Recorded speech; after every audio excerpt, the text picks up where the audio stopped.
The Regal Tier is an exclusive division within the Sanctuary, which is an institution that assists develop foremost talents within the Dominion. This tier is packed with truly gifted scholars, the premier 1% in the complete realm. The protagonist appears astounded and bewildered that he entered this prestigious division. He's actually a 30-year-old online author who, due to his former existence transgressions, was ultimately reincarnated as the 17-year-old progeny of the Fiend Sovereign. Currently, he must endure at this institution until its conclusion. Curiously, this world stems from a novel he penned having a tragic end. Somehow, he now must overcome that ending and endure. The Fiendish Realm conflict is an extended, savage struggle between fiends and mortals intended to determine their destiny. The conflict ultimately concludes when the champion Artorias vanquishes the fiend Sovereign Valier, establishing tranquility, yet following such an arduous, protracted struggle. The Dominion must invest significant exertion in cultivating forthcoming prodigies. This leads to the founding of an exclusive institution for the top scholars throughout the Dominion, identified as Sanctuary. Within Sanctuary's Regal Tier,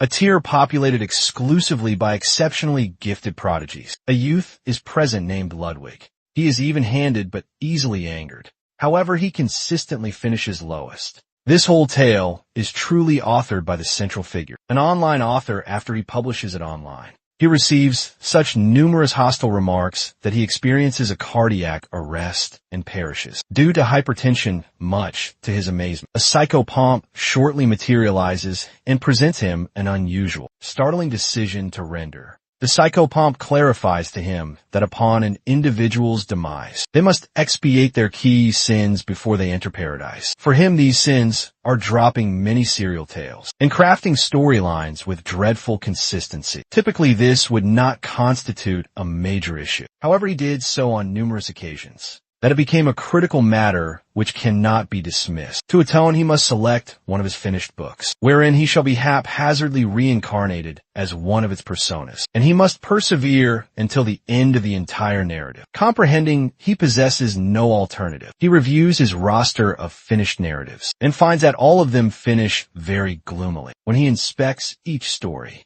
he readily imagines himself succumbing rapidly in all individual tales. Subsequently, he encounters one of his narratives designated The Fiend Sovereign Has Perished, a daily existence institutional narrative situated in a mythical realm, contrasted with his other tales. It seems less dangerous, thus his finest choice, although actually, this was the identical narrative that prompted his demise initially. Nevertheless, he calculates he possesses a superior prospect of enduring here, since he'll be reincarnated as an arbitrary persona. He desires he won't be the central figure. He'd be content provided he's merely one of the academy learners. He conveys to the psychopomp his selection, and abruptly he's transported into the narrative. As he surveys around the traditional appearing chamber, he comprehends he's already within his fiction, and observes that he now bears horns upon his cranium. Suddenly a condition display materializes exhibiting his data, and he ascertains that the appellation Valier Jr. resonates curiously recognizable. He additionally perceives that he is categorized as the inferior grade Fiend Sovereign. Connecting it, he recollects the fiction's designation. The Fiend Sovereign is deceased and ascertains with astonishment that he is actually the Fiend Sovereign in this narrative. Before he can assimilate it fully, a colossal assault strikes the regal citadel with a potent detonation, propelling him across the chamber from the concussion. Then a mission display emerges, apprising him that with the fiendish realm legions, defeat imminent. His undertaking is to abscond the Fiend Sovereign's citadel alive. Since he's currently impotent, he must flee to persevere, and hell accrue accomplishment merits if he escapes unharmed. He cannot credit what he's observing. Enveloped by the cadavers of vanquished fiends, the verity establishes itself. He has genuinely entered the fiction he selected precisely as he wished. Yet instead of being an ordinary academy learner, he's ensnared in the core of the deteriorating fiendish realm, reincarnated as a persona who never even materialized in the original narrative. He is presently the scion of a collapsing fiendish realm, on the precipice of annihilation. as he sprints through the citadel with all his vigor. He cannot help but conjecture the psychopomp deceived him. Shed induced him to believe this transmigration might genuinely be a recompense. However now, it feels more akin to a chastisement. He speculates why he had to become the progeny of the Fiend Sovereign, a persona fated to perish from the narrative's very inception. The rationale the Citadel is detonating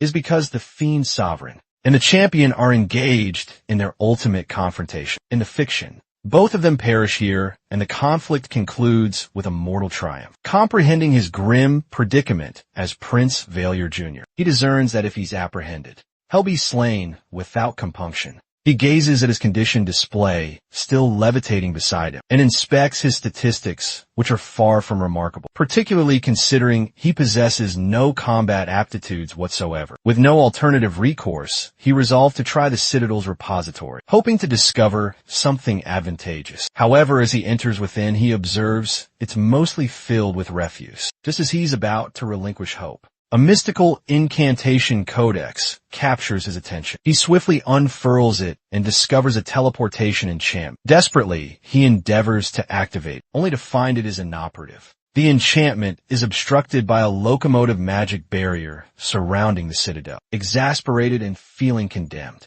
he contemplates whether imploring for his existence might succeed, though he discerns it's scarcely a pragmatic option. He flips through the mystical incantation codex anew and discovers a concealment enchantment.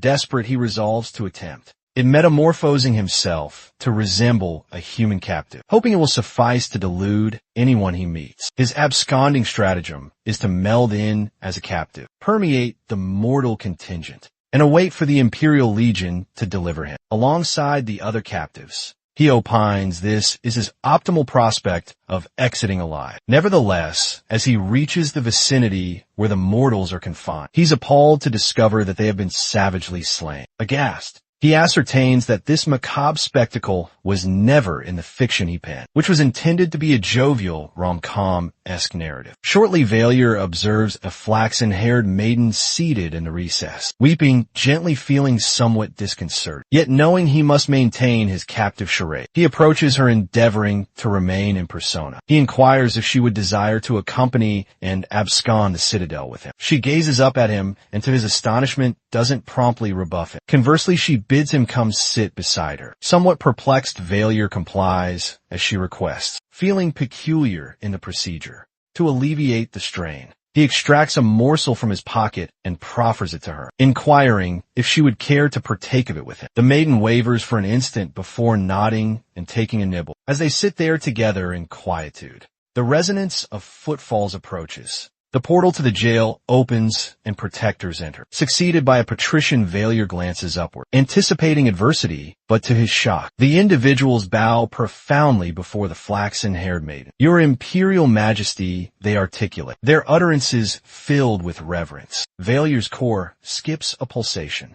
The maiden he had been conversing with. This captive is in reality a sovereign. Her appellation is Charlotte de Gardias, the foremost sovereign of the Gardia's dominion. At that very instant, an intimation materializes on his condition display. Undertaking fulfilled, it proclaims. Succeeded by a recompense, 100 accomplishment merits. At the Imperial Legion encampment, a contingent of armored paladins stands congregated before the pavilions. Valier remains proximate to the Imperial Sovereign, having been delivered alongside her by a patrician lord. He endeavors to maintain composure, yet he's filled with apprehension. He's a fiend in masquerade, employing a rudimentary concealment enchantment. If the sovereign's sorcerer resolves to cast a nullification enchantment to verify for any maledictions placed by the fiend sovereign, his true identity will be unmasked. He cannot slip away likewise. Excessive individuals are observing over him, guaranteeing his security. What perturbs him even further is that the sovereign, Charlotte de Gardias, never materialized in the original narrative. He never penned her as a persona. Vicinal, a paladin named Sir Lance, approaches, bowing courteously. As he apprises the sovereign that they've arranged only a humble repast, she reassures him that it is adequate, and he contributes that they'll escort her back to the Imperial Citadel. As promptly as Duke Solarian materializes, the great sovereign conveys her appreciation to Failure for his conduct back in the cell, leaving him somewhat bewildered. He recollects performing very little, yet her gratitude appears sincere. She inquires concerning his provenance, intending to coordinate a secure passage back to his native land. This unforeseen query places Failure on tenterhooks, and he hastens to conceive of a credible reply. As he probes his thoughts, it feels as though the appellations of familiar territories have eluded him, leaving him momentarily vacant. He observes Sir Lance's penetrating gaze fixed upon him, a subtle restlessness in his orbs. Feeling the duress, Failure resolves to simulate memory deficit. To his astonishment, the sovereign readily accepts his claim, her countenance transitioning to one of compassion. Imagining the tribulations he must have undergone, with a delicate resolve, Princess Charlotte assures him of her dedication to assist him. Until his recollection resurfaces, Failure responds with courteous gratitude. Sir Lance attempts to caution the sovereign, implying that she ought not pledge Failure off. Yet Failure discerns her pledge may be inconsequential ultimately. He ascertains that even if she desires to aid him, she probably won't endure sufficiently long to effectuate. After all, he never incorporated anything concerning prison cells in the fiend's sovereign citadel. And now he suspects that some unseen agency has autonomously supplied particulars to enrich this realm and render it feel coherent. If the sovereign is indeed integral to this enigmatic backstory, Failure dreads that her existence is already in jeopardy. He fashioned Virtus, the imperial scion, to be merciless and aspiring, a persona who would undertake anything to secure the sovereignty. Discerning how Virtus functions, indeed Failure is almost positive that the scion won't permit his sibling to endure. She's merely an impediment to his ascendancy. Then Failure perceives an impulse to apprise the sovereign about the peril surrounding her. He desires that, by acquiring her confidence, she might stand by him when something unforeseen transpires. Just then Princess Charlotte requests Sir Lance to summon the chirurgeon, stating she feels somewhat indisposed, likely from consuming excessively. Sir Lance wavers, voicing his apprehensions about abandoning her unaccompanied. Perturbed for her security, she dismisses his anxieties, maintaining that with the fiend sovereign vanquished, that is no pere reluctantly. Sir Lance departs to locate the chirurgeon. As soon as they're isolated, Failure observes a transformation in the sovereign's comportment. Her countenance turns solemn, more grave than previously, and she addresses him in a manner he's never perceived from her. She unexpectedly expresses remorse, her utterances formal and unambiguous, and then to his shock, she apprises him that he will perish due to her. Young Failure is astounded, struggling to assimilate her utterances and the radical change in her demeanor, feeling as though the sovereign before him is someone entirely distinct. The sovereign continues, clarifying that if circumstances remain unchanged, her half-sibling Virtus will probably have her slain shortly. She suspects that numerous soldiers here are devoted to him, and they're confining her too. This encampment likely signifies they desire no one external. Knowing she endured her duration in the fiend's sovereign citadel, Failure recollects that when they were delivered, they were both enveloped in dense, lengthy mantles which would have rendered it arduous for others to identify them as survivors. The noble sovereign adds that the soldiers are probably awaiting directives on how to manage her, likely intending to slay her, and subsequently assert she perished in the fiend's sovereign citadel. She cautions Failure that he is at peril as well. If they slay her to obliterate any testament of her survival, they will additionally eliminate him as an observer to her deliverance, guaranteeing no one can refute their narrative. Failure mulls the prospect of soliciting aid from the paladins. However, the sovereign swiftly negates the notion. She apprises him it's futile.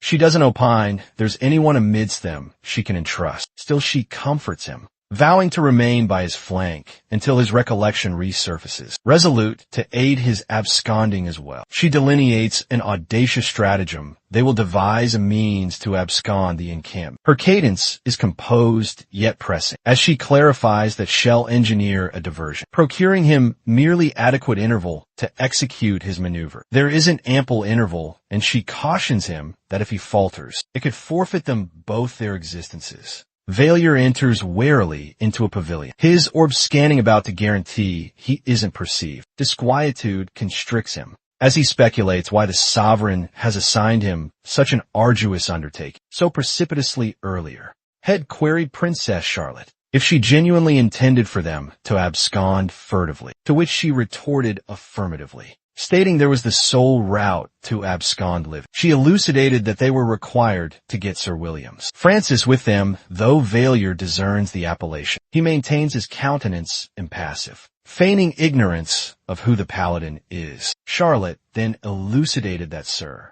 Williams was the individual who delivered them from the fiend's sovereign citadel. As one of the uncommon impartial personas, he is staunchly devoted to the regal lineage, as opposed to a singular clique. Vallier comprehends presently why she desires to fetch Sir Williams. His allegiance to the monarchy signifies he might be relied upon to assist them, without divulging their location to Virtus cohorts. Vallier articulates his apprehension, inquiring if Sir Williams Francis can genuinely be relied upon. He indicates the likelihood that Sir Williams could clandestinely be allied with the Scion. Princess Charlotte refutes his skepticism, arguing that if Sir Williams were devoted to the Scion, he would have slain them back at the fiend's sovereign citadel, instead of delivering them this deed. She elucidates, affirms his allegiance to the regal lineage, as opposed to a singular clique. Vallier deems her reasoning persuasive and consents to her stratagem. Princess Charlotte, manifestly unburdened by his concurrence, retrieves a small table blade,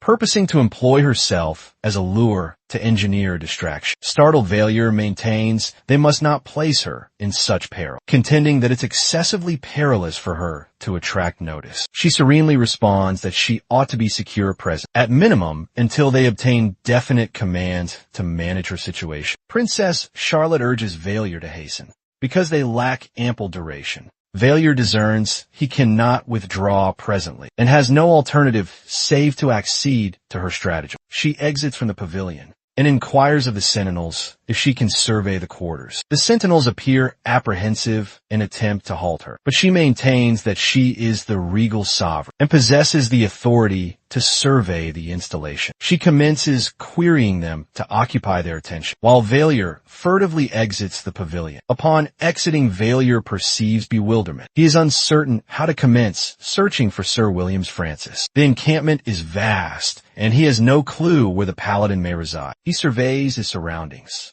desiring to discern someone who can assist him in locating Sir Williams. Yet duration is dwindling, and he discerns he must proceed swiftly. As Vallier remains situated endeavoring to ascertain his subsequent action, a paladin discerns him and inquires his requirement. Vallier responds that he is seeking Sir Williams Francis. The paladin regards him and retorts that Sir Williams has previously departed for the fiend's sovereign citadel, inquiring as to the reason Vallier is seeking him. Vallier is startled by these tidings, astonished to learn that Sir Williams is absent. The paladin subsequently clarifies that Sir Lance, the paladin who previously accompanied Princess Charlotte formerly, had petitioned Sir Williams to assist in eradicating the residual contingents at the fiend's sovereign citadel. Vallier is aghast. He discerns Sir Lance is intimately associated with the princess, and he speculates if Sir Lance had foreseen such an eventuality occurring, although he was not apprised of the sovereign stratagem. The paladin, observing Vallier's bewilderment, queries him why he wished to address Sir Williams. He proposes to assist relaying a dispatch, if it's not excessively clandestine.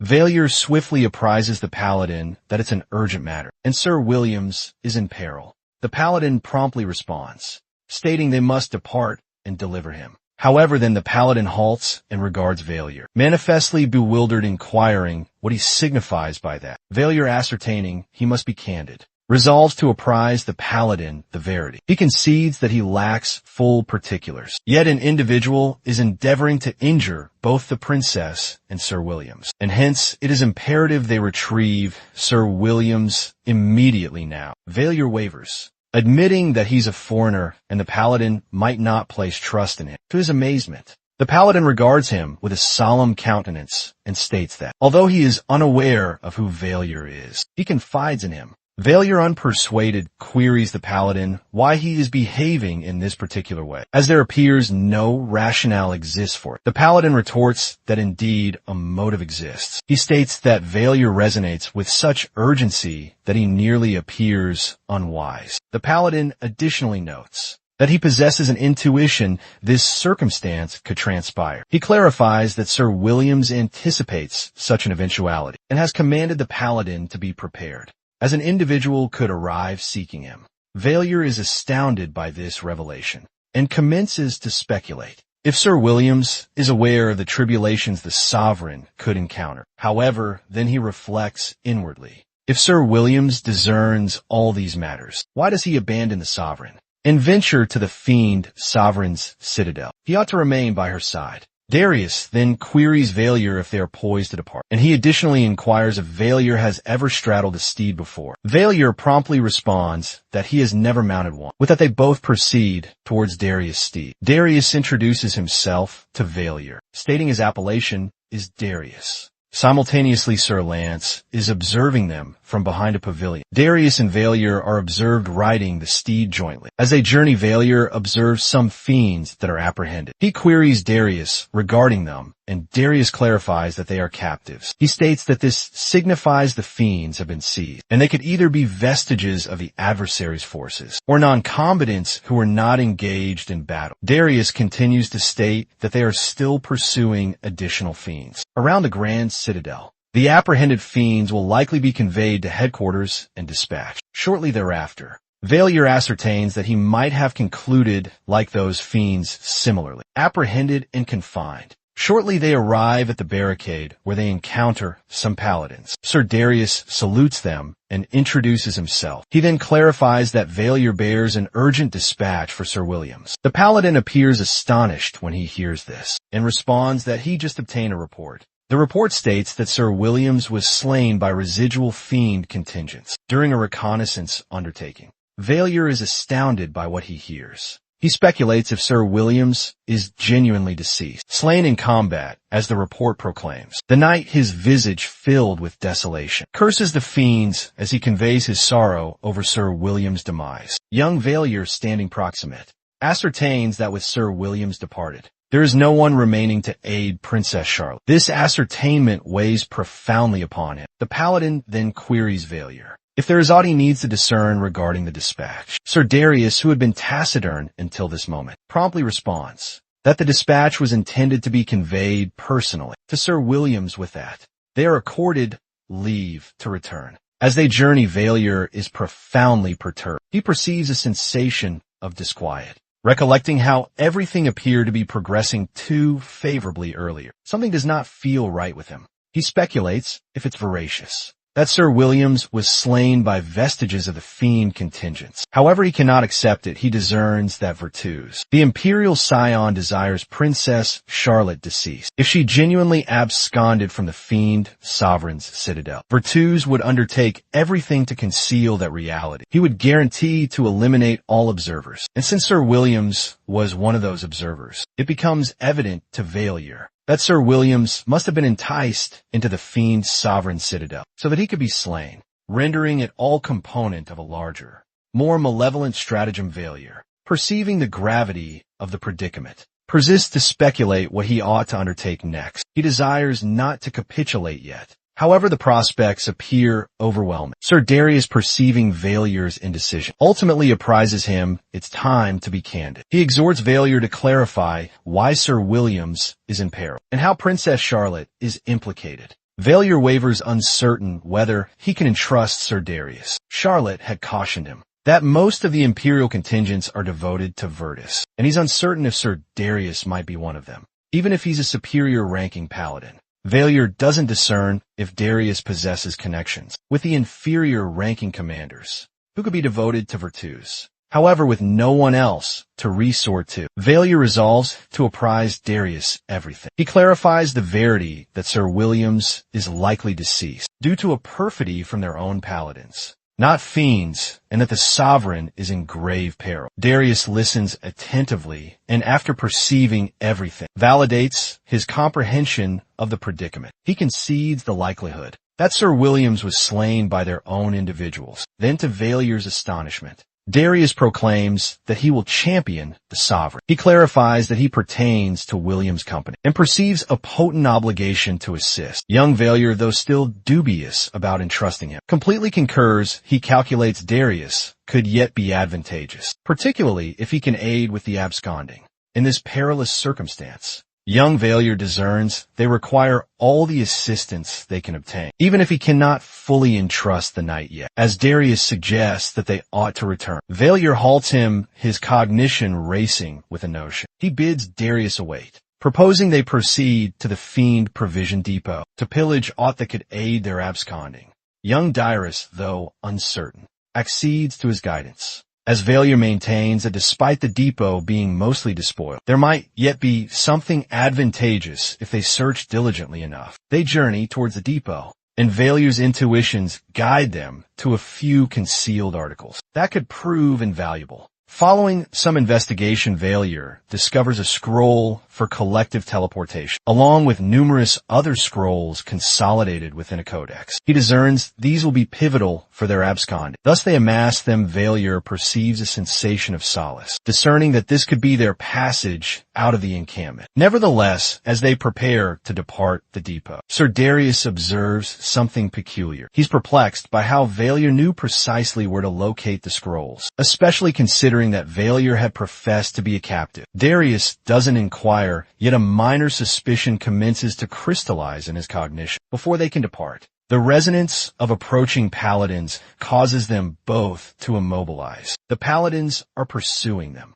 evidently seeking any indication of their location. Darius and Valier swiftly conceal. It transpires that the paladins who are pursuing Valier and Darius originate from Duke Solarian's household. Valier feels perturbed because this is becoming a significant predicament. House Solarian is Virtus' maternal lineage, and it is one of the most potent lineages in the Dominion. Their objective is to install Virtus as the subsequent sovereign. The might and sway of House Solarian are vastly greater than most patrician lineages. Thus their paladins are not commonplace paladins. Young Valier commences to ponder that these paladins could be the identical ones who slew Sir William. As the paladins persist in pursuing them, one of them exhibits a peculiar aptitude. This paladin possesses a preternatural optic that can detect where Valier and Darius are concealed, discerning they possess no alternative. Valier and Darius expose themselves to the paladins. When the paladins perceive them,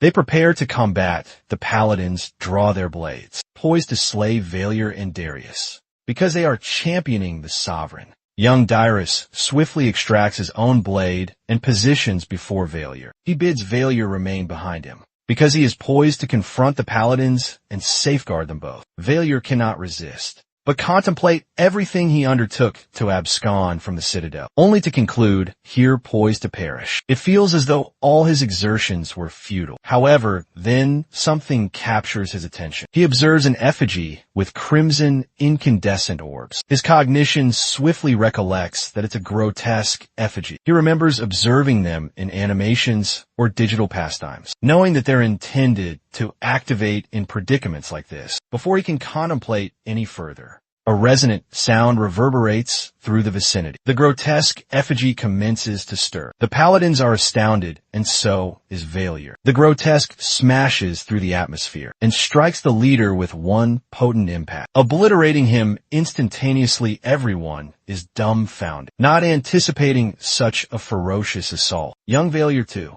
is taken aback, though. He had just been pondering that grotesques, typically animate in these kinds of circumstances. Observing the mayhem, Darius swiftly seizes Valier and pulls him away, employing the disarray to abscond. This is their prospect, and they're not going to squander it. Darius and Valier are journeying swiftly upon horseback, the resonance of hooves reverberating as they hasten through the nightfall. Valier contemplates the occurrences that have just transpired. When a condition display materialized, he observed an aptitude designated command fiend, and he speculates if it's because he is the fiend sovereign's progeny that he possesses such an aptitude. It abruptly dawns upon him that he must have inadvertently activated the grotesque with this command fiend capability. Nevertheless, there's no interval to deliberate on it presently. In the remoteness, Valier observed a contingent of paladins pursuing them, resolute to thwart them from reaching the timberland. He scans their environs, seeking a means to abscond. His orbs alight upon the scroll codex he transports, and a notion ignites in his cognition. Perusing through the folios, he discovers the celerity enchantment and swiftly casts it. The steed surges forward with newfound velocity, and Valier and Darius shortly establish a wide chasm between themselves and the paladins, pursuing them just as they commence to perceive an instant of solace. A projectile from a ballista abruptly launches toward them. Young Valia ascertains he requires a more potent remedy to manage the paladins. From House Solarian. Yet ere he could set a scheme in progress, he remembers these warriors are expertly skilled to defy sorcery. He comprehends that depending on incantations won't suffice to elude them. Considering this, he perceives that hell have to ponder swiftly and meticulously, should they intend to flee securely. Valier concentrates upon the parchment tome, conscious that the warriors are drawing near. He serenely comforts Darius, informing him that he isn't weaving sorcery upon the warriors directly. Rather, a violet luminescence starts to radiate from the parchment. Valier conjures a phantom charm upon the steed, altering its visage to seem as if it's dashing swifter, whilst the warriors immune to sorcery stay oblivious to the ruse. One of the warriors' steeds falters and tumbles, dislodging its equestrian, affirming that the incantation succeeded, emboldened by the triumph. Valier swiftly pursues with enchantment incantations, aiming at the lingering warriors' steeds. The enchantment influences many of them, and their equestrians forfeit command, causing them to stumble and lag behind. Presently, just 2 warriors persist in chase, yet Valor and Darius are not free from peril. The steed there astride is depleted, its tempo diminishing with every stride. The warriors are drawing nearer. As alarm starts to take hold, Valor's gaze spots a band of fiend captives being moved close by. An odd feeling surges inside him, one that recalls to him the instance when he unwittingly roused the stone sentinel. Then an abrupt crimson gleam manifests in the orbs of a massive orc from the band of captives. Unannounced, the orc lunges ahead, leaping upon the warriors who are drawing near. The ORC's mighty physique slams into the warriors, blocking their way and sowing disarray within their formations. Valier, dazed by the unforeseen twist of occurrences, comprehends that this is their opening to flee. He pressingly implores Darius to gallop quicker, aware that this prospect might not endure for long. Darius cannot avoid a peculiar feeling of disquiet. Each instance they face a perilous predicament. It appears fiends intercede to aid them. It's an excessive happenstance to occur twofold. Yet he understands now is not the moment to doubt. Their foremost concern is escorting the royal to security. They at last reach the royal's pavilion, yet the sentinels bar them from accessing. Dyrus, swift on his toes, resolves to adopt a more straightforward method. He rapidly incapacitates the sentinel, opening the passage, yet the sound draws notice. Comprehending they've been found out, Dyrus implores Valor to proceed with the task. Whilst he remains to fend off the warriors, Valier steps into the pavilion and is greeted by 2 sorcerers, who are positioned with the royal. The sorcerers instantly voice their fury at the trespass, possessing, evidently receive firm commands to bar all from access. Their gazes constrict, plainly antagonistic. Unhesitatingly, Valier instructs the royal to shut her peepers. He swiftly conjures a blinding incantation, dazzling the sorcerers momentarily with their sight obscured. Valier grasps the chance. He hastens to the royal, clasping her by the palm, aware they possess little duration. He initiates the group translocation incantation, and presently has no option save to employ. He designates the terminus gradium, the metropolis of the Dominion. A pale azure radiance gleams on the location, with an immense mystical sigil as the foundation. The following instant, the framework informs that Valor has completed the introductory phase, attaining a unique accomplishment titled the pivotal moment in Chronicles. A figure such as Princess Charlotte, who ought not to persist at this juncture, has indeed endured, and the destiny has been vastly changed. Failure likewise obtains 1,000 accomplishment merits within the primary narrative of this chronicle. The fiend monarch is deceased. The milieu unfolds in Gradia, a metropolis that is founded upon spirit, the locale where Valor resides. Valor and Charlotte succeeded to translocate to Gradia. Upon their arrival, Valor is utterly astonished. The metropolis appears unlike what he foresaw, and he is stunned by how intricate all appears. It's far more tangible and vibrant than he envisioned. Concurrently,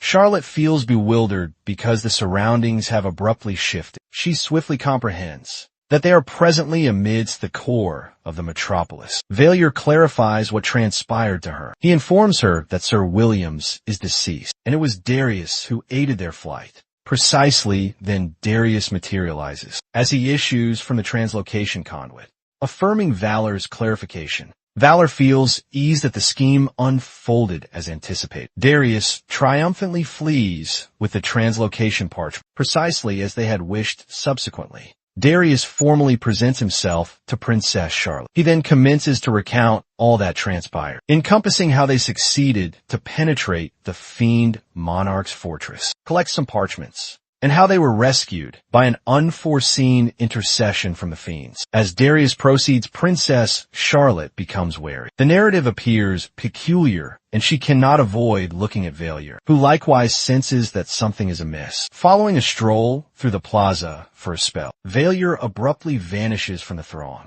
He discovers a tranquil alcove to rest and starts to ponder his predicament. He feels vexed by his incapacity to purchase sustenance or aught else. Yearning he had comprehended more regarding the realm. He even muses internally that he might have incorporated a feature to the game framework, such as fiends can subsist on ether solely if he had foreseen this. To his astonishment, an alert materializes in his framework display. It informs him that he can truly integrate this feature to the game framework. It would necessitate 100,000 accomplishment merits to achieve so. The alert likewise notes that he can alter modifications to the narrative of the tale, bestowing him some dominion over the realm surrounding it. Together with this, an index of current trials materializes, every one almost unachievable for him to finish at this juncture. Nevertheless, these trials present an avenue for him to gain accomplishment merits nonetheless. Valor is not permitted to subvert the narrative of the tale. Any endeavors to do so shall incur sanctions, subtracting accomplishment merits from him. This regulation renders him wary concerning how he engages with the realm surrounding him. Inquisitive, Failure inspects the index of current trials and discerns one designated. Scribe's counsel, which necessitates 150 accomplishment merits. He resolves to accept it, and upon heeding the counsel, he ascertains that he ought to frequent a mystical trinket emporium, pondering that he may require to vend the parchments he has discovered. To endure, Valor proceeds to the closest emporium. Upon his arrival, he attempts to vend the parchments. Yet to his astonishment, the merchant instantly drives him off. It seems as if the merchant presumes he is endeavoring to defraud them with counterfeit parchments. Failure perceives this conduct peculiar and queries why the parchments are regarded with such mistrust. Undeterred, he progresses to a different emporium. This instance, he presents the parchment to the merchant, who appears captivated. The emporium proprietor inquires if he can attempt copying another parchment, remarking that Failure sketches rather skillfully. Should he accomplish that, they might divide the earnings from vending the parchments equally. The emporium proprietor then appends that, should Failure complete copying the parchment by the morrow, he shall receive 5 silver pieces. Failure consents, though he cannot avoid querying why no one appears to identify the parchments he plundered from the fiend monarch's fortress. Sensing mistrust, he resolves to attempt one further emporium. Should they yet not identify the parchments, he'll merely vend the fire or parchment and conclude for now. He proceeds to a different emporium, and upon his entry, he discovers the location to be untidy and vacant. Nevertheless, as he surveys the area, a crimson-tressed woman enters behind him and inquires if he is a patron. Failure replies that he desires to vend some parchments. She informs him that she doesn't purchase parchments, yet she cannot merely permit him to depart with them either. Rather, she proposes to give him 2 gold pieces. Yet when she beholds the parchments, Her countenance alters, she grows solemn, and her orbs fix upon him with a more fervent stare. She requests Valor to be truthful with her. She desires to ascertain where he acquired those parchments, since she identifies them as mystical. Creations are solely employed by fiends. Her tone becomes more severe as she questions him further, insisting to learn how he obtained those parchments. Comprehending the seriousness of the predicament, Valier senses a shiver course down his vertebrae. He understands he's in peril presently. Although Valier comprehended that sorcery pervades this realm, he never allocated moments to grasp how it functions, or the distinctions among kinds of sorcery. He was unaware if an incantation was mortal sorcery or fiend sorcery. As he remained there, he comprehended this had to be the cause why. The vendors had rejected his parchments as counterfeit. They either were not sorcerers personally, or merely lacked sufficient knowledge of sorcery to identify them. Nevertheless, the crimson-tressed woman was distinct. She appeared to perceive through him instantly. Her solemn comportment, informing him she understood precisely what the parchments were. She urged him for the verity, insisting to learn how he had acquired them. In an instant of alarm, Valier attempted to employ his framework display to cause her to forget the entire matter. Yet, he swiftly comprehended that he required 3,000 accomplishment merits to achieve so, a quantity he lacked with no alternative option. He hesitantly resolved to divulge to her the verity. He clarified that he had procured the parchments from the fiend monarch's fortress, completely cognizant that this confession would entail grave repercussions. The woman, nevertheless, does not credit him immediately. Valier then clarifies that he had procured the parchments when he attempted to rescue the royal within the fiend monarch's fortress. Upon hearing this, the woman appears to relent somewhat, manifesting somewhat persuaded by his narrative. Her comportment alters, and to Valier's astonishment, she even offers him an embrace. Whilst the motion could have been intended to console him, Valier feels uneasy, particularly as he's yet famished, and she will not permit him to depart just now. She then proposes that an individual may have laid a hex upon him whilst he was within the fiend monarch's fortress. Proposing to assist, removing it, Valier attempts to halt her, not desiring any further difficulties. Yet ere he can object more, she has already conjured a nullifying incantation upon him. The sorcery functions immediately, and Valier is compelled to return to his inherent fiend shape. Presently, in an even more cumbersome predicament, Valier endeavors to clarify himself. Yet ere he can conclude,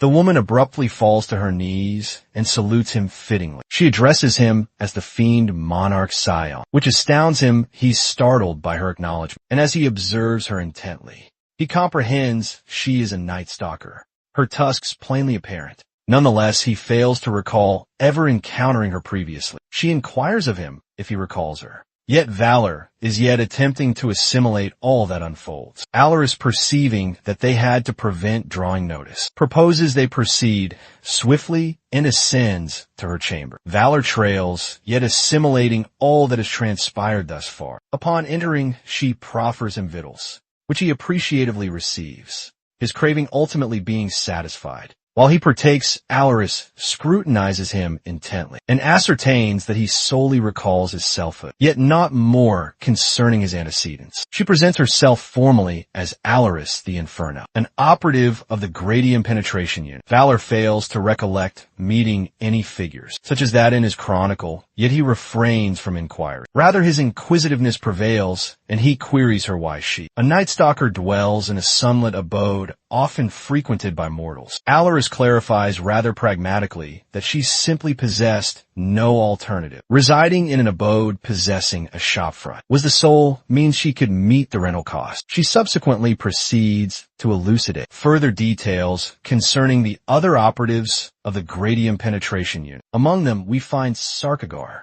a fearsome demon who employs the alias of Count Argon Pontius. Another is a werewolf identified as the Hound of Irene, who functions from a stronghold in the bronze portal vicinity near the Irene waterway. Alaris clarifies that Sarkagar was the one, the fearsome demon who had abducted the mortal royalty. His capacity to alter visages and metamorphose rendered him remarkably adept at assimilating within mortal civilization, permitting him to perform such missions undetected. Regarding the Hound of Irene, Alaris elucidates that he is the chieftain of one of the most infamous syndicates in Gradia. The crew is rather substantial and powerful, supplying significant fiscal aid for the penetration unit, aiding to defray all their mission expenditures. Regardless of all this, Alaris conveys solace and thankfulness that Valor is secure. She trusts that alongside him, they can reconstruct the fiendish domain. Yet Valor swiftly interjects,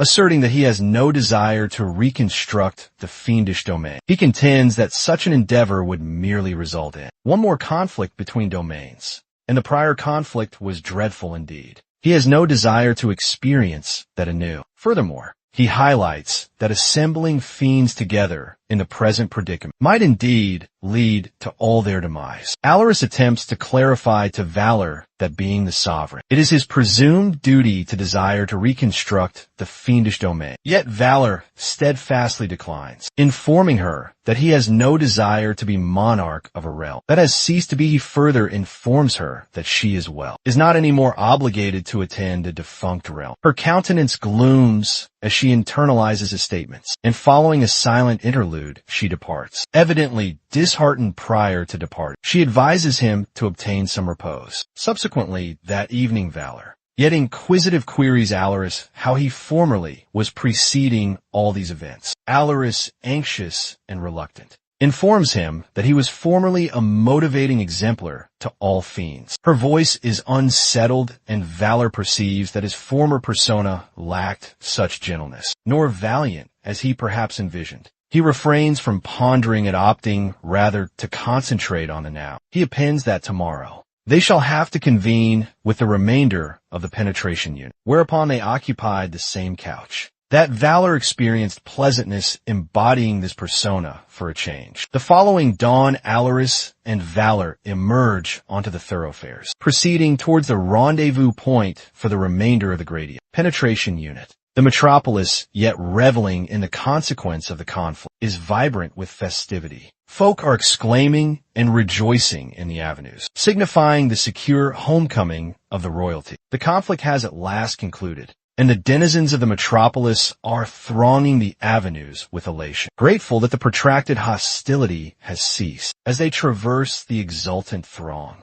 Valor and Alaris proceed toward the Mona conveyance, which is located within the Oligar sector. The Mona conveyance, an element Valor initially incorporated in his chronicle for practicality, affords them a pleasant journey. Valor and Alaris reach the region under the bronze portal span, a location Valor identifies from his chronicle as a locale where mendicants frequently congregate. Yet Alaris appears unastonished by the state of the locale. She is aware that this is their location, convening with the chieftain of the mendicants. Alaris serenely informs Valor that they will be traversing a drainage conduit nearby to get to their objective.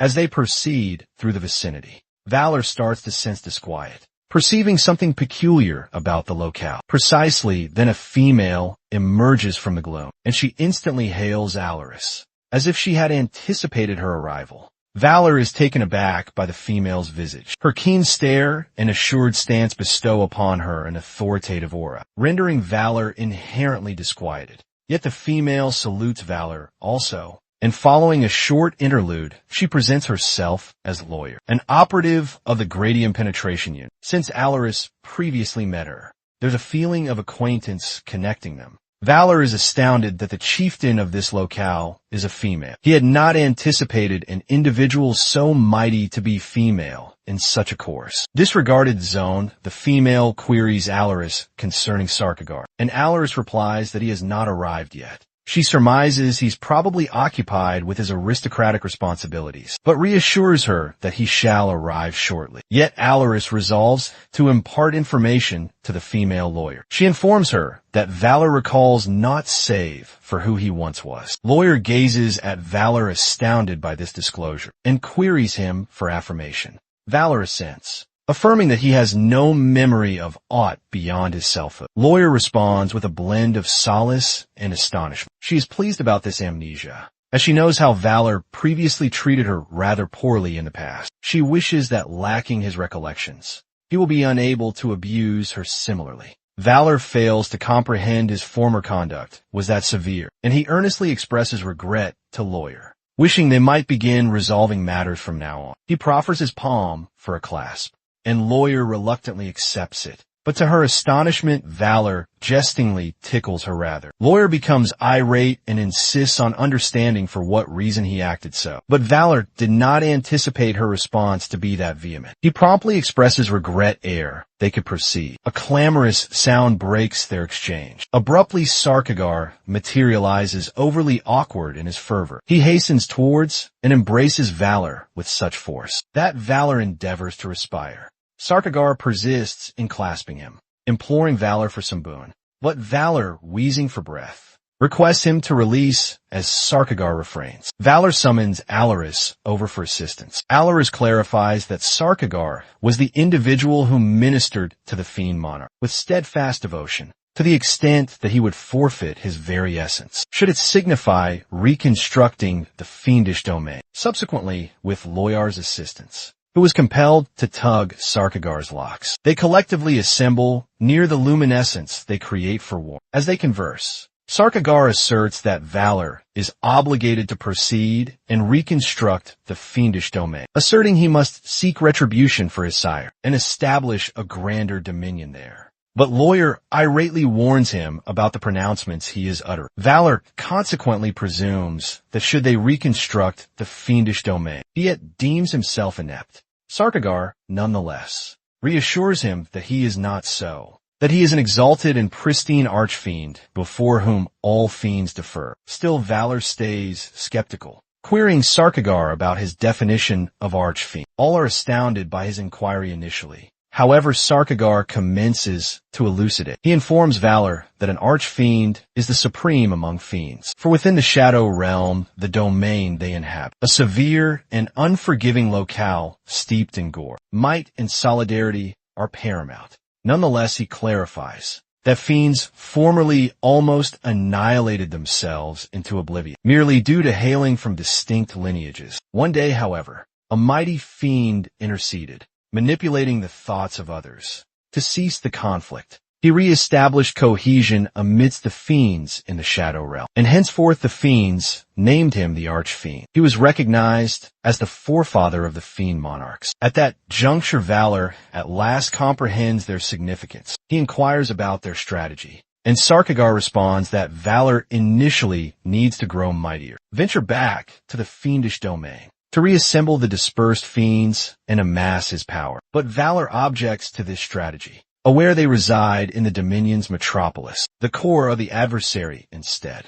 He suggests remaining there at the Bronze Portal, to understand the ways and traditions of their adversaries, aiming to discover their vulnerabilities. Sarkagar ultimately consents, subsequently suggests an alternative notion. Valor might register in the Academy, the Dominion's scholarly institution. Though Valor is hesitant, Lawyer aligns with Sarkagar on this occasion. Valor, nonetheless, is yet opposed to the notion, covertly wishing Alaris shall save him. But to his disappointment, Alaris likewise consents. Perceiving he possesses no alternative option, Valor promptly expresses his apprehension, contending that it is overly perilous. He frets his disguise might be compromised, rendering it impossible to foresee what might transpire subsequently. As a reply, Sarkagar reveals an annulus and sets it on Valor's forefinger, clarifying that it has been transmitted across lineages of fearsome demons. He informs Valor that it will aid his metamorphosis into any shape he desires. Sarkagar further informs him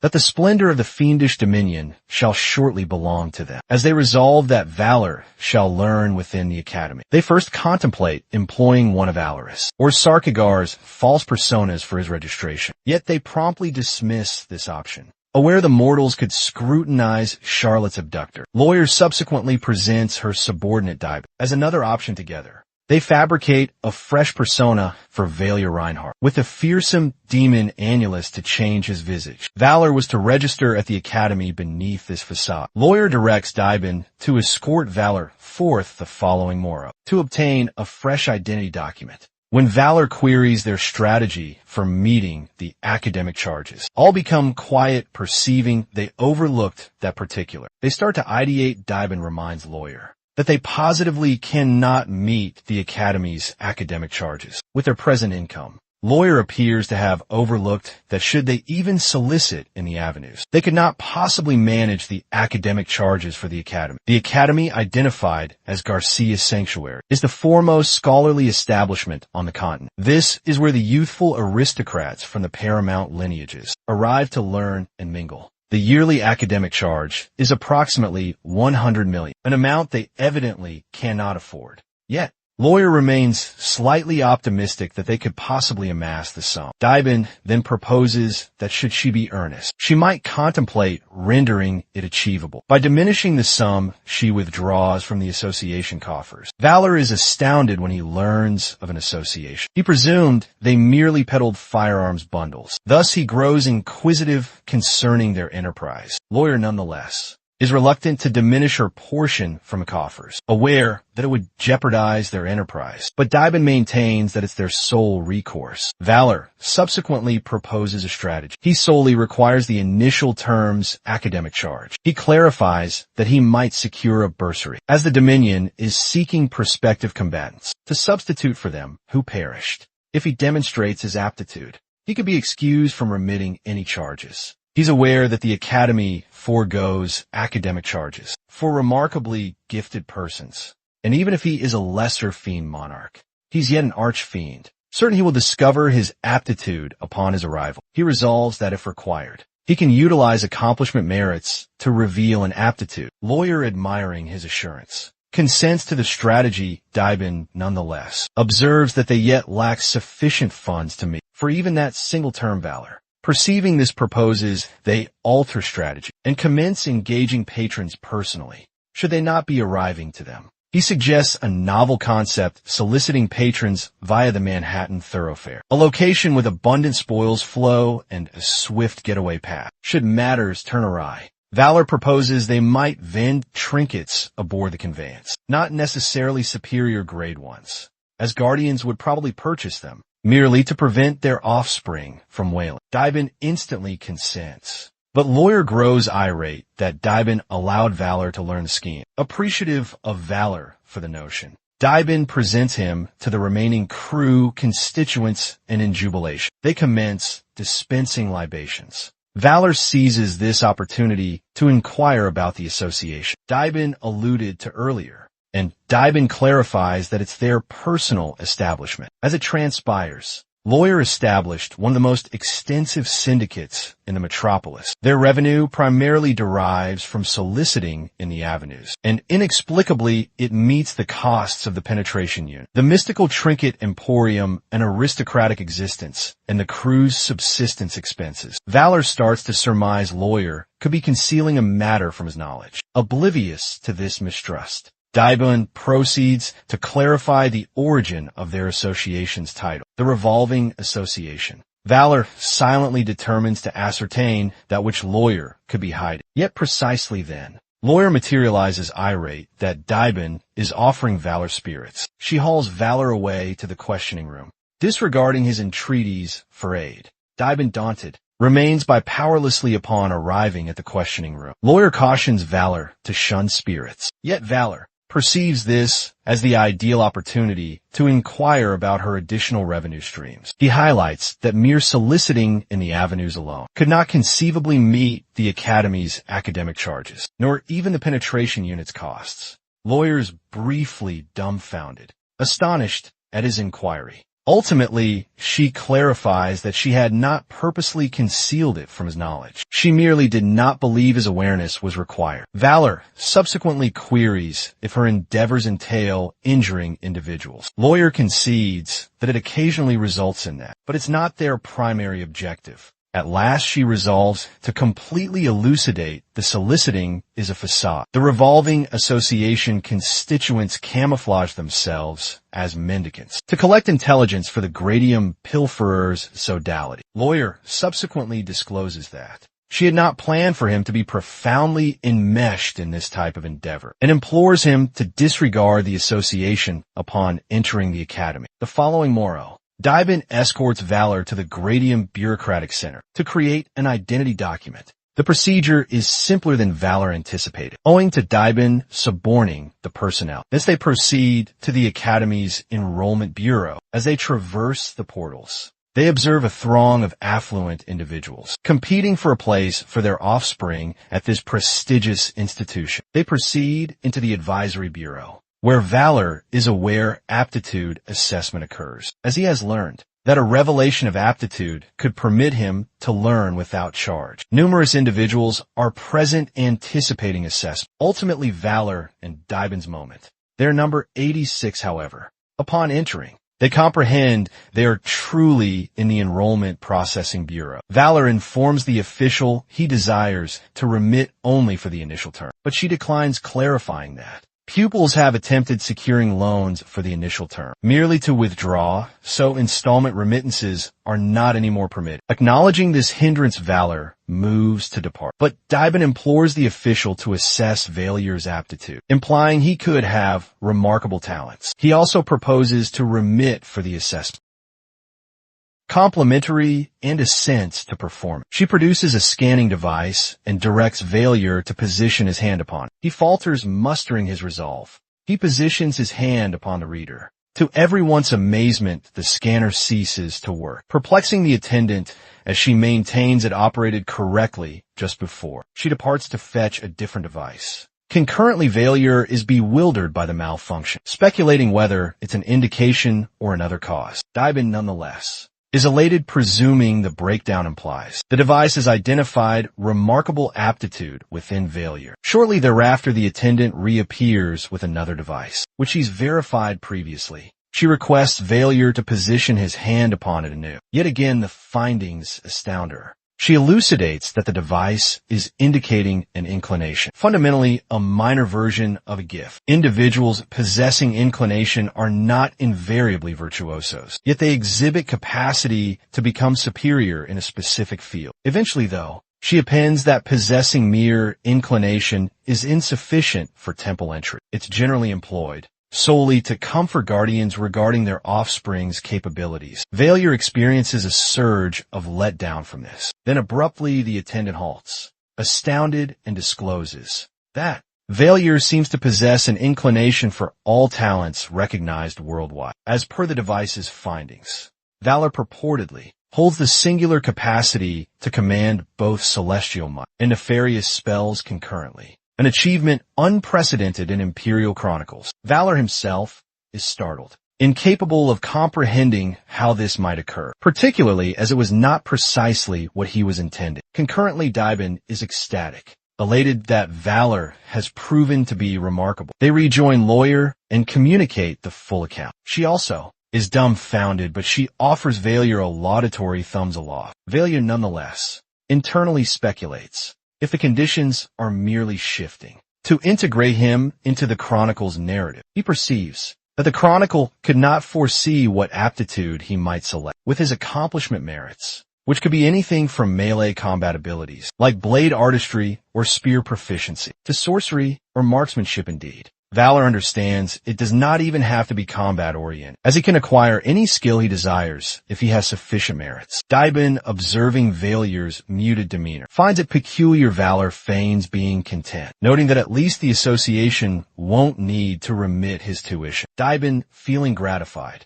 believes it's owing to him that Valor's aptitudes were identified. He's certain that if he had not insisted they tarry, the woman would never have uncovered this astounding outcome. Valor originally intends to await the subsequent term prior to engaging in the primary storyline, but the way matters are progressing, it seems unavoidable that he will arrive in the regal class. This esteemed class at the academy is designated for the finest and most brilliant pupils, the paramount of the paramount, who obtain bursaries for the whole curriculum. Pupils in the regal class inhabit a sumptuous lodging, obtain generous stipends, and possess the prerogative of attending any discourses, even those intended for senior pupils. These pupils are regarded as the foremost prodigies of the Dominion, their abilities and aptitudes confirmed beyond question. Despite this fact, Valor desires to pass at least one term as an ordinary pupil, but to his astonishment, he is assigned to Division A, a division recognized for its haughtiness and self-esteem. He cannot comprehend how he arrives there, especially given he has naught to present them as of yet. Alaris, perceiving Valor's somberness, inquires what is troubling him. Valor reveals to her that he is apprehensive concerning the certain confrontation between Division A and Ludwig, the central figure of the chronicle. Ludwig, a newcoming pupil, will eventually combat the haughty pupils of Division A, imparting to them a lesson in modesty, and he wishes not to be ensnared in that turmoil. However, Valier is appreciative that at the minimum, his boundless aptitude will probably maintain anticipations low for him. He trusts that the others won't anticipate overly much from it. Alaris comforts him that all shall be satisfactory, providing him some solace, despite his apprehensions. Valier already foresees what existence in Division A will entail for him, and he understands that he requires more than mere aptitude to endure there. The division is replete with gifted and haughty pupils, and he wishes not to be caught unawares. Alaris comforts him, pledging that they shall assist him in any manner they are able, particularly as he will possess the prerogative of departing the academy whenever he desires, despite her comforting words. Valier cannot dispel the notion that there is additional to Alaris' keenness to dispatch him to the academy. He abruptly queries her, inquiring why she appears so keen for him to be near mortals, especially when he knows Sarkagar could be correct. He might grow mightier there. Alaris clarifies that her principal motive for urging him to enroll in the academy is so he can acclimate to being near mortals. Passing time there will assist his understanding their customs, which shall be vital for his destiny. Though Valor concedes this justification, he yet speculates if Alaris will lament it subsequently. Alaris then readies some attire for him to don at the academy and presents him a gleaming, mystical amulet. Valier is astonished by the present, and she informs him that she excels in inferno sorcery. She recounts to him the tale of the 7 Night Stalker houses, each designated after a warrior, and how the houses of the sun and the moon vanished over eras, including their sorcery, the persisting 5 houses, each signifying an essence, endured, and their capacities have been transmitted through lineages. The amulet, Alaris discloses, is the heirloom of her house. Flamma Martis, the emblem of the Inferno House's chieftain. Valier infers that Alaris must be the chieftain of the Inferno House, and he speculates why she is bestowing him such a valuable heirloom. Alaris clarifies that the amulet will permit him to conjure fire incantations. Utilizing his ether, she requests him to attempt it. Valier, certain in his capacities,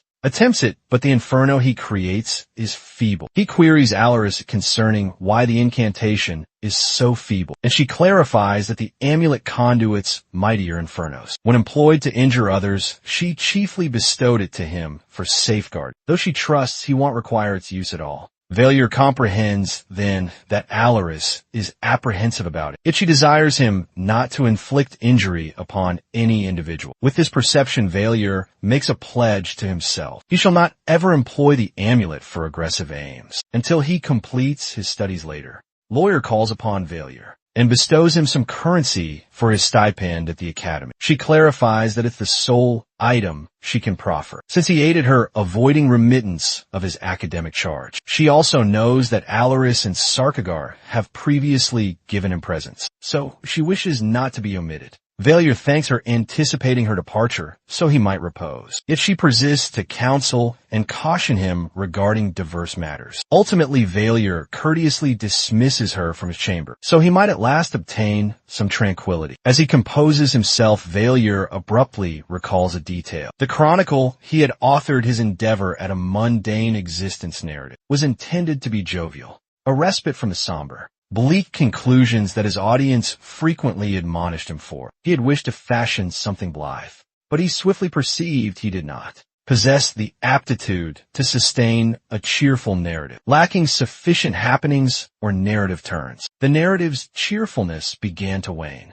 and the chronicle forfeited its initial vibrancy. Valier attempts to recollect the specifics of how the narrative advanced, but his recollection is indistinct, especially near the conclusion. He exerts his intellect and at last recalls that, partway through the chronicle, a portal to another realm materialized. Creatures started to stream into their realm, placing all at peril of utter destruction. Valier feels let down by this sequence of occurrences. Valier is unsure regarding his next action. Ought he to flee, conceal himself, and merely await the narrative's conclusion to transpire? He contemplates this recourse briefly, but then recalls that Alaris and Lawyer do not merit enduring due to his errors. With this understanding, he resolves to confront the repercussions directly, resolved to rectify matters. He chooses to attend the academy, to become mightier and acquire accomplishment merits. He trusts that by this means, he will either be capable of altering the happening involving the portal, or at the minimum challenge the creatures personally. If the realm is approaching its demise, he shall undertake whatever is necessary to prevent it. Failure ultimately comes back to the academy, where he and the other regal class pupils are directed to proceed to the lodging. By one post-meridium, he strolls toward the lodge and is instantly astounded by the magnitude of the edifice. He cannot avoid speculating how great a sum must have been invested in its erection. Within it is even more remarkable, capacious and refined, to the degree that Failure questions if Hell even managed to locate his chamber. Amidst the immensity as he's surveying the area, a maiden hails him turning about. Failure observes her proffering a palm clasp, which he returns. She presents herself as Siri Vanawar, the pupil overseer of the regal class. Upon inspecting his pupil identification document, she proposes to assist him in finding his chamber. She perceives that his document lacks a surname, but addresses him by the designation on the document regardless. Owen informs Failure that during the introductory session, she shall elucidate all he needs to understand as a freshman pupil. She insists that he be present, and Failure thanks her prior to departing to locate his chamber. When Failure reaches his chamber, he's astonished to discover it secured, but he swiftly recollects how to unlock it, recalling the specifics from the narrative. As the portal groans ajar, he is astounded by the vast expanse of the chamber. It feels more akin to a personal apartment than a pupil lodge. He remains there astonished, but shortly perceives a container set upon the floor. Inquisitive, he opens it and discovers a chart of the academy lodging regulations, some refreshments, a volume, and a writing implement within. Failure, presently with some leisure, seizes the chance to compile a roster of the figures he recollects from Division A. In Division B, as he's noting designations, he hears a proclamation, summoning all pupils to assemble in the main concourse. Though he wishes he possessed more duration to recollect further designations, he reluctantly sets the roster aside and proceeds toward the concourse. En route there, Failure looks upward and perceives a cluster of youth positioned above. Observing him, he speculates if they are seniors of the regal class. Judging by the manner, they are scrutinizing him, but he chooses not to ponder it. He continues on his path, eager to reach the concourse. Precisely as he's nearing the portal, a youth unintentionally treads on his foot. Failure responds irately, but the youth instantly expresses regret. Calming somewhat, Failure hearkens as the youth presents himself as Ludwig. Failure is astonished, perceiving that matters are beginning to feel tangible. Now that he's encountered the principal figure of the chronicle, they stroll to the main concourse together, where Owen directs them to occupy their places. Failure is uncertain where to be seated, as he's the final enumerated pupil in Division A. As he's about to get situated, some pupils from Division A observe him and start inquiring if he's the individual with the purported boundless aptitude. They taunt him, deriding his visage, and speculate aloud why an individual such as him would be assigned to Division A. Failure feels mortified, but attempts to disregard. The introductions commence, beginning with the pupils of Division A. The initial individual to present himself is Virtus, and Failure is taken aback. He recollects that in the chronicle, Virtus had concealed his selfhood, but here he's candidly presenting himself. Failure cannot avoid speculating why Virtus would behave distinctly from what he recollected. After all the pupils in Division A presented themselves, the attention moves to Division B. When the initial maiden Charlotte rises to present herself, Failure's apprehension intensifies. He recollects that Charlotte ought not even be in Division B, and he starts to feel apprehensive about the course matters are taking. Failure senses a mounting disquiet as he observes Virtus and Charlotte, two scions of the imperial lineage, stand amidst the regal class. Virtus, as the eldest scion of the sovereign, possesses the capacity to command immense authority. If he graduates from the regal class with superior marks, it shall cement his dominion and sway, bestowing him an unassailable standing in the dominion. The significance of this accomplishment would not solely stem from his regal ancestry, but from his verified abilities, rendering him a redoubtable persona. Velia, however, is perturbed by Virtus' premature manifestation in the regal class. This is not how the narrative was intended to progress. In his chronicle, Virtus was meant to remain in the periphery, surreptitiously amassing his authority prior to revealing himself. The circumstance that he has identified himself so early alters all. Virtus is supposed to be the concealed antagonist functioning in obscurity, but rather he's stepping into the luminescence, proclaiming his aspiration from the very outset. Charlotte's manifestation in the identical class merely compounds the bewilderment. She was never intended to be in the regal class, much less occupy it with her sibling. This divergence from the narrative unsettles Velia even further. He speculates if an action he took, perhaps enduring alongside the royalty, precipitated this alteration. The chronology appears to have been modified in manners he cannot entirely comprehend. Velia endeavors to understand it all. This was not the path Velia foresaw for the persona, but now with Virtus already initiating his gambit, Velia understands matters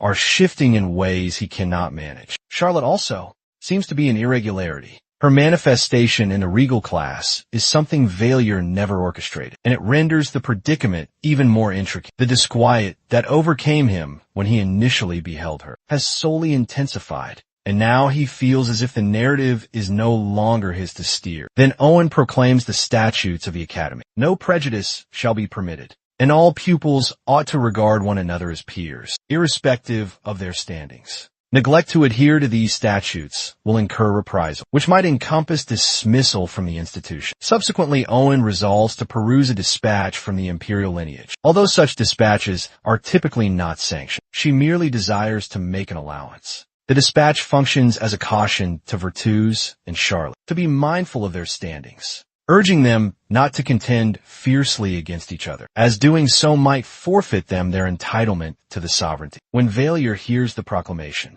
he trusts that it will deter the sovereign and royalty from conflicting, at least for the present following the proclamation. They are let go, but there's a youth among them named Er, who attempts to recognize Virtus as the sovereign. However, Virtus demurs. Cognizant of the caution issued in the dispatch, he desires not to make any actions that might draw undesired notice or create difficulty for the imperial lineage. After conversing for a spell with her, Virtus departs and proceeds toward a maiden in Division A. She is the individual who should have ranked foremost, but Virtus was positioned there rather. Consequently, she is in the secondary rank. Virtus nears her to express regret for usurping her stand, but the maiden whose designation is Ellen appears not to heed much about his expression of regret. She departs his vicinity without uttering much. Velia, however, perceives no justification why Virtus would even trouble to offer regret. It appears an action intended to uphold his regal conduct, yet valor deems it superfluous.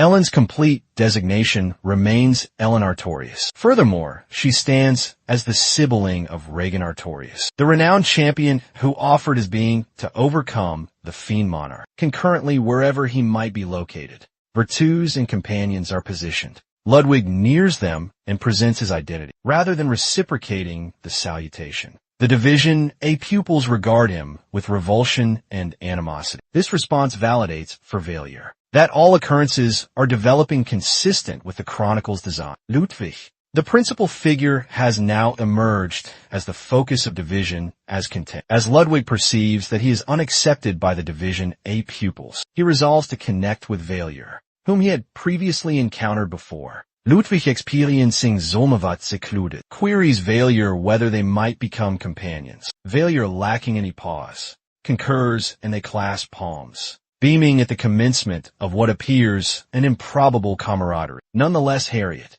the fourth pupil in Division A, is incensed upon observing Velia consorting with Ludwig, a pupil from Division B. She views this most unfavorably and is manifestly irate. Yet Ludwig, oblivious of her contempt, endeavors to be cordial with her likewise. Astonishingly for him, rather than obtaining a cordial welcome, he receives a stinging strike from Harriet. The unforeseen blow renders Ludwig dazed and mute, his countenance reddened with astonishment. Harriet, displaying an expression of disdain, informs Ludwig that he is unsuited for the division A logic, and pointedly clarifies that she is indifferent towards the stipulations Owen previously established about regarding all peers similarly. Her pronouncements are caustic, and the ambience becomes strained as Ludwig remains present. While Ludwig is assimilating the impact, Virtus materializes at the location. He swiftly perceives that Ludwig is quite incapable of self-defense, or retort to Harriet, which affords Virtus a juncture to intercede. With a composed yet authoritative bearing, Virtus queries Harriet, inquiring why she would handle Ludwig in that manner given Harriet's disposition. On the verge of replying, she stumbles, her ire temporarily abating. Harriet failed to foresee that her maneuvers would rebound in the manner they transpired. Her primary objective was to curry approval with Virtus by degrading Ludwig. Yet she swiftly comprehended that her stratagem had merely worsened existing matters. As Virtus probed her demeanor, she wavered, incapable of furnishing any rationale for her conduct, which then rendered her appearance increasingly absurd. Perceiving the way matters developed, Virtus, displaying his customary serene composure, resolved to seize the lead. He escorted Ludwig to a secluded spot away from the prevailing group stress, and tendered an expression of regret representing Harriet. He comforted Ludwig, informing him should he ever desire discourse or encountered any difficulties, he ought to feel unconstrained to employ the signaling device. Erie, having observed the entire interchange, could not but deeply commend Virtus for his benevolence and seraphic demeanor, acknowledging that his conduct diverged quite significantly from the customary royal behavior. Concurrently, the inaugural day at the Academy reached its conclusion, and Valier was about to experience a revelation. He received 100 accomplishment merits merely for concluding the day, which truly astounded him. He had scarcely accomplished aught, merely observed Ludwig endure beratement and navigate the commotion. Nevertheless, here he found himself with merits. He found it astounding,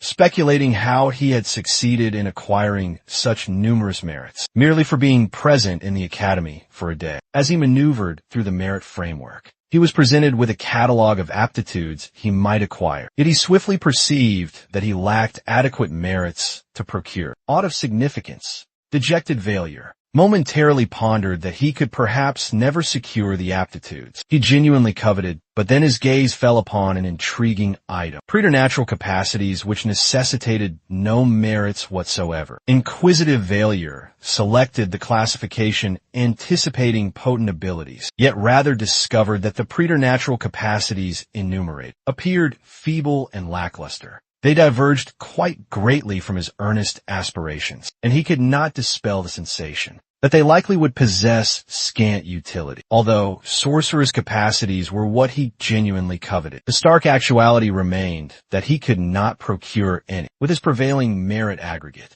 Valier, upon evaluating the alternatives, resolves to concentrate on accruing accomplishment merits for the interim. The Regal Division pupils possess a distinct induction right from the remaining Academy attendees. Yet it then transpires to be astonishingly straightforward. The chief instructor presents the advisory educators for every division. Thereafter, the pupils promptly receive a concise excursion through the auditoriums in the edifice adjoining the residence hall. It is a succinct yet vital orientation to the Academy's configuration, affording the pupils a prospect to acquaint themselves with where they will primarily occupy their duration. When Division A assembles in their instructional space, their advisory instructor, Effenhauser, materializes in their presence. He presents his credentials in a ceremonious fashion and promptly delineates the entire framework for their itinerary. Mondays and Thursdays are the occasions they join discourses as one, as a collective, whereas Tuesdays,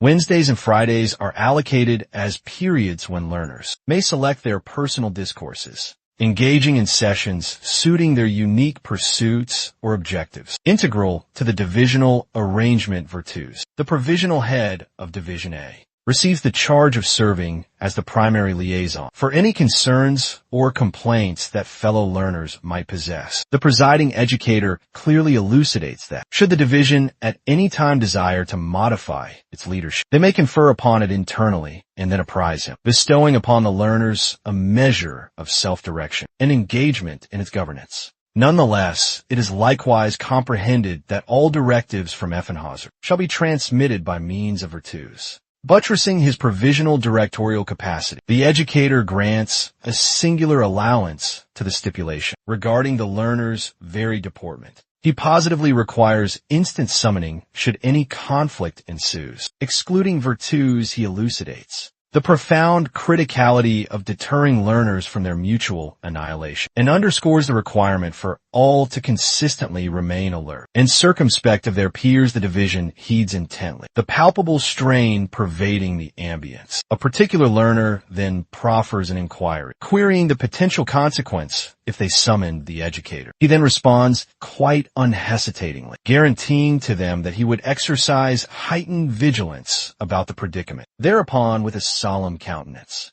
he appends that he possesses the jurisdiction to expel any learner, instantaneously should it be warranted. The chamber falls hushed, and a current of apprehension engulfs the learners. I have served as the advisory instructor at this institution for a decade. His pronouncements bear a gravity that renders all uneasy, additionally cementing the seriousness of the predicament, with the discomfiting ambience persisting. The presiding educator then resolves to depart. Nonetheless, he unforeseenly summons Valier to accompany his person. Valier's pulse quickens palpably, speculating as to why he is being specifically selected. Notwithstanding his disquiet, he accompanies the educator to his private chamber, powerless to demur upon entry. The educator proceeds directly to the crux of it. He informs Valier that, dissimilar to his peers, he appears to possess no remarkable aptitudes whatsoever. The educator queries Valier how he intends to address this particular matter, or whether any aptitude exists he might desire to master. The said educator plainly elucidates that the aptitude need not invariably be a distinct forte, yet he anticipates Valier shall be rather resourceful. Valier, quite hesitant on how to retort, pauses for a moment to reflect. He possesses no distinct trajectory in vision, yet swiftly comprehends that amongst all aptitudes accessible to his person, mastering preternatural capacities could prove the most advantageous. It might afford him the leverage he requires to endure within this realm. Consequently, he apprises the educator of his preference. Nonetheless, Valier perceives the educator's response to his determination. The gentleman appears somewhat discontented upon learning that Valier desires to cultivate preternatural capacities. Following a momentary interlude, the educator elucidates the rationale. Learners lacking verified preternatural endowments are ordinarily proscribed from engaging in discourses upon that topic. The sole dispensations are learners of the regal echelon. The educator articulates unease,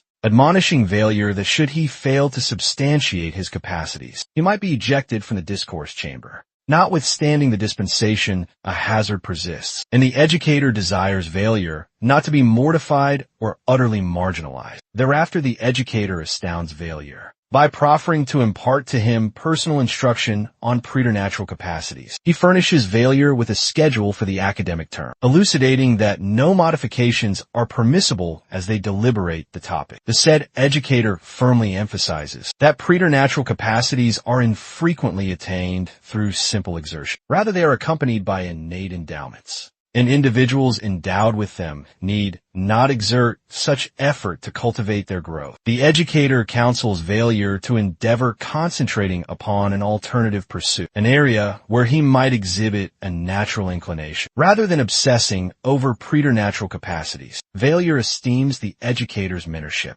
albeit it is not precisely the very counsel he desired to learn, and exits the chamber ruminating on the guidance. As he then ambles towards his subsequent lecture, Valier simply cannot but surmise that the educator appears more magnanimous than he initially foresaw. A quality of empathy resides within the educator's pronouncements, and albeit it is not the explicit assistance he had anticipated, it nonetheless remains mentorship in its unique fashion. However, as Valier crosses into the instructional chamber, his musings promptly pivot. He is met with the intense scrutiny of his fellow learners, each of them inspecting him with rather unyielding gazes, ere he could even become situated. Hushed utterances commence to pervade the space. And failure comprehends an individual has doubtless already ascertained that he truly possesses no discernible aptitude. The ridicule commences practically instantaneously, and failure cannot elude the escalating strain within the ambience. His fellow learners commence to voice biting remarks, interrogating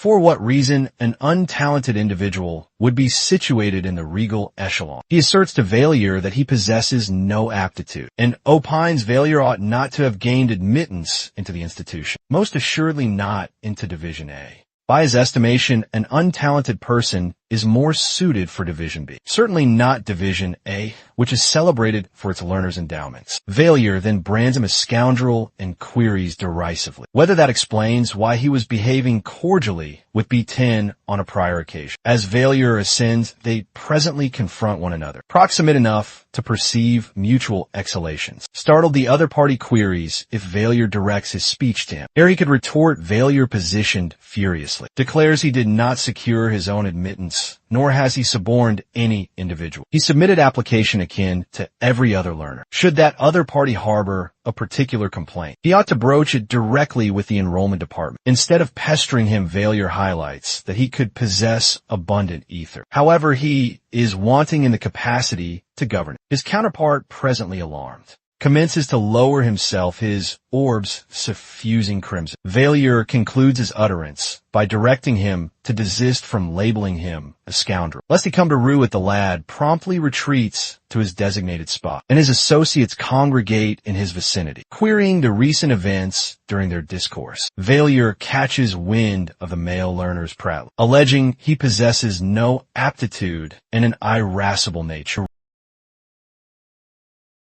Initially, he seems perturbed, yet subsequently, he resolves to adopt the persona they assigned him, the inept, disagreeable individual. Afterward, within the Academy's dining commons, as every individual is partaking their sustenance, here the fellow he previously contended with perceives that failure had been observing his person. Failure, experiencing remorse regarding the dispute, commences self-recrimination. He comprehends his poor demeanor caused all to believe he's unpleasant, and presently even his peers are disregarding him. Upon the board, Charlotte, a maiden with ether affinity and ether manipulation, is conversing with Harriet concerning how they might learn jointly. She opines they possess much shared ground. Opposite Herr Ludwig, who assisted her procuring additional flesh for recuperation, attends silently failure. Positioned opposite them, experiences a touch of envy. He perceives that the fellows presently appear to regard her more significantly than they do him. As the repast concludes, all are instructed they must sprint 20 circuits for their regiment. Failure finds it incredible he just concluded dining and now must sprint. He speculates why a sorcerer requires this manner of corporal condition. While he ponders upon it, Ludwig ambles alongside him and derisively utters he ought not become weary, as the circuits are not numerous. Failure finds incredible what he is perceiving, yet experiencing astonishment and incapable of utterance. Failure observes as a dame sprints beyond them, guiding the division through the 20 circuits. Ludwig instantly commences sprinting behind her, keen to contend. Failure understands that whilst Ludwig may lack the aptitude the dame possesses, Ludwig adores, contending particularly when endurance is concerned. Concurrently, one of their maiden peers informs the educator that she senses like she's perishing and no longer desires to sprint further. Ere Failure comprehends what's transpiring, the educator materializes alongside him, uttering that should this be an actual conflict, she would have perished. He likewise informs them that should she not complete the circuits, she shall not clear the term, as that constitutes a decree from the Dominion. When the circuits are concluded, they proceed to crunches. Several of the learners are lamenting, asserting the syllabus resembles martial condition. It is so vehement that they envy Charlotte, who is ailing and excused from it. The educator tallies the crunches. Yet several learners are already at 50 or greater, whilst others endeavor to attain 40. Failure, who detests the conditioning, comprehends that should anyone be discovered shirking, they must recommence from the 20 circuits and the crunches anew. They're all fatigued, Yet several are enthused about how it is developing their sinews. Following the conditioning within the changing chamber, Valier catches wind of some fellows discussing tomorrow's regimen, which astounds him. He had scarcely succeeded in finishing today's exertion, and cannot conceive how hell endure Thursday's session. Precisely then Kyre, the fellow he contended with concerning the enrollment, nears him deriding his person. He utters he finds it incredible Valier isn't mightier, following what he witnessed him perform upon the grounds. He persists in goading him, inquiring how Valier can be so indolent with exertions, and yet behave arrogantly in division. Valier retorts that he's not behaving arrogantly. It is Kyler who initiated the turmoil. Kyre abruptly exclaims at him, asserting Valier ought not retort to him, endeavoring to proclaim some manner of dominion as he thrusts his torso ahead. Valier, already weary and exasperated from the vehement exertion, stays composed, endeavoring to manage his ire and conduct. While all the youths in the changing chamber observe, he persists fastening his garment, and instructs Kyre to attempt thrusting his torso anew. Kyre, not desiring the others to surmise aught different, thrusts Valier's torso anew. Ere Kyre comprehends what's transpiring, Valier delivers a mighty blow, and every individual in the chamber exclaims in astonishment. Kyre tumbles prone upon the ground. Yet ere he can rise, Valier leaps upon him and commences striking. The remaining learners, perceiving it escalating beyond command, hasten to disengage Valier from Kyre.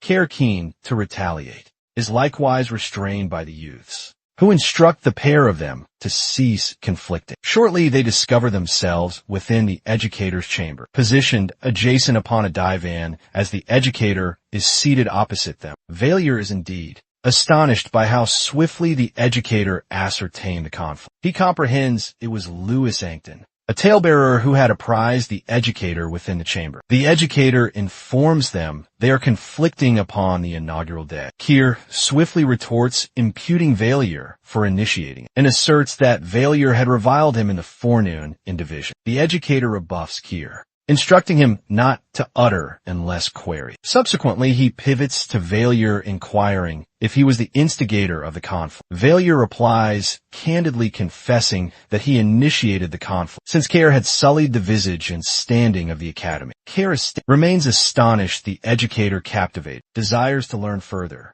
The educator interjects as Kyre endeavors to exclaim that Valier prevaricates. Yet the educator mutes his person, permitting Valier to proceed. Valier elucidates that following Kyre's affront to him, he neared endeavoring to subdue his person, asserting Valier was indolent upon the conditioning grounds. Kyre deemed it the ideal juncture to vanquish him. Kyre, comprehending his standing is imperiled, endeavors to interject anew, yet the educator quells his person, querying Valier number 11 to elucidate how Kyre number 10 has sullied the academy's visage. Valier beams internally. Pleased, the educator is keen on what he must utter, albeit he conceals his elation. He comprehends this shall solely exacerbate matters for Kyler. The educator, accosting them by their numerals, persists. Valier elucidates that Kyler has been disseminating adverse accounts concerning the academy, asserting the institution's enrollment framework is prejudiced, and that it is ill-suited for their vocations.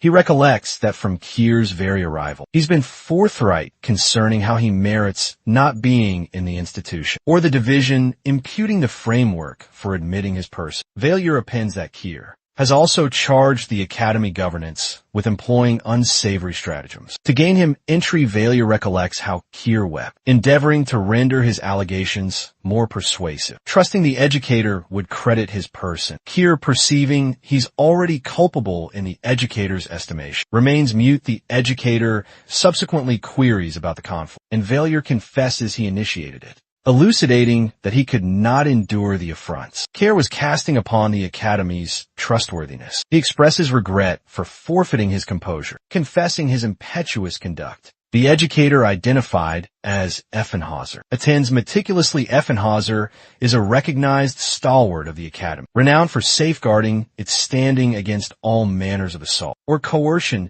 Effenhauser, a protracted affiliate of the academy, recognized for his benevolence and faculty of equity, instructs Failure number 11 to rejoin the division, whilst Kier number 10 is directed to remain stationary. The educator appears to surmise that perhaps Failure misconstrued Kier's pronouncements, and that Kier perhaps did not intend all the utterances he made. Failure departs the chamber, proceeding back to division, and as he ambles along the corridor, he perceives numerous learners glancing at him via the casements. He comprehends that by this juncture the entire division, particularly Division A and B, must have learned of the conflict. He envisions they must believe he possesses an adverse character lacking aptitude. He obtains an alert upon his display, apprising him that his trial has been finalized, and he has acquired 200 accomplishment merits. A further trial materializes, directing him to secure foremost rank in the forthcoming Constitution assessment. Failure is astounded. He comprehends that Ludwig and Ellen have been contending for foremost rank in Constitution condition. From its very inception, he muses internally that the sole method he might secure foremost rank should be if he incapacitated Ludwig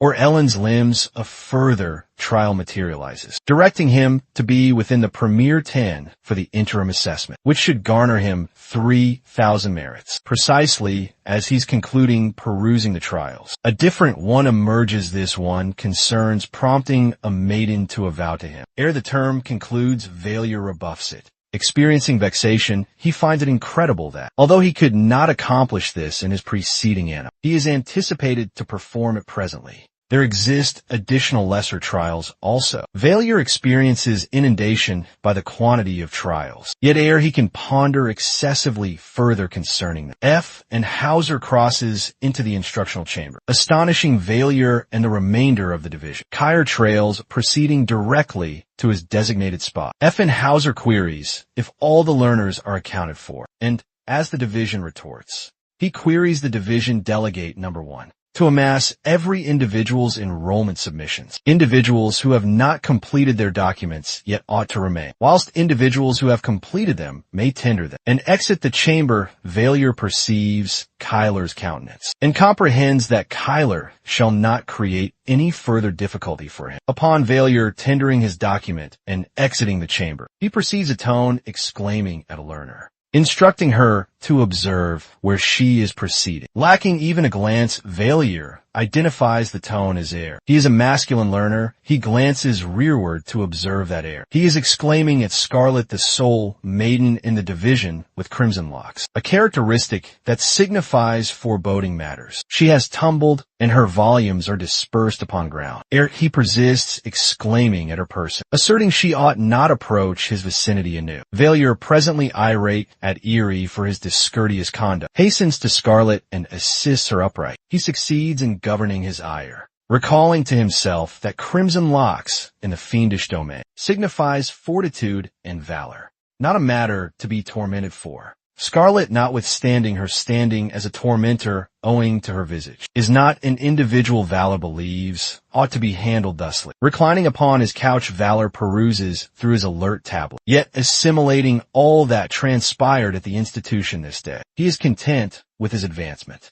Possessing acquired novel capacities, such as augmented might and thought perception, yet he comprehends there is still further to accomplish. Every accomplishment necessitates merits, and he possesses not nearly adequate for several of the potent aptitudes he desires. His aptitudes remain yet secured, and he comprehends that lacking access to particular capacities, he shall not be capable of securing foremost rank in the Constitution assessment. To access those aptitudes, Hell required to position himself within perilous predicaments that shall activate his concealed capacities. He peruses through his tablet at the diverse aptitudes accessible, such as blade artistry, marksmanship, and ether affinity, each priced at 2,000 merits. He is astounded at how costly all items are. He comprehends he shall not be capable of procuring all of them immediately. Thus he commences to ponder which aptitudes are most paramount for the interim. As he peruses through the catalog of trials,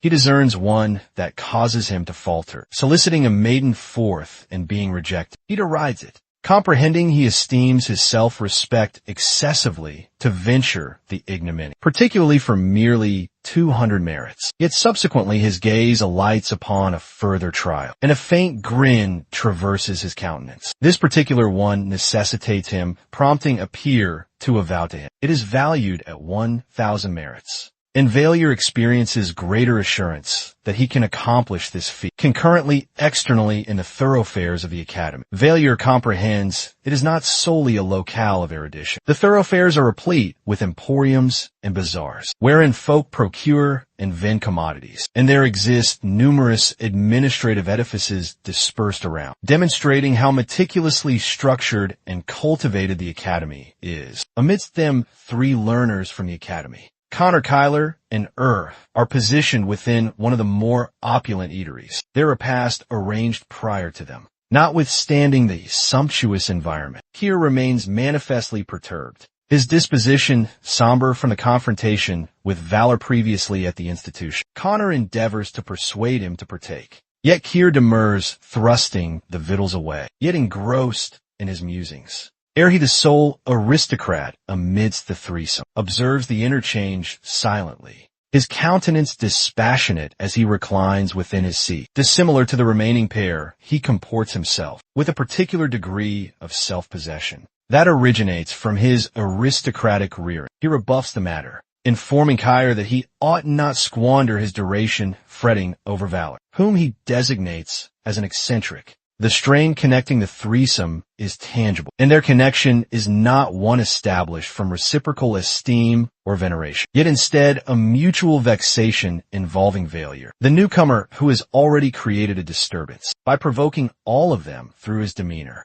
Although the trio themselves did not anticipate to bond so swiftly yet, their rapport begins to coalesce when they discover that Keir was penalized for the altercation, notwithstanding their anticipation that Valor would receive the core of the repercussions. As they proceed with their dialogue, and Keir is at last partaken, they observe some of the Academy's young women also within the identical eatery, albeit not within the identical area. One among them remarks that he opines their division has the loveliest young ladies. The remaining pair are astonished by this and apprise him that, as per the academic regulations, they are prescribed from observing the maidens beyond academic grounds so, in an unseemly fashion. Connor then inquires who they opine is the most alluring among the maidens. One replies that it is royalty, a patrician, whilst the other answers that it's Lady Rihanna. They proceed, deliberating the maidens. An individual unexpectedly nears them. They halt apprehensive that someone possibly heard their words. Conversing about the females, however,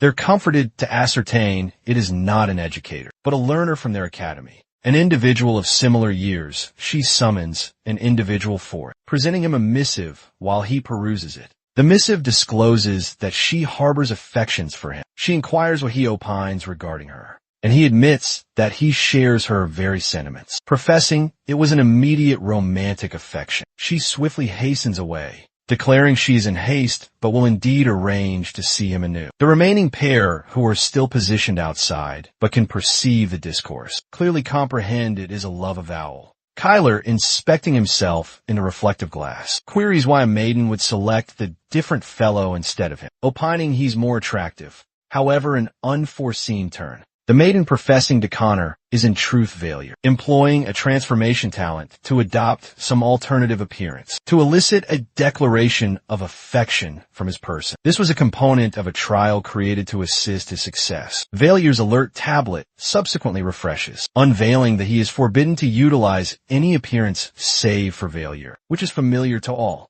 unless granted specific authorization. He is vexed when he perceives a fresh communication, commanding him to attend a rendezvous with Connor using the identical female guise. He would gain 1,000 merits by finishing the assignment. Valier, vexed by this, resolves to select the trial, where he must compose an amorous missive to appear and be rebuffed, albeit it shall be mortifying. He comprehends that finishing trials will gain him merits and abilities. He designates Ellen Artorius, identified as a to whom he is assured will rebuff him irrespective of circumstances. His strategy involves delivering the missive and facing rebuffal, gathering his merits when Valier unseals the entrance to his dwelling. He perceives the sound of a blade shearing through the air. Ellen is training with her blade, her actions so vigorous that the sound of the blade cutting the air resonates quite strongly. Attaining the doorway, even though Ellen employs a timber blade now, she wields it with celerity and accuracy, illustrating the duration she has been training. While she gasps deeply from the exertion, Valier speaks her name, she stops to attempt, and Valier muses internally that if he actually professes to her, she could employ the blade to thrash him soundly. Yet he promptly casts the notion aside, persuading himself that the 1,000 merits for finishing the trial are worth more than any other potential outcome. He assures himself it is a stake in his destiny. With a single palm, Valier extends the missive he has meticulously composed, evading direct gaze with her. He wishes she will peruse it, since he has invested all his notions and sentiments within it. Exactly as he foresees once she opens and peruses the missive, she merely utters no. Valier mutters to himself that it unfolded just as anticipated, then pivots and departs her dwelling while she continues her regimen. He cannot dismiss the feeling of being rejected so readily, notwithstanding acquiring his trial merits. He finds it incredible she turned him down without a moment's hesitation. At school the next day, they are outdoors for fitness conditioning, concentrating on swordplay for attacking adversaries. Every learner receives a timber blade and a pair of educators, albeit Valier is corporally there. His thoughts are still preoccupied by events of the previous day. He cannot cease pondering how he was overly bashful and quite hesitant, to so much as gaze upon Ellen when she was near him. As he attempts to banish these very notions, the woman instructor edges closer to him and remarks that he appears quite unfocused. She berates him, inquiring if he imagines they are here for amusement. Concurrently, on the opposite section of the conditioning area, Ellen is captivating the man educator with swift and graceful blade artistry. The instructor applauds her performance and comments that such proficiency is anticipated from a regal division learner, while Valier is being guided by the woman educator. He is unfocused, observing the man educator laud Ellen. The woman educator, becoming exasperated, berates him yet again, vexed that he is not attending to her directives. Concurrently, the man educator comments that Ellen is not the sole regal division learner who registered for the regiment. He then utters Valier's designation, Reinhardt A11. Valier answers from near, astonishing the woman educator. She queries him again if he is certain. He confirms. The man educator subsequently proposes that Valier and Ellen, as regal division learners, they should contend against each other, a type of conditioning where only the pair of them contend. To Valier's amazement, Ellen promptly consents. The other students form a semi-circle around them. Eager to watch the spar, the students are excited, but Valier, already defeated in his mind, believes she will likely take him down within seconds. He figures it will be a fight he'll never forget. The female instructor is also excited, telling them that they should do whatever they like during the spar, and she will decide when to stop them. Valier, feeling the pressure building, as the students' eager faces surround him, starts to feel he can't handle it, before he even realizes what's happening. He can't see Ellen in front of him anymore. As he turns to his left to lift his sword, Ellen smacks him on the head. He falls to the ground flat, and as he goes down, he wonders if Ellen is taking her revenge for the love letter he gave her, thinking that maybe she's angry, and this is her way of getting back at him. When Valier wakes up, he finds himself lying in a bed in the infirmary, with Ellen sitting beside him. She explains that after he fell, he lost consciousness and couldn't wake up until the training ended, so she had to take him to the hospital. She mentions that it's already the break period. As he attempts to get up from the bed, he staggers, nearly falling again. Immediately, Ellen supports him, helping him as they head out of the room. Valier tells her that she didn't have to help him, but she replies that she thought he would guard her first strike, allowing her to point the sword at his neck so that the spar could end quickly. However, she didn't realize he had no experience or training in swordsmanship. Valier senses that she's indirectly apologizing to him, and when he detects this, he quickly removes his hand from her shoulder in an attempt to make peace between them. He suggests that they go out to eat since it's lunchtime. Ellen agrees immediately. They head to the east side of the temple, a place known for its traditional foods. After sitting down at a restaurant, they are offered the best Korean stew, a dish Valia loves. He had spotted the restaurant on his way from Ellen's house the day before as the stew is served. He dips a spoon into it and offers a part of it to Ellen, honoring her with the gesture. However, deep down, he's thinking that this could be his small revenge, because he believes she won't like the food when she tastes it. Ellen spits it out, confirming his thoughts and saying that she doesn't like it. Valier smiles, feeling that he has achieved what he wanted. But to his surprise, she continues to eat the rest of the food that was served to her, which is also Korean to his astonishment. She finishes the entire bowl. As they prepare to leave, Ellen tells him that she will never eat the food again, and Valier is surprised to hear this, especially after seeing her finish the whole bowl. In the royal class during the magic theory period, the teacher writes magical equations on the board with white chalk. As the class progresses, Valier realizes that he hasn't understood a single thing the teacher has said since the class began. He knows this is just the first semester, and with the second semester approaching, he dreads how much harder it will become. Frustrated, he stands up and attempts to walk out of the class. The teacher notices him leaving and asks where he's going, but Valier doesn't answer. He continues walking out, contemplating dropping the class altogether. Next, in the mana attunement training class, Valier is also registered because it's required for his schedule. He lies down with many others in a supine position, while the teacher talks to them about mana and the universe. By the time the class ends, Valier has fallen asleep. When he wakes up, he sees that nearly everyone else is also asleep, which is typical for this class. It's a class that consistently receives great satisfaction. Remarks from students in the supernatural power control class. Attendance is taken before the lesson starts. The teacher calls out the names of the students, and everyone answers present, except for a surprising addition. Charlotte has joined them. Among the students are Rihanna DeGrance, Connor Heinrich, and several others. Valier finds that all the classes are exhausted. In this class, the students are taught how to control their supernatural powers. Rihanna de Grand Standout, as she has the highest ability to control her power, which everyone admires. People are happy to see her powers awakening so early, though only a few know the full extent of her abilities. She and her assigned teachers always go into a separate room before the class starts. Valier wonders if Rihanna might have fabricated her abilities just to get into the prestigious temple school. Meanwhile, Heinrich, who has the power to control fire, struggles. He can only control it for short periods before losing focus. Connor, who possesses the supernatural ability to teleport, has a unique problem after each teleportation. He finds himself naked. His challenge in the superpower control class is learning to teleport without losing his clothes in the process. While others are successfully using and training their powers, Connor is focused on mastering this aspect of his ability. Meanwhile, one of the instructors approaches Valier, who is sitting quietly. She asks him about his superpower, which still hasn't manifested. Valier responds by asking if the instructor can put him in a dangerous or fearful situation, hoping that might trigger his power. The instructor gently explains that powers don't work that way. If they did, everyone on Earth would have superpowers. She also warns him that if he continues to avoid participating in the training, he is at a high risk of failing the class. Valier acknowledges this, understanding the consequences later. As Valier walks down the school corridor, one of his fellow royal class students, who is also in the superpower control class, calls out to him. The student questions why Valier even bothers attending the class if he doesn't have any superpower.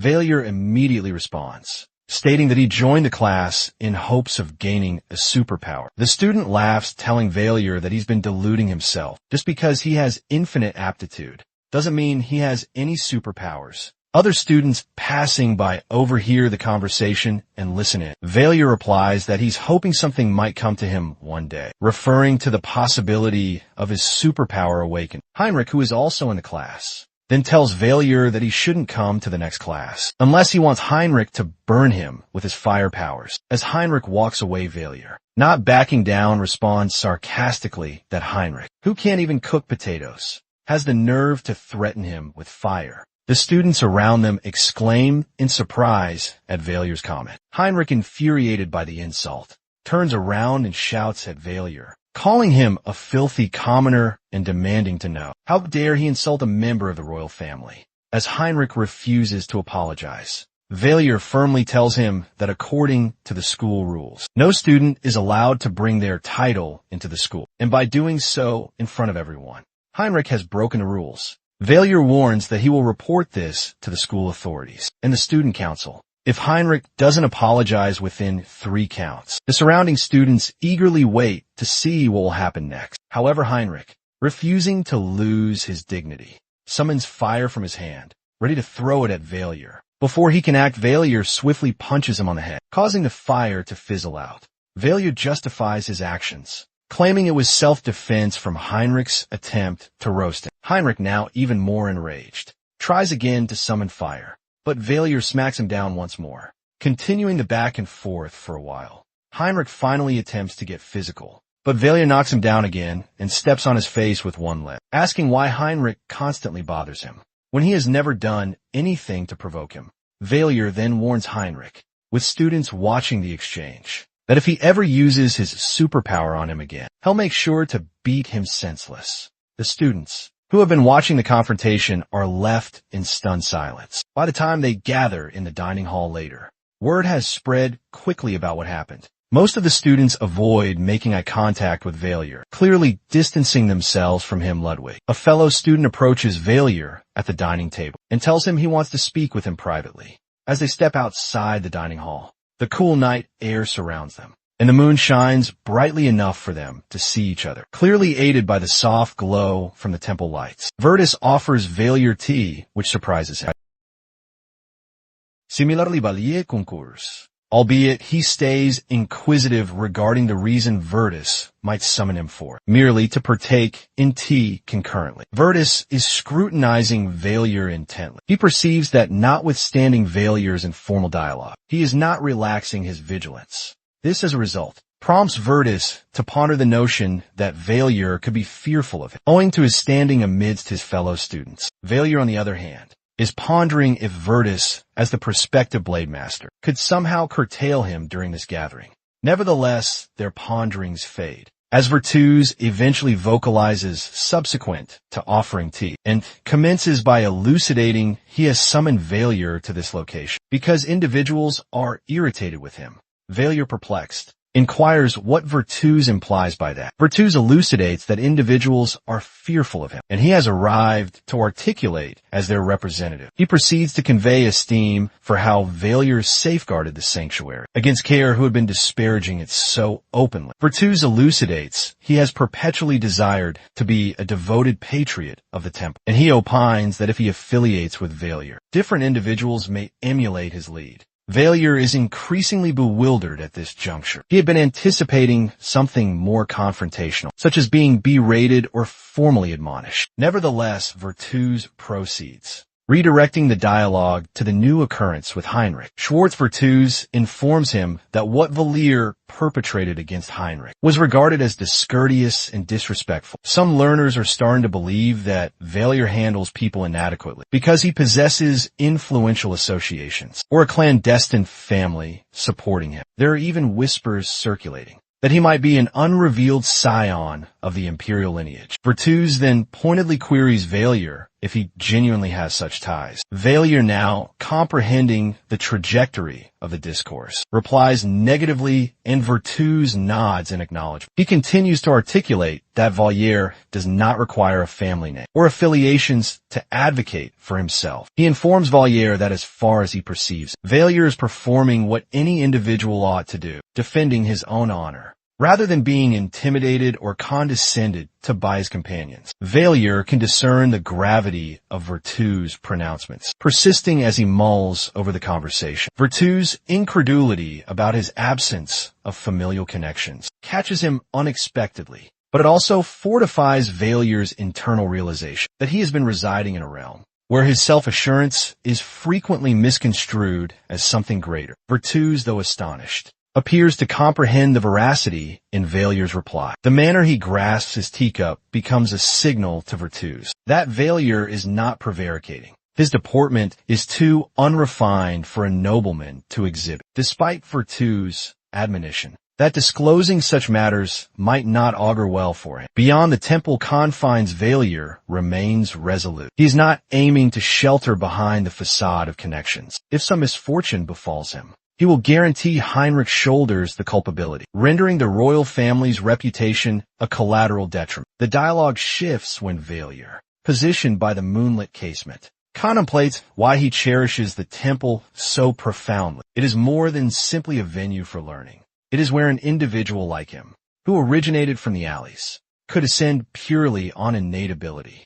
Virtus, with his analytical intellect, seems to honor Valier's devotion to the temple, but his personal creed is dissimilar. He speaks enigmatically about the hierarchical structure of ants, where station and standing are all that signify, and as someone in a superior station, he is permitted haughtiness. Valier, ever discerning, grasps Virtus' underlying implication, that he as well is an individual of rank who must impose authority, irrespective of the persons surrounding him. Valier, conversely, disputes the necessity for such a demeanor. Why must Virtus regard everyone beneath him with such contempt? Virtus rebuts, highlighting that Valor's articulateness and composure suggest he is not from the thoroughfares. Despite Valor's external presentation, he has been significantly challenged in this exchange, but Virtus cautions that he will persist in delving into his history, endeavoring to ascertain who Valor genuinely is. Ultimately, Virtus departs with an admonition to Valor to manage his temper. As Valor observes him retreating,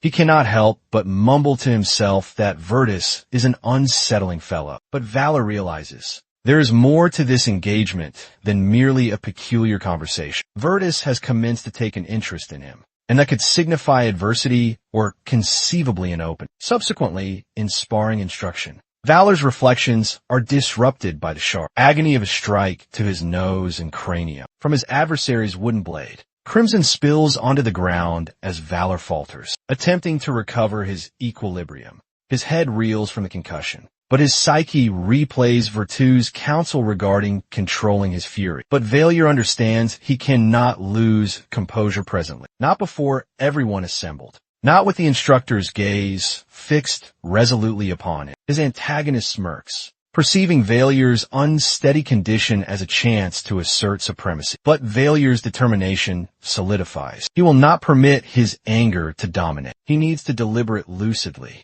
notwithstanding the crimson on the ground and the fury building in his core. It is Valier's initial weekend residing at the temple. 2 days have elapsed since his discourse with Virtus, and Valier has begun to concede that Virtus will not undertake anything to halt the hearsay proliferating about it. He is not astonished after all. He and Virtus are not genuinely companions. They are merely acquaintances who can sporadically exchange a few informal utterances without any profound rapport. Valier has observed something additional about Virtus too. Virtus seems to be a genuinely compassionate and benevolent individual to everyone around him. He interacts with others with affability and tenderness, and people appear instinctively attracted to him. But Valor cannot dispel the inkling that Virtus is faint, enacting a charade of kindness towards Valier. It is almost as if Virtus is a virtuoso at feigning being magnanimous, adroitly concealing his authentic self behind this impeccable facade. Meanwhile, the scuttlebutt has made Valier feel like a pariah. Nearly everyone from Class B, save for Ludwig, is shunning him due to these rumors. In his ennui and exasperation, Valor contemplates seeking out Lawyer. Later, Valor is observed within a structure with Lawyer. She gazes at him with solicitude and inquires if he is well. Also pondering if the imperial princess and prince, Valier reassures her that nothing extraordinary has transpired thus far, and he even remarks that the prince appears to have developed a fondness for him. He mentions, however, that if circumstances ever deteriorate, he shall utilize the unique circlet he possesses to abscond. Valier then apprises Lawyer that he has a petition for sarcature. He surmises that the princess might possess some sort of concealed preternatural ability, and he dislikes that. He does not know what it is. He feels disquieted about this enigma and desires Sarkager to investigate the affair discreetly. Lawyer heeds and consents to relay his communication to Sarkager. Nevertheless, she also cautions him to refrain from meeting with Alaris or Sarkager directly. Valier arches an eyebrow and queries why, believing it might be because Observing him with individuals who do not appear linked to him could arouse suspicion, lawyer affirms, implying that it is prudent for him to evade undue hazards in these precarious situations. Lawyer then notifies Valier that he is being shadowed, which astounds him. He swiftly wonders who it could be, and it transpires to be a contingent of his classmates. As soon as they perceive they have been detected, they abscond. Lawyer opts to permit them to depart for now, but admonishes Valier to be more vigilant when moving about independently. Henceforth, Valier takes her counsel earnestly, realizing he will need to be more circumspect in the time ahead. He can infer why his schoolmates were tailing him. They likely wish to ascertain if he matches the tales they have been told about him to sidestep unwelcome scrutiny. He resolves to cease frequenting establishments like the Rotary Club, which might intensify the gossip subsequently. When Valier comes back to the institution, he perceives the piercing, censorious gazes of his classmates upon him. One of them audaciously asserts they witnessed him consorting with vagrants beneath the viaduct, scoffing that he must be quite inferior to a commoner. Valier, not skipping a moment, retorts with biting wit, playing into their presumptions. Valier's aplomb astounds his schoolmates. Without faltering, he cautions them that they should not venture to utilize his origins to torment him. With a frigid inflection, he insinuates that he could be far more malevolent than they might imagine, even suggesting he might go so far as stabbing them in their slumber if they provoked him. He informs them it is ill-advised to trifle with someone who has naught to forfeit. One of the classmates endeavors to act formidable, though apprehension is patently etched across his countenance. Valier seizes him by his attire, issuing him a grave ultimatum to leave him undisturbed. He then instructs the assembly to discover something more worthwhile to do with their weekend, if they possess such ample leisure on their hands. Thereafter, Valier proceeds back to his dwelling. Organizing his reflections, he deduces that Kier and must have been the individuals who shadowed him. Now, owing to their espionage, tales will likely circulate about him, associating with deranged ruffians from the backstreets. He exhales deeply, understanding these narratives are only poised to degrade his standing. Just then there is a rap on his portal. He presumes it is Kier and the others, which only intensifies his vexation as he moves to respond. But when he unseals the door, he discovers Ellen positioned there instead. She notifies him that an upperclassman is requesting him. At the practice arena, Valier accompanies Ellen to the practice arena, where he observes a female senior castigating his classmates. Ellen rejoins the others, resuming her own penance without demur, but Valier merely stands there impassive. The senior, perceiving his insubordination, bellows at him to prostrate on the ground, plainly attempting to impose her dominance. Valier, however, remains unperturbed with a composed yet defiant tone. He retorts that he will not accept commands from an impudent child like her. His audacious reply stuns her, rendering her momentarily dumbfounded. The other scholars look on, astonished by his refusal to acquiesce, and the audacity he displays in confronting an upperclassman. The upperclassman, flabbergasted by Valier's temerity, insists if he even comprehends who she is. Valier simply grins, and for an instant, he mulls over flicking her brow if she does not retreat. The senior, growing diffident at his unwavering self-assurance, realizes she cannot cow him and whispers that he will lament this before scurrying away once she has departed. Valier redirects his focus to his schoolmates, who are still performing the disciplinary drills. He inquires of them what is actually transpiring. One of them clarifies that this chastisement is a lengthy, entrenched custom in Class A, bequeathed through generations. It is intended to remind scholars to relinquish their societal rank at the entrance, while at the temple as a component of this custom. An upperclassman who hails from a commoner lineage assumes the responsibility of upholding, establishing a precedent to deter anyone from attempting to exert rank or assert preeminence based on their social stand. Valier listens pensively, comprehending now that the punishment is not merely about dominance. She has even gone so far as decreeing they must be defeated by Class B, further exasperating some of the scholars. As Valier stands aloof, Harriet nears him, manifestly apprehensive. She queries if he is poised to assume accountability if matters go awry, cautioning that the upperclassman will be even less lenient. Following his defiant gesture, but Valier appears entirely unconcerned. He shrugs and informs her that the upperclassmen cannot prevent them from attending instruction or obtaining repose, and that if any of them dare to accost it, they can simply report it to the instructors. Valier continues to state that having matured on the byways, he possesses his own personal dignity and is not a craven sort like the others, who submit out of trepidation, and Harriet, feeling both vexed and disquieted, retorts sharply at him, vociferating that if his conduct disrupts her academic existence in any manner, she will ensure he atones for it. Valier's eyes constrict his stare, becoming glacial. He cautions her that if she attempts to meddle with him, he will reciprocate in kind. Without reluctance, he even labels her a simpleton, demonstrating just how little her menace impacts him. Just as Harriet readies to counter,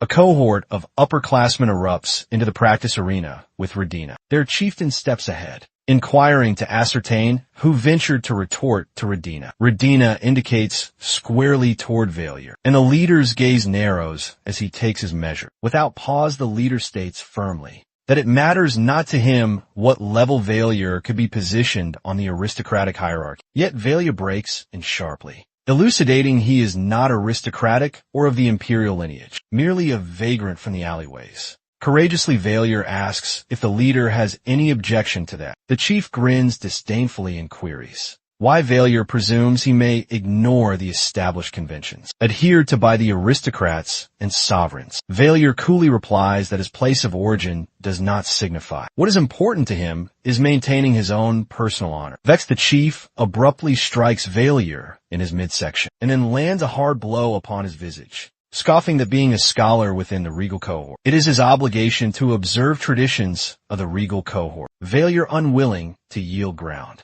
attempts to deliver a fist. However, the senior scholar evades and counters with a further blow, commencing a severe thrashing nevertheless. With a rapid maneuver, Valier astonishes all onlookers by stooping low and seizing the chief in a very vulnerable area. Squeezing firmly, the chief exclaims loudly in torment, and a few of his companions advance quickly to intercede. However, Valier admonishes them to remain quite distant, vowing to utterly destroy it if they move one more pace forward. The companions trade very nervous looks, and upon the chief's pressing head gesture, they unwillingly begin to retreat, understanding they are subject to Valier's whim now. Valier then loosens his tight hold, observing the chief's agonized countenance become compliant. He grins, slightly knowing that his point is now understood. He is not an individual to be trifled with lightly. He inclines closer, cautioning the chief that should he venture to interfere with him once more, he will guarantee he forfeits that particular appendage permanently. Facing toward Radina, he signals for her to escort the chief elsewhere now, establishing his authority ere Radina could even respond. A different senior scholar then advances.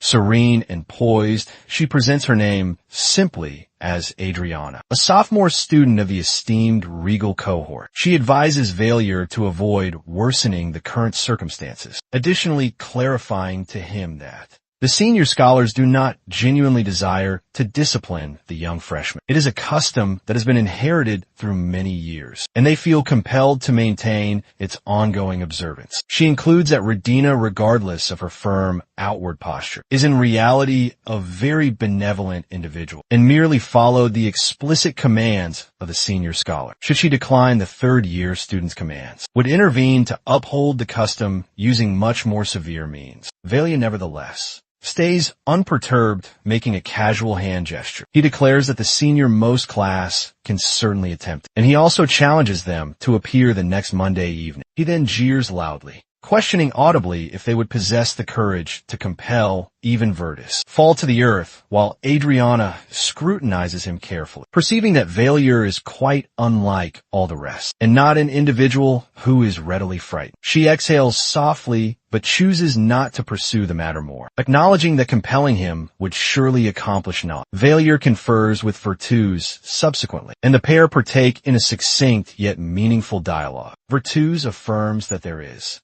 genuinely a practice akin to the one Valier faced with the upperclassmen in the regal assembly, and he had been speculating when they would initiate their action. He queries Valier what his stratagem is if the seniors materialize on Monday. Valier, preserving his composure, assuredly retorts that the upperclassmen will not arrive. However, if they materialize, it would only render them quite ludicrous, He clarifies that they would never venture to strike an imperial scion, particularly one who declines to acquiesce to their stipulations, as it would precipitate a controversy. But conversely, if they capitulate, it would make them appear feeble and even more foolish. He smirks slightly, convinced that regardless, they will be ensnared in a predicament with no victory. Virtus heeds this, and after a spell of contemplation, observes that Valier's conduct could be interpreted as a substantial defection. A grave transgresión y monarcal parlance, since he had effectively betrayed him as a prince. Virtus proceeds to mention that under typical conditions, he would obliterate Valier's entire lineage and kin for such a grave affront instead.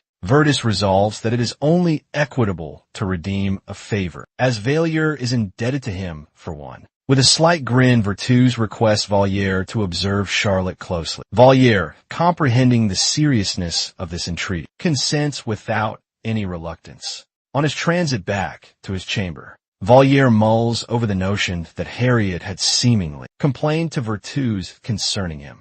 He regards it somewhat comically, though the reflection also imparts a sharp tang in his mouth. As he traverses through the corridors, he notices Harriet seated at a table, savoring a tranquil tea interlude. She appears profoundly in reverie. Oblivious of his nearing presence, an inspiration strikes him, and a roguish smile unfurls across his visage. He resolves to jest with her somewhat. As he ambles by, he casually addresses her featherbrain. The instant the utterances escape his lips, Harriet's rejoinder is prompt and instantaneous. She glares at him, her countenance suffusing slightly pink as she frowns. She retorts at him sharply, reminding him that she had previously instructed him not to call her that. Valier, unperturbed, serenely clarifies that he was amidst a soliloquy. When she interjected, he then mentions that he believed she was astute, but now he perceives she is merely a featherbrain. Harriet, now patently exasperated, attempts to vindicate herself. She accuses him of trying to incite her, anticipating she will leverage her societal standing to create difficulty and accrue demerit points. Valier, however, does not regard her earnestly. He tells her she is overanalyzing it, and that he did not harbor such an intricate scheme in mind. He dismisses her apprehensions with an effortless nonchalance, but appends almost facetiously that the manner she overreacts is actually rather endearing. The words strike her more profoundly than he anticipates. Harriet's visage flushes a profound crimson, and she falters, patently discomposed by his informal observation. Valier, observing her response, does not miss an opportunity. He continues to remark that she should behave her age and cease being so immature. But despite his bantering inflection, there is an inkling of affection in his utterances, as if he relishes observing her this way. With a concluding teasing look, he pivots and proceeds to his chamber, leaving Harriet behind in an astounded quietude. On Monday, air class commences. A contingent of sophomore upperclassmen materializes at Class 1A. At the vanguard of the contingent is R. Degretus, the successor to the Degretus lineage, with an aura of resolution and ire. Before he advances to confront Valier, the other scholars become silent, perceiving the gravity of the predicament. ARD is patently pursuing a showdown. ARD deposits his gauntlets upon the table, an emblematic gesture of defiance. His demeanor commands undivided focus, and he makes it quite unmistakable that he deems Valier culpable for an affront to his honor. That transpired a few days prior. The tension in the chamber is palpable, as everyone awaits to observe how Valier will retort. ARD proffers him the selection of time and location for the contest, making it evident that their disagreement will be adjudicated. With a formal confrontation, Valier, without reluctance, concurs to the duel. His serene acquiescence startles those surrounding him, particularly Redina, who had foreseen a more protracted rejoinder. Valier's absence of apprehension is almost disquieting, as he remains composed in the presence of such provocation. Art, perceiving Valier's self-assurance, cautions him that he will not be handled leniently this instance. He purposes to make Valier atone for the preceding mortification, and will not permit him to evade with ease. Redina endeavors to approach Valier, her countenance replete with solicitude. as she admonishes him about the seriousness of the duel. She clarifies that her Degritus is no commonplace adversary. He is positioned third in Class A of the sophomore year, which signifies he is not merely proficient, but could readily impel someone like Vailure to the brink, conceivably even slaying him in the proceeding. Her tone is imbued with sincere anxiety for Vailure's well-being, but he simply dismisses her apprehensions, scarcely recognizing the menace. Vailure retorts that he questions ARD would escalate matters that extremely. His detachment to the peril startles Radina, who cannot fathom why he would consent to a duel with such substantial stakes. Particularly considering his absence of apparent aptitude, she presses him further, proposing that he could still withdraw and apologize to ARD. If he feels endangered, she even suggests he could implore for clemency to sidestep a perilous confrontation. However, Vailure's rejoinder is resolute and without pause. He informs her that if ARD succeeds in besting him to the verge of almost slaying him, then yes, he will implore. But he appends that he doubts it will reach that extremity. His acceptance of the duel is not regarding the combat itself. It is concerning something more profound, something he must confront in order to unlock his latent aptitude. Vailure's resolve is fixed on utilizing this contest as a method to propel himself to the extremity. He opines that only by being driven into a predicament where existence and triumph appear unattainable will he be capable of shattering the mental impediments that are constraining him. The contest between Vailure and ARD is slated to occur in a fortnight, with the location designated as the Interior Practice Arena at the Freshman Division A residence. As the contenders have concurred, F and Hauser shall serve as the formal attest, guaranteeing that the occasion is equitable and that there exist no misinterpretations. Tidings of the approaching contest rapidly disseminates, arriving not merely to the freshman scholars, yet also Division B Ludwig. A peer scholar nears Vailure amidst the practice, apprehension engraved upon his countenance. He implores Vailure to re-evaluate and supplicate for pardon from ARD, rather than proceeding with the contest. Vailure, nevertheless, stays resolute in his position, retorting that it is not as straightforward as such. Notwithstanding his composed bearing, it is evident that the strain is beginning to exert its impact. By the conclusion of the corporeal practice period, Vailure is utterly depleted, his physique depleted from the strenuous exertion. As Vailure proceeds back to the lecture hall, he is presented a missive by Charlotte, who frigidly declares that he must stay in his lecture hall post-studies. She does not expound additionally, permitting him to ponder what this might concern. The missive seems oddly ceremonious, and Vailure cannot avoid remembering that this marks the initial occasion they shall converse. Subsequent to the event at the Fiend Monarch's fortress, he is seated at his escritoire, his mind careening, endeavoring to ready himself for what Charlotte has orchestrated. He understands that whichever dialogue impends them, it shall not be a straightforward one. He foresees that it could concern the contest, or perchance concerning something more intimate. The portal to the lecture hall unseals, and Charlotte proceeds within, her demeanor authoritative and self-possessed as ever. Devoid of any pleasantries, she approaches Vailure. He queries her desires, anticipating some measure of elucidation. Yet conversely, Charlotte's reply is enigmatic. She merely declares that she comprehends precisely his identity. Vailure experiences a surge of apprehension envelop him as Charlotte vocalizes. For an instant, he questions if she discerns his true self. His pulse quickens as he endeavors to maintain his composure and queries her regarding what she implies by her assertion. Charlotte, nevertheless, stays composed, nearly aloof. She informs Vailure that she does not typically consort with individuals such as him. Yet upon learning that he originates from the alleys, she resolved to investigate him. Via some meticulous inquiry, she ascertained that he is linked with the Pilferers' Sodality, the identical faction that finances the Rotary Assembly. This astounds Vailure, who had believed his history would stay concealed. He is awed nevertheless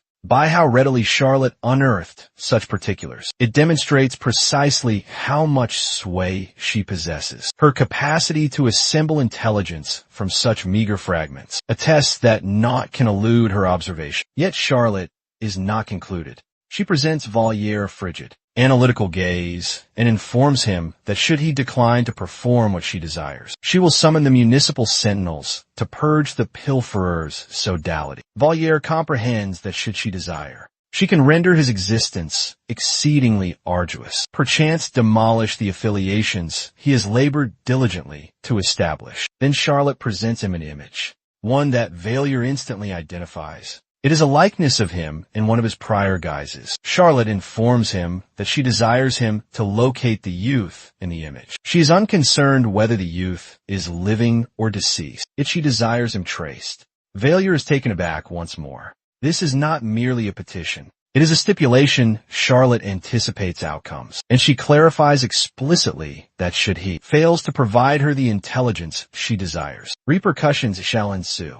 Valier remains in a condition of bewilderment, attempting to discern how he might conceivably locate himself. He questions what she anticipates from him, how he might trace an individual he is fundamentally attempting to evade. Nevertheless, as he ponders further regarding Charlotte's utterances, he commences to gather some indications. It is evident that she surmises the youth has ultimately become a mendicant. On the alleys, given he was previously a scholar from the sanctuary and was formerly connected to the alleys, Charlotte must have opined Valier would be the ideal individual to locate him, and she appears to believe that an individual such as him could possess the requisite affiliations to find the youth. Valier's thoughts accelerate. He begins assembling why Charlotte is so determined regarding this quest. It is not merely due to the youth's vanishing, yet due to her intimate investment in locating him. As he contemplates Charlotte's fervent endeavors to locate the youth, a feeling of disquiet descends.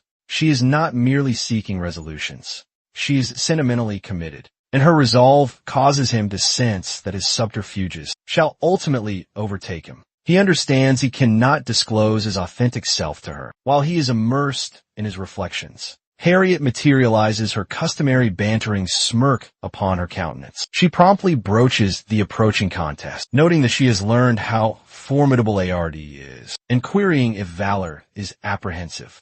He readily concedes that he is fearful. There is no purpose in feigning differently. Yet then she prods additionally, querying why he consented to the contest if he is apprehensive. His reply is uncomplicated. He surely has misplaced his senses. Yet there is a particular gravity about her that causes him to hesitate, and departs with a mischievous glance. Her remarks resonate in Valor's thoughts. The confrontation is a genuine peril, one that might render him gravely wounded or more dire. Resolved to seize control of the situation personally, Valor proceeds toward the practice arena. He observes as Clifford the fifth-rated student, and Ellen a proficient combatant by her own merits, hone their blade skills daily. Their motions are graceful, exact, and potent without strain. But Valor understands they are unable to impart the knowledge he truly needs. They're excessively advanced in their development, and their techniques do not match his specific needs to establish his personal groundwork. He comprehends that what he requires above all else is a sturdy footing to develop upon. Valier grasps the training blade with resolve, aiming to hone his blade skills on practice mannequins. His initial strike, nonetheless, is ungainly, and he swiftly falters to the earth. A surge of exasperation overwhelms him as he comprehends just the extent of his journey ahead. The journey forward is to be arduous and demanding. He observes Cliffman and Ellen practicing with great ease, their motions graceful and potent. He compels himself to continue striking, notwithstanding the ache in his arms and the fatigue in his limbs. Each strike feels burdensome, each maneuver clumsy, but he persists, trusting that somehow he will indeed improve. Time elapses, and by dusk, Valier is solitary in the practice arena. Perspiration trickles down his countenance, and his physique throbs with the exertion. The welts on his hands ache intensely as he casts the wooden training blade to the side, collapsing to the earth. He cannot avoid feeling a measure of respect for Clifford and Ellen. Their endurance of discomfort, their might, and their regimen are remarkable. He understands that he has a significant distance to traverse before he can equal their stand, but he cannot permit himself to surrender. He compels himself to rise once more, even as his palms ooze from the welts. As he pauses for a moment to collect his breath, at that instant Adriana arrives upon the practice arena. She notices Valier is seated upon the ground,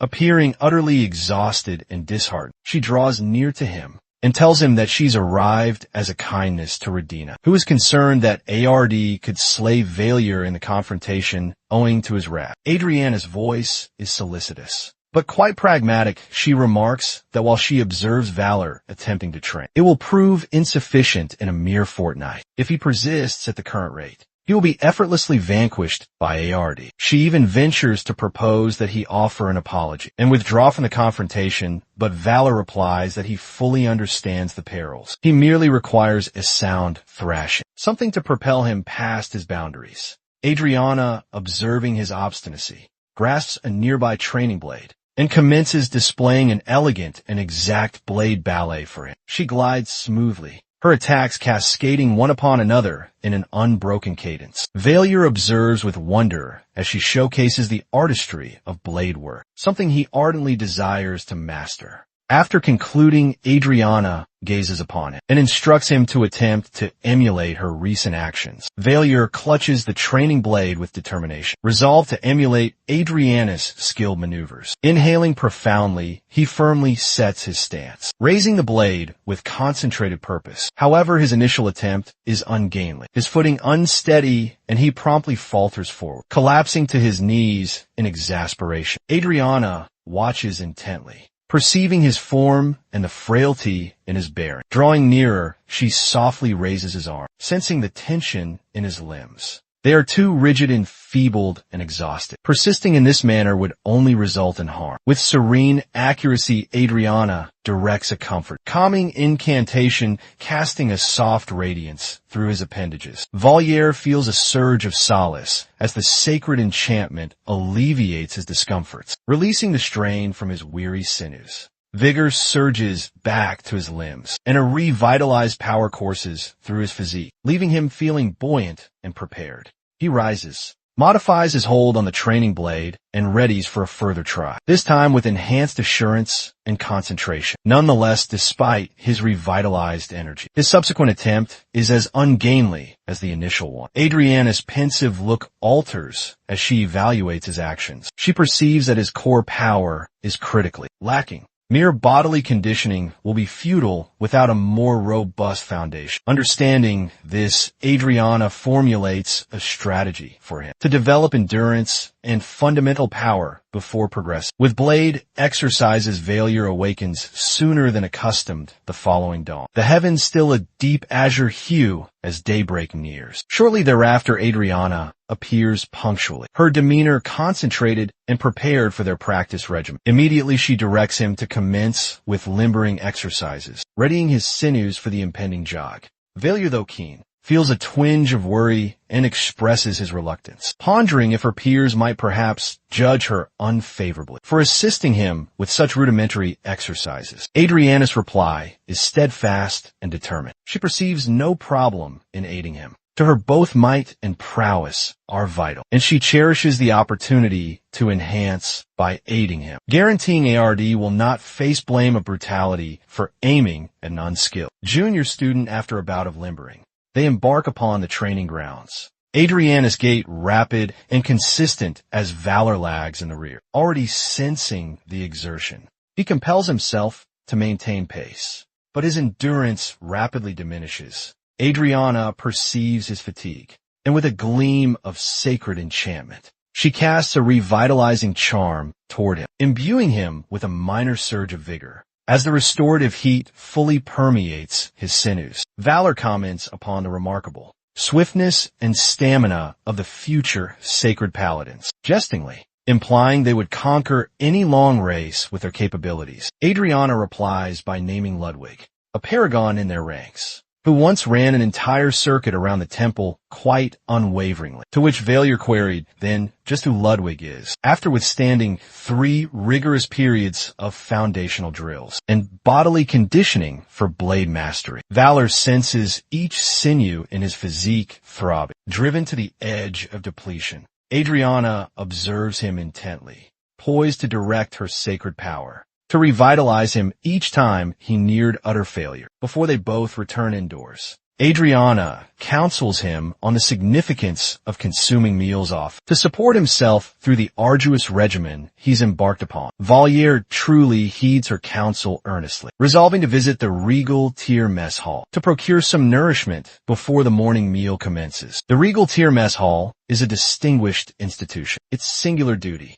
being the well-being and sustenance of the regal tier pupils, manned by culinary virtuosos who prepare exquisite dishes. The mess hall provides not only superb morning fare, midday and evening choices, but also after-hours treats and beverages. As Valier enters within, he notices Ellen presently situated, chewing upon an entire portion of cured meat. Sensing extreme hunger from the exertion, he queries her if that's the sole provisions in the culinary space. She directs him towards some fundamental supplies like bread, eggs, and several other vital items. Heeding her advice, Valier proceeds into the culinary area, choosing to prepare something swift and simple to restore his vigor. Valier quite swiftly assembles a modest repast, relishing the inviting fragrance and pleasing appearance of the sustenance. His humble fare captures Ellen's notice, her stare intent, and her saliva nearly flowing. Unflinchingly, he readily presents her a morsel, unprepared for her to consume it with such swiftness. As he observes in amazement,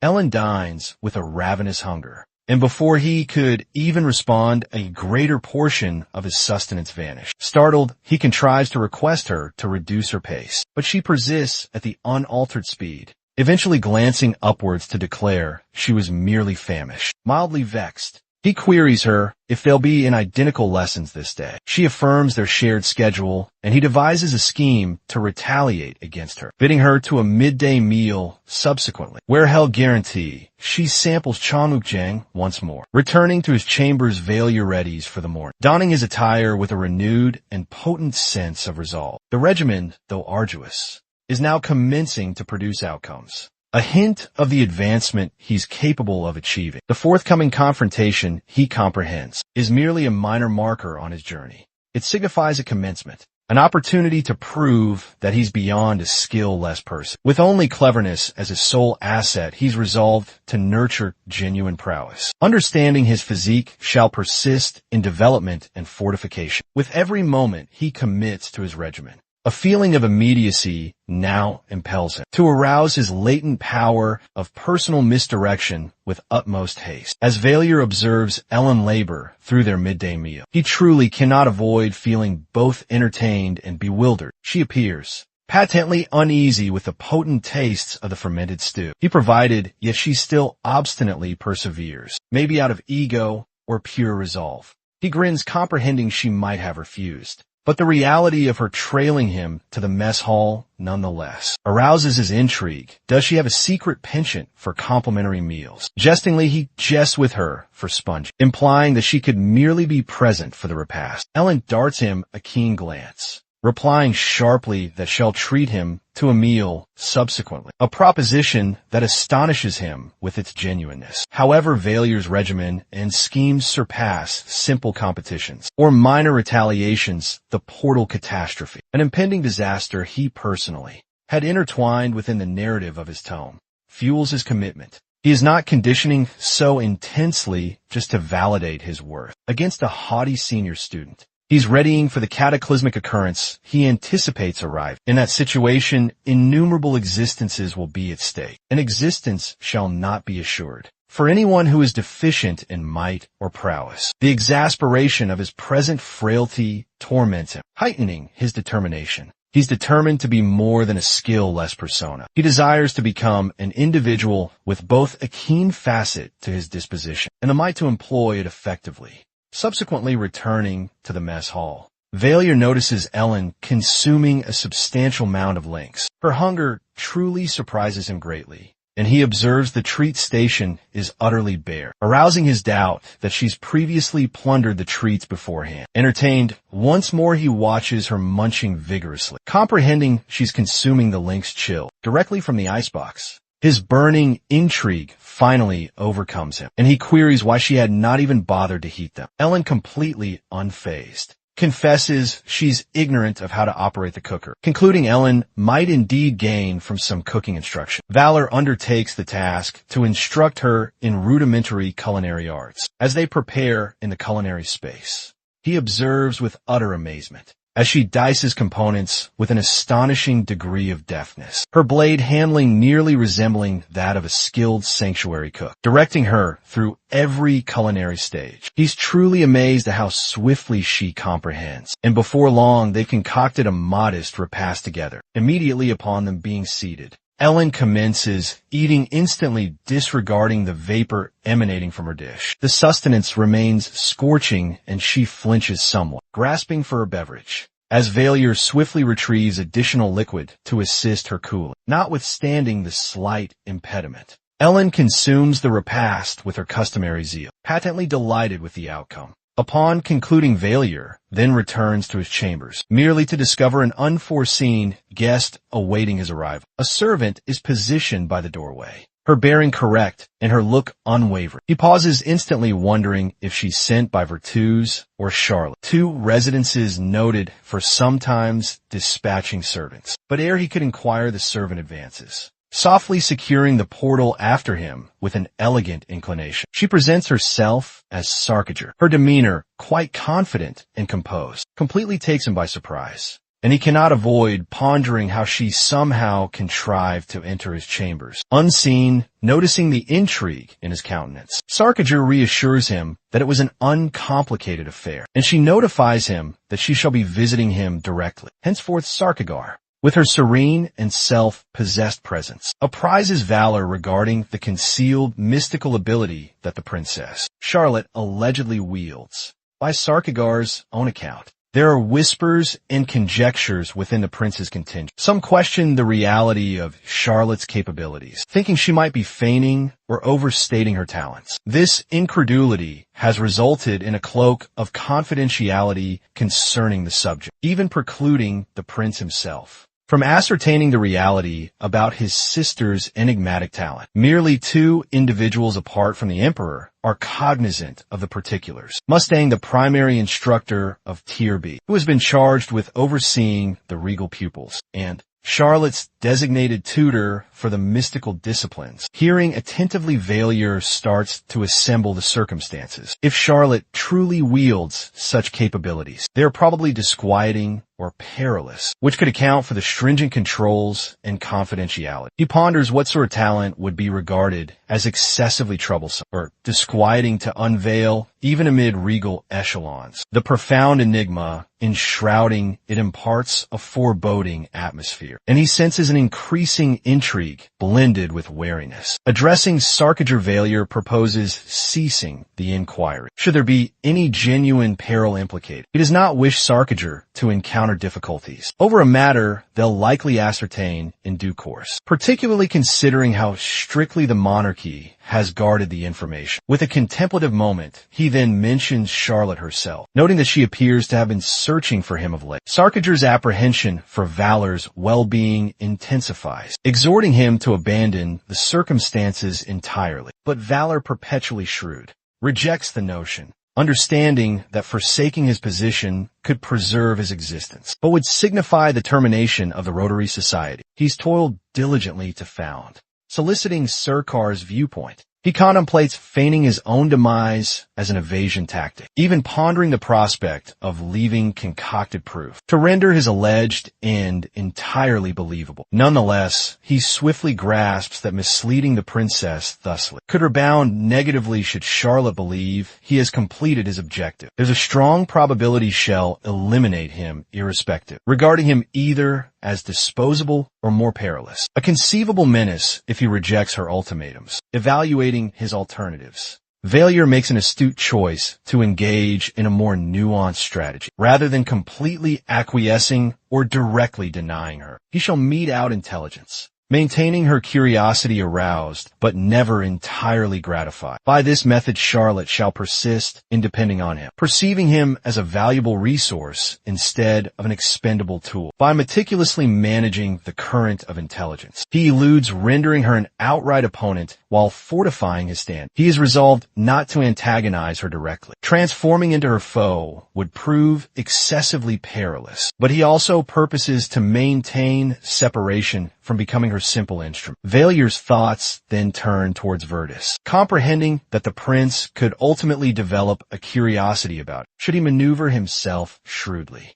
He might influence artfully both Charlotte and Virtus for his own benefit. Perceiving their shrewd dispositions, Valor arrives at the disquieting epiphany that, irrespective of who assumes the royal power, both kin would govern with identical unyielding aspiration. With this discernment, he perceives a chance to exert considerable influence, maneuvering amidst the two authorities for his personal advancement, to which Sarkager was genuinely awed by Valor's reasoning. Throughout a brief pause in their regimen, Valor observes Adriana attentively, entertained by the paradox that she, so very dedicated to her station as a sacred paladin, unwittingly instructs the precise individual who shall someday emerge the subsequent infernal monarch. He wonders at the disparity between her mild, yet resolute bearing and the vast strength he conceals within, a capability she could someday choose to resist. Without comprehending she previously aided in fortifying. Inquisitive, he queried her why she refrains from using sacred charms to alleviate her personal weariness. Throughout their drills, Adriana elucidates her doctrine. Depending on sacred enchantment to recuperate would impede authentic development. To her, it is akin to improperly using revival elixirs, an expedient that circumvents the physique's innate capacity to enhance and adjust. She emphasizes the necessity for him to uphold a nutritious regimen, stressing that actual conditioning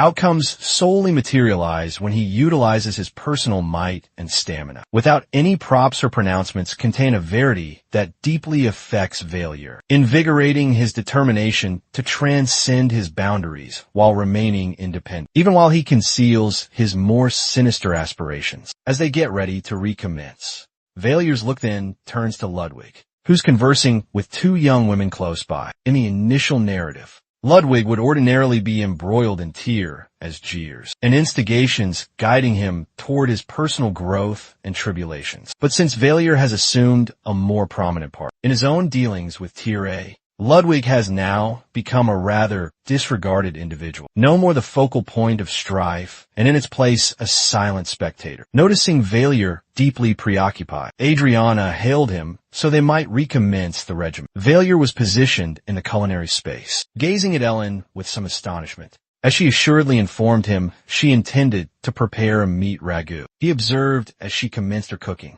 He instantly perceived it was overly briny. Not wishing to squander the entire repast, he resolved to assume control and conclude the preparation himself, modifying the seasonings to enhance it greatly. Subsequently, Valier requested Ellen to sample it, and upon doing so she beamed and declared it was quite palatable. Valier was considerably gratified. Valier jestingly remarked to her that she ought to feel appreciative. The sanctuary admitted her or her progenitors could have faced utter ruin, attempting to nourish her given the sheer volume she consumed. Ellen cast him a sharp look, thoroughly unamused by his banter. She swiftly retorted, declaring that she harbored no desire to arrive at the sanctuary initially. It was the sanctuary that desired her very presence. Valier was unable to refrain from persisting in his teasing, which solely served to aggravate her more. As reprisal, Ellen resolved to seek retribution upon him, in a fashion that caused Valier to rue his playful taunts. She commenced harshly instructing him in bladecraft, driving him more intensely than he had ever anticipated, as retribution for his persistent, relentless jesting. Ellen does not merely critique Valor's blade mastery. She indicates every single aspect that requires immediate correction. She is meticulous in her guidance,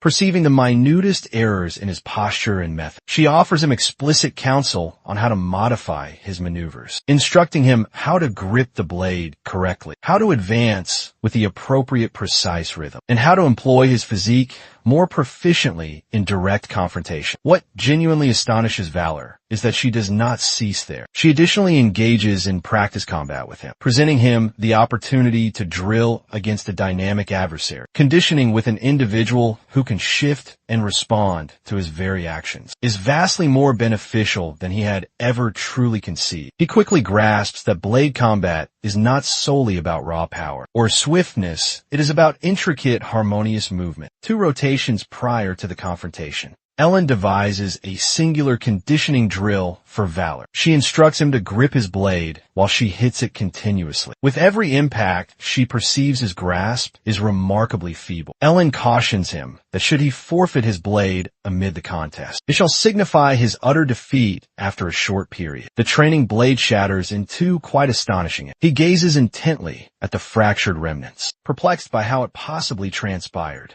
Ellen clarifies that the conditioning blades are intentionally quite fragile. The sanctuary desires not for pupils to possess armaments that might inflict any grave, substantial injury. Valier ambles towards procuring a different conditioning blade, but Ellen halts him. She informs him that should he persist thusly, he will undoubtedly be vanquished in a confrontation. Valier, feeling quite vexed, but acknowledging the verity, concedes that he comprehends he's unprepared. Yet Ellen does not conclude there. She informs him there remains a method for him to triumph. Valier is thoroughly captivated, pondering her precise implication. Adriana presents Valier a container of hydration, and he expresses his gratitude as he partakes of a sip. She then commends him for his excellent performance throughout condition, motivating him to remain in his optimal physical state and refrain from any arduous activity preceding the confrontation tomorrow. Valier concurs with a distinct nod,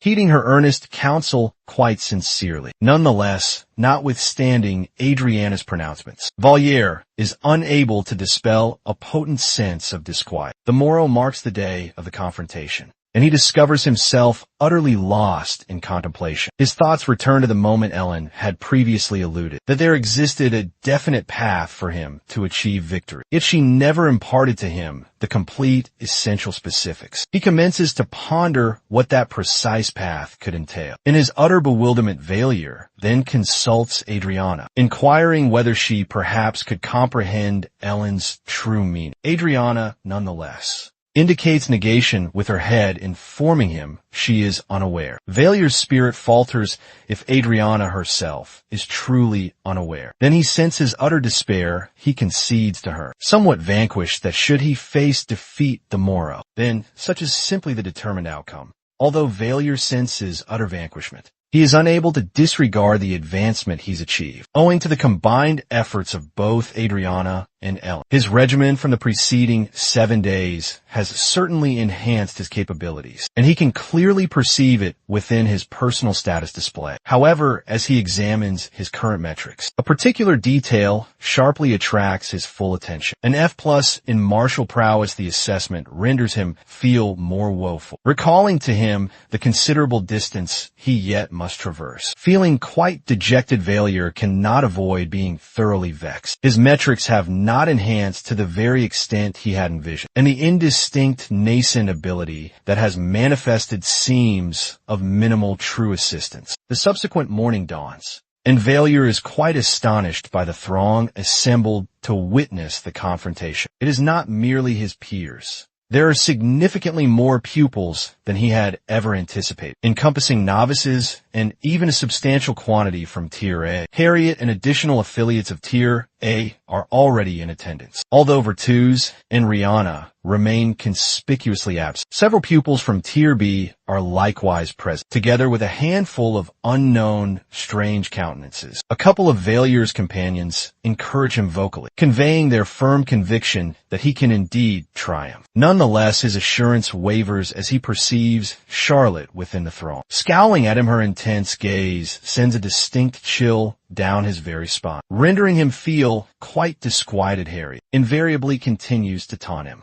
recalling to him that he must ready himself for a sound, comprehensive thrash. Then Ard materializes, and Valier perceives that a significant segment of Tier A for the sophomore echelon is present, presumably to observe the impending confrontation. The designated arbiter then advances, indicating that both combatants are prepared. He reviews the primary justifications for the said confrontation, verifying that both Failure and ARD comprehend and assent to them. Then he requests them to articulate what they desire to achieve through triumph. ARD is the initial one to vocalize, his tone decidedly icy and quite self-assured. He insists that should he prove victorious, Failure must prostrate himself before the senior student and earnestly seek profound pardon, and vow to consistently exhibit deference to his elders henceforth. Failure's gaze intensifies at the particular stipulation, but he remains quite resolute when his moment arrives. Failure articulates his conditions most resolutely. Should he himself emerge victorious,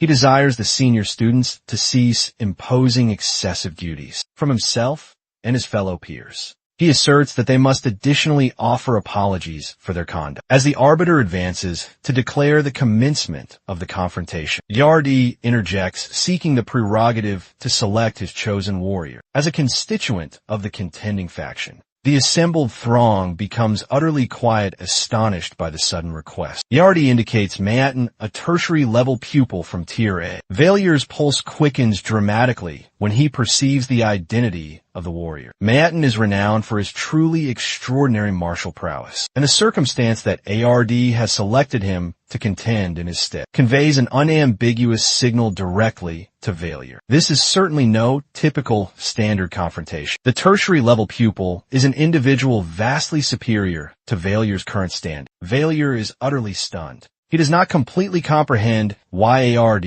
would elect this particular path, but he swiftly discerns that this specific maneuver is not solely concerned with triumphing in the confrontation. It is about dispatching a very clear signal. They intend to crush his self-assurance and indeed use him as a deterrent. Yet Valor remains utterly resolute. He recalls Ellen's pronouncements from a prior discourse, when she articulated the depth of her confidence in her own capabilities. She even ardently desired that she might serve as his chosen warrior, convinced that she would secure him triumph unquestionably. Adriana, as well, had indeed articulated a comparable fervent wish. From her vantage point, she observes most keenly, bestowing upon Failure a rather severe gaze. Failure comprehends that Adriana, although not personally engaged in the matter, is silently supporting him in her own distinct fashion. The arbiter, believing there were no additional contestations, readies to declare the commencement of the confrontation. Nonetheless, just as he is on the verge of continuing, Manhattan, with an aura of absolute unparalleled self-assurance, interjects and promptly alters the established regulations. He proclaims that the confrontation shall conclude when one of the contending factions formally concedes their loss. Manhattan, utterly confident in his impending triumph, certain that he shall thoroughly control the entire engagement. The arbiter then directs his attention to Failure, inquiring if he assents to these newly proposed terms. Failure, after a brief period of careful deliberation, assents with a nod. However,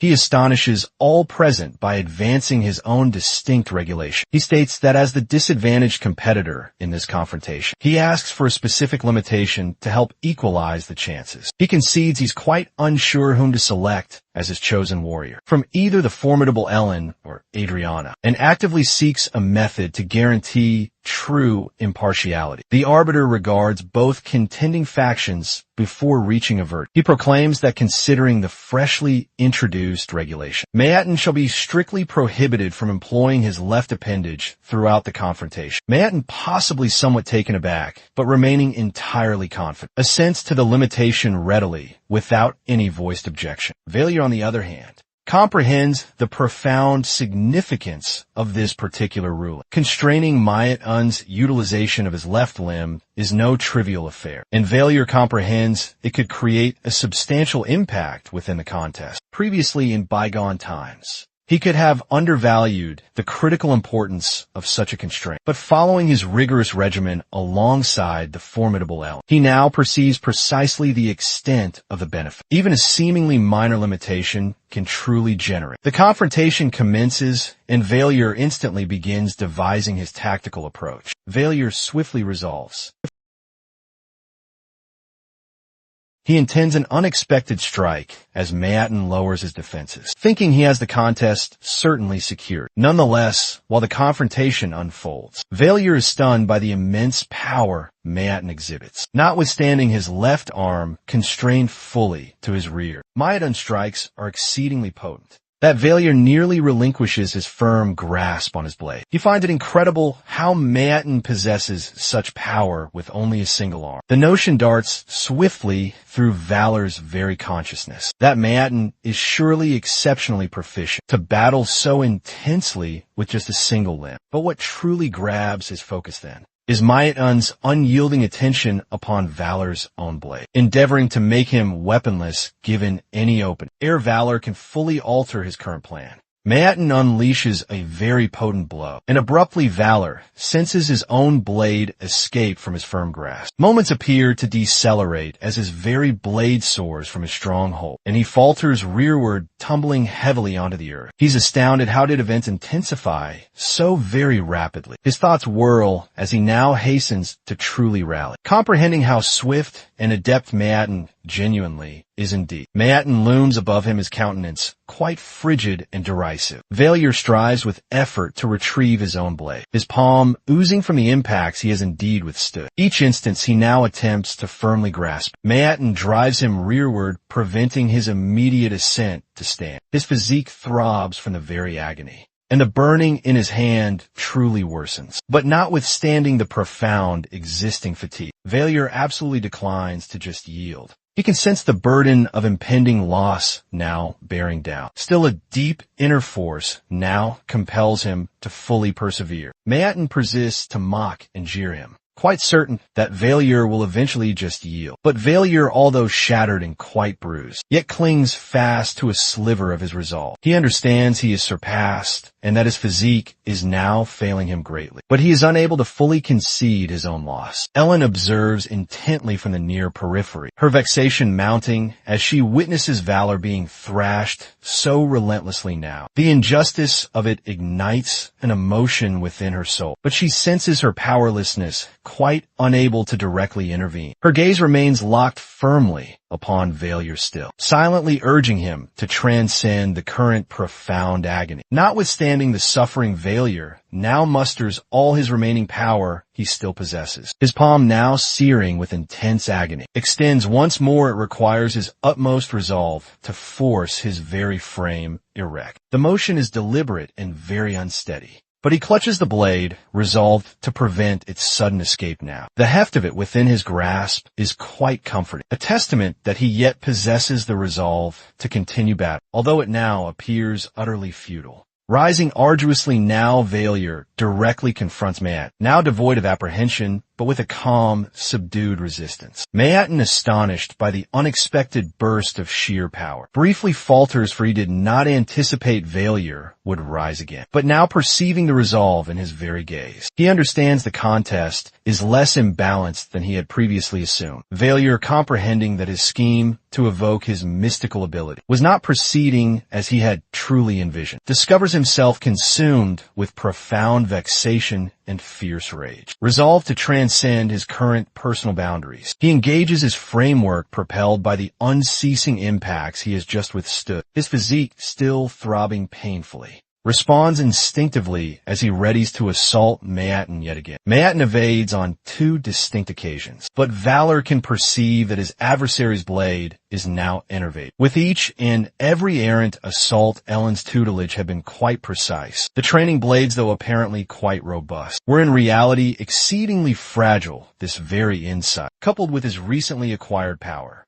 affords him the distinct benefit he requires to now strike. With a sudden surge of might, Valier kicks Mayatin in a susceptible area, and the resulting impact is adequate to cause Mayatin to release his blade. Grimacing with agony, Valier discerns his opportunity and understands he must act swiftly. Should Mayatin regain his composure and successfully retrieve his own blade, Valier will find himself in grave peril. He cannot possibly grant him that distinct chance. Unflinchingly, Valier charges forward and then kicks Mayatin anew, resolved to ensure he remains completely down. But even though Mayatin clearly falters, he does not lapse into unconsciousness yet. Valliere had genuinely hoped the assault would be sufficient to conclude, but Mayatin is more tenacious than he had previously anticipated. Mayatin persists in his teasing of Valliere. Valliere concurs that he shall not capitulate and in truth proclaims that he shall indeed emerge victorious, experiencing a potent aspiration to achieve ultimate triumph. But Mayatin reminds him that he cannot possibly triumph merely because he contrived to execute one underhanded maneuver. Concurrently, Valor absolutely refuses to be vanquished, particularly after enduring such a severe thrash. He has no desire to implore for pardon upon his very knees. Having already suffered a clear defeat, however, as Valliere contemplates this particular matter, he comprehends there is no conceivable method he can vanquish Mayat, since he cannot even formulate a way to land a subsequent blow. He lacks a distinct strategy for true victory, but his unwavering resolve to prevail certainly endures. Thus he determines that regardless of what may transpire, he shall witness Mayatin writhing in agony at his very feet, even if it proves to be his final act.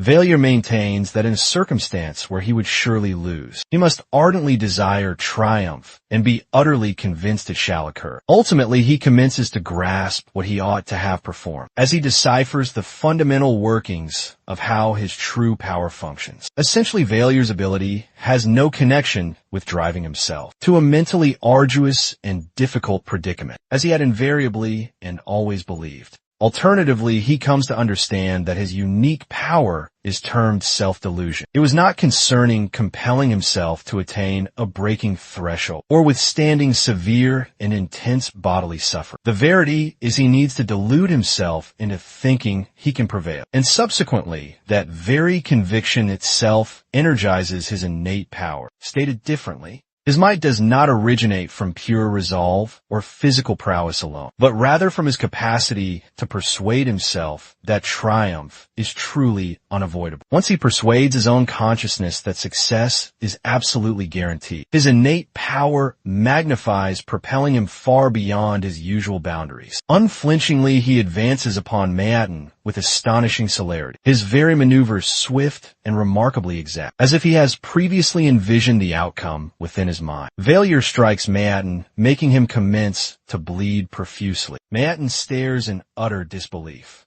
unable to comprehend how Valliere contrived to injure him so effortlessly. Without squandering a single instant, Valliere seizes Mayatin by his very hair, resolving to forcibly remove him from the current contest. Valliere determines to render Mayatin completely unconscious, understanding that should he succeed, Mayatin shall lose by default. All onlookers are utterly dumbfounded, encompassing even Ellen, who cannot fathom Valliere's abrupt surge in might and self-assurance. Even the Arbiter is quite taken aback by the alteration in Valliere's entire energy, as he persists in pressuring Mayatin to formally surrender. Valliere reminds him of his prior confident boasts concerning his victory. Now those very pronouncements are returning to severely trouble Mayatin, as Valliere's fierce, unwavering determination propels him ever onward. The more potent Valliere's steadfast conviction in himself truly becomes, the more formidable and mighty he also grows. And with each passing moment,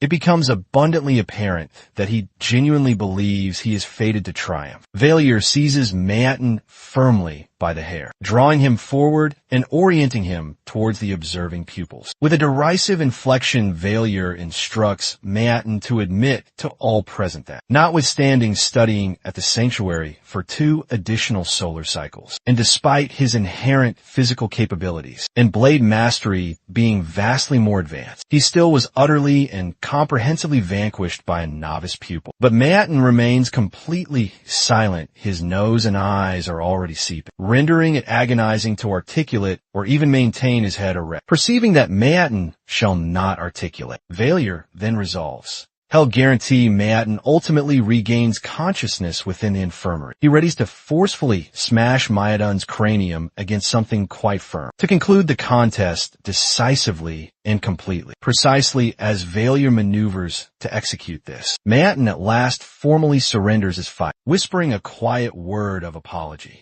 Failure releases his firm grip, and Mayaton then collapses to the very ground. Utterly depleted and thoroughly vanquished, the Arbiter then advances and vociferously proclaims Failure as the undisputed victor of the confrontation. Immediately and quite, the framework bestows Failure with 600 commendation units for his triumph. Notwithstanding his victory, Failure experiences a pang of acute vexation, disheartened that he did not in fact witness Mayaton lose all consciousness. Nonetheless, it happens. It transpires that Failure himself was the individual who forfeited all awareness, and he regains consciousness within an unknown chamber, gazing intently at an unfamiliar overhead surface. For a fleeting instant, he frets that some mishap occurred with the confrontation's true outcome, but he recollects his triumph and trusts nothing has been altered. At that very moment, Adriana enters the chamber to assess his condition. She beams, clearly assuaged that his injuries are not excessively grave. Inquisitive Failure queries her regarding what transpired after he lost all consciousness. Adriana elucidates that immediately following his proclaimed victory, he unexpectedly collapsed, so they transported him here to fully recuperate. Valier then ascertains from Adriana that he's presently within the student housing's recuperation chamber, not inside the infirmary as he had originally and mistakenly surmised. He recalls that the student housing does in fact possess a recuperation chamber, not solely the designated training grounds. This particular notion then prompts him to ponder if Mayaton is recuperating within the identical very location. Adriana clarifies that Mayaton resides in a distinct recuperation chamber, as they would not situate them together following such a fierce confrontation. Adriana then recounts a specific moment from the said confrontation, mentioning how she had been observing him throughout the entire duration. She had perceived that he noticed her within the assembled audience, but elected to persist in contending quite independently, notwithstanding her readiness to intervene and contend for him if truly required. Adriana subsequently queries Failure if he had impulsively plunged himself into the said confrontation, trusting his mystical inherent capabilities would unexpectedly manifest within the fervor of direct combat. She confesses that she had not comprehended,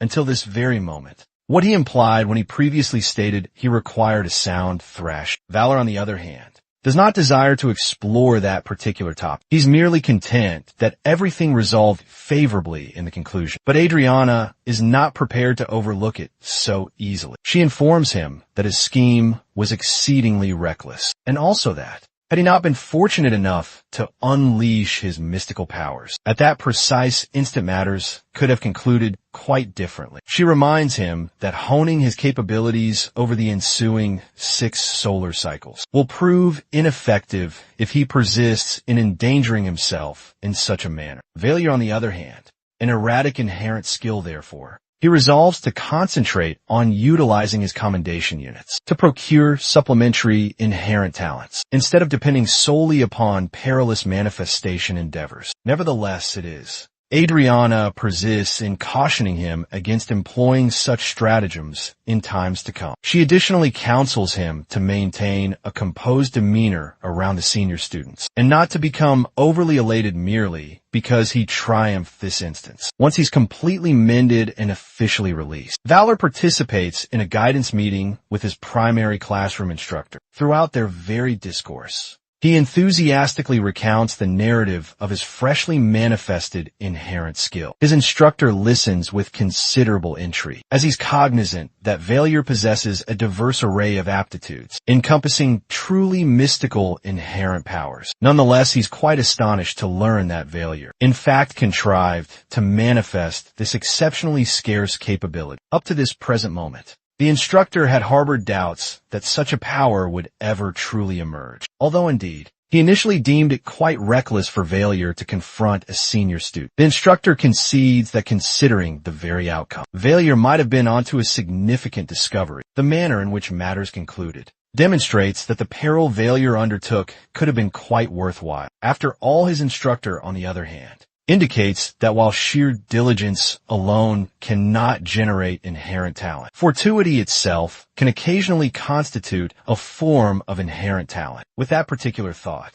He steadfastly prohibits Failure from utilizing his powers to assault any individual anew. Failure concurs, vowing not to employ his capabilities imprudently ever. His instructor, trusting Failure's intrinsic character, comprehends that while he may possess a somewhat aggressive inclination, he is not the sort to behave without clear intention. Contented, the instructor then permits him to depart. As Failure traverses through the various corridors, he swiftly comprehends that widespread whispers of his mystical power have already thoroughly circulated. Pupils murmur about how he contrived to manifest this exceptionally scarce capability mid-confrontation, and the rumor circulates not solely among his fellow noviciers, but also among the more senior and experienced upperclassmen. Very shortly, Failure's confrontation transforms into a prominent subject of chatter throughout the regal tier. After all is said, a novice pupil vanquishing a tertiary year in such a striking manner is quite rare, and it is hardly astonishing that intelligence of it is disseminating like raging flames. Even those individuals who previously disliked Failure now regard him quite differently, as if they now perceive something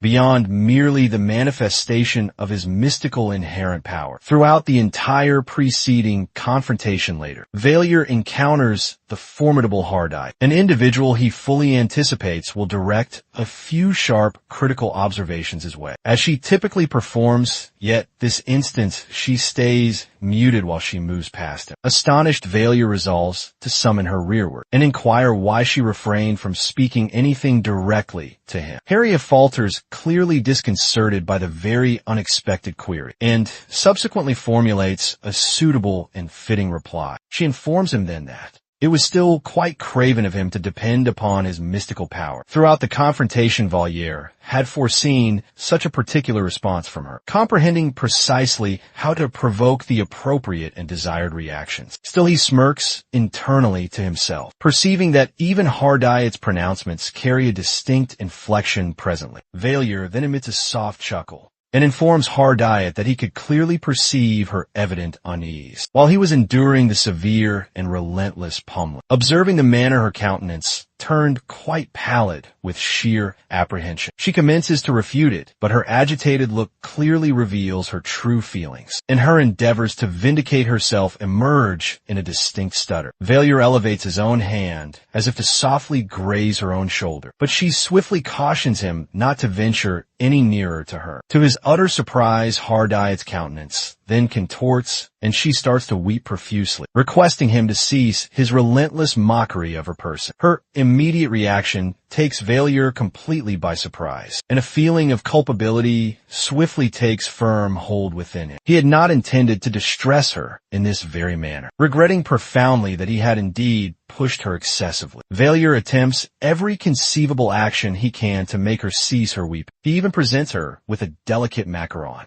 a sugary confection he currently possesses on his person. But she steadfastly declines Failure, then becomes quite vexed, sensing as if she is weeping merely to deliberately annoy him. Within his own thoughts he now muses that not a single one of his own kin ever contrived to exasperate him in this particular manner. When he at last queries her why she is currently weeping, she replies it is because he addressed her as Featherbrain and then derided her. Failure is utterly astounded and cannot believe what he is now hearing. He indicates that she also addressed him as a vagrant too. She maintains her firm position, stating she solely addressed him thusly because he genuinely is one. Failure, quite astonished truly, responds that he solely addressed her as Featherbrain because he perceived her as endearing and was endeavoring to uplift her spirits. At long last, she then ceases her weeping, but admonishes him never to graze her with his soiled hands again. Failure swiftly concurs, quite assuaged that she has now calmed considerably. He presents her the delectable macaron once more. In this instance, she readily accepts it,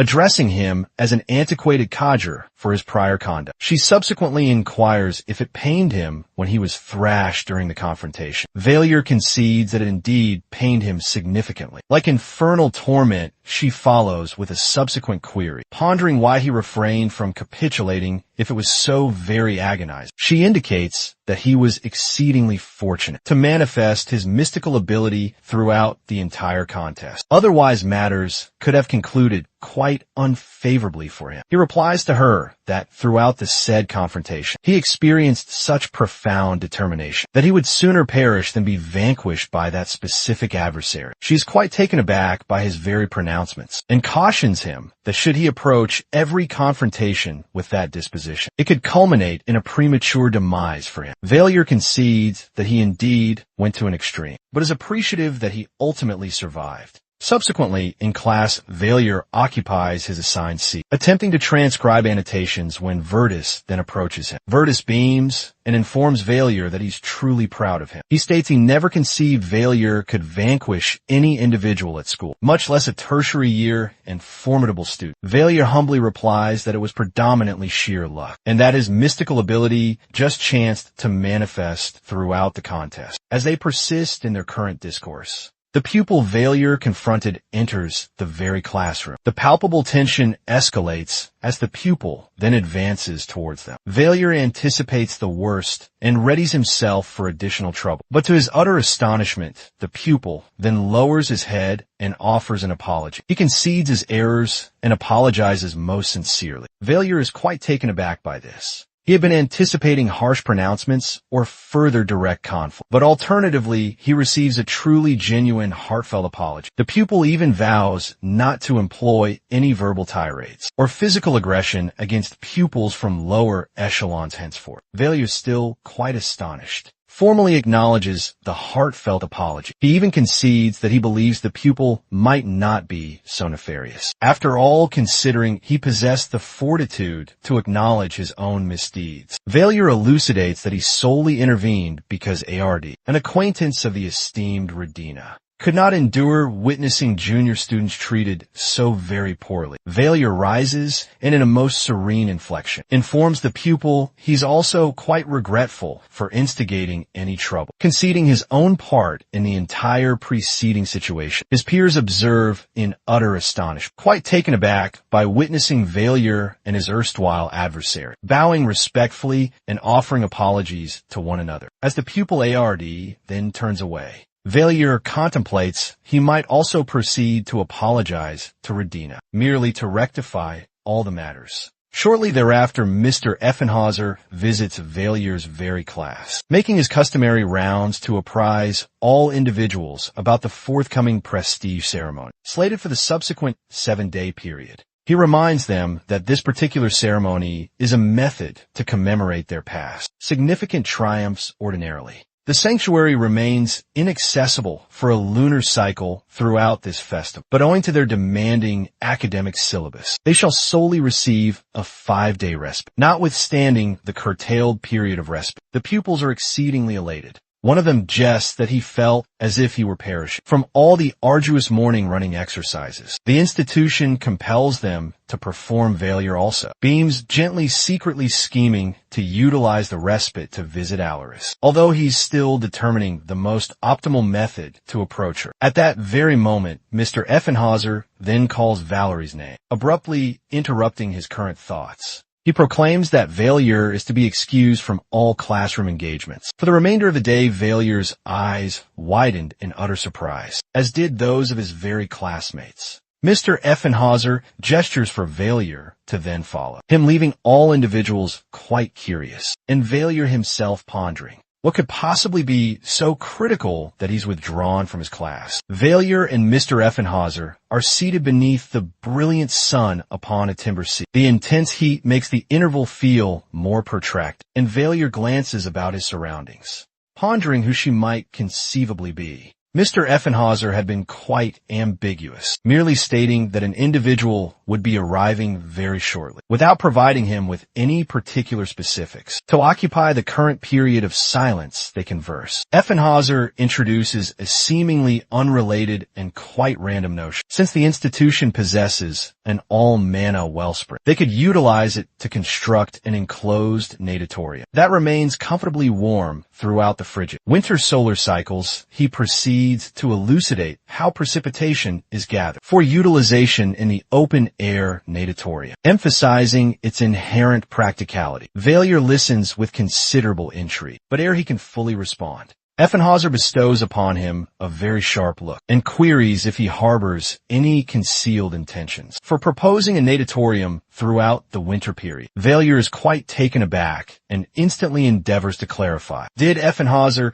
genuinely believe he desired swimming lessons throughout winter? For purely egotistical motivations, ere Valier can completely vindicate himself, Effenhauser rises abruptly and then instructs him to persist in wait, then promptly departs shortly thereafter. A novel figure then materializes from behind. It is a female with a confident gait and very keen eyes. Valier swiftly comprehends she is one of the institution's esteemed instructors, specifically designated to assist all the pupils, manage and cultivate their mystical inherent powers. The instructor presents herself as the esteemed Relandria. She beams most warmly at him, conveying genuine elation at witnessing Valier at last manifest his mystical inherent capabilities. In concert they commence a progression of drills to evaluate and refine his capabilities. After observing his considerable advancement, Relindra commends him for his unwavering determination and intense focus. She informs him how exceedingly proud she is, that he possesses the self-assurance to establish objectives for himself and toil unceasingly to successfully attain them. Relindra then imparts to him a singular insight into his very power. She elucidates that if he genuinely believes he is a formidable sprinter, and if he sincerely persuades himself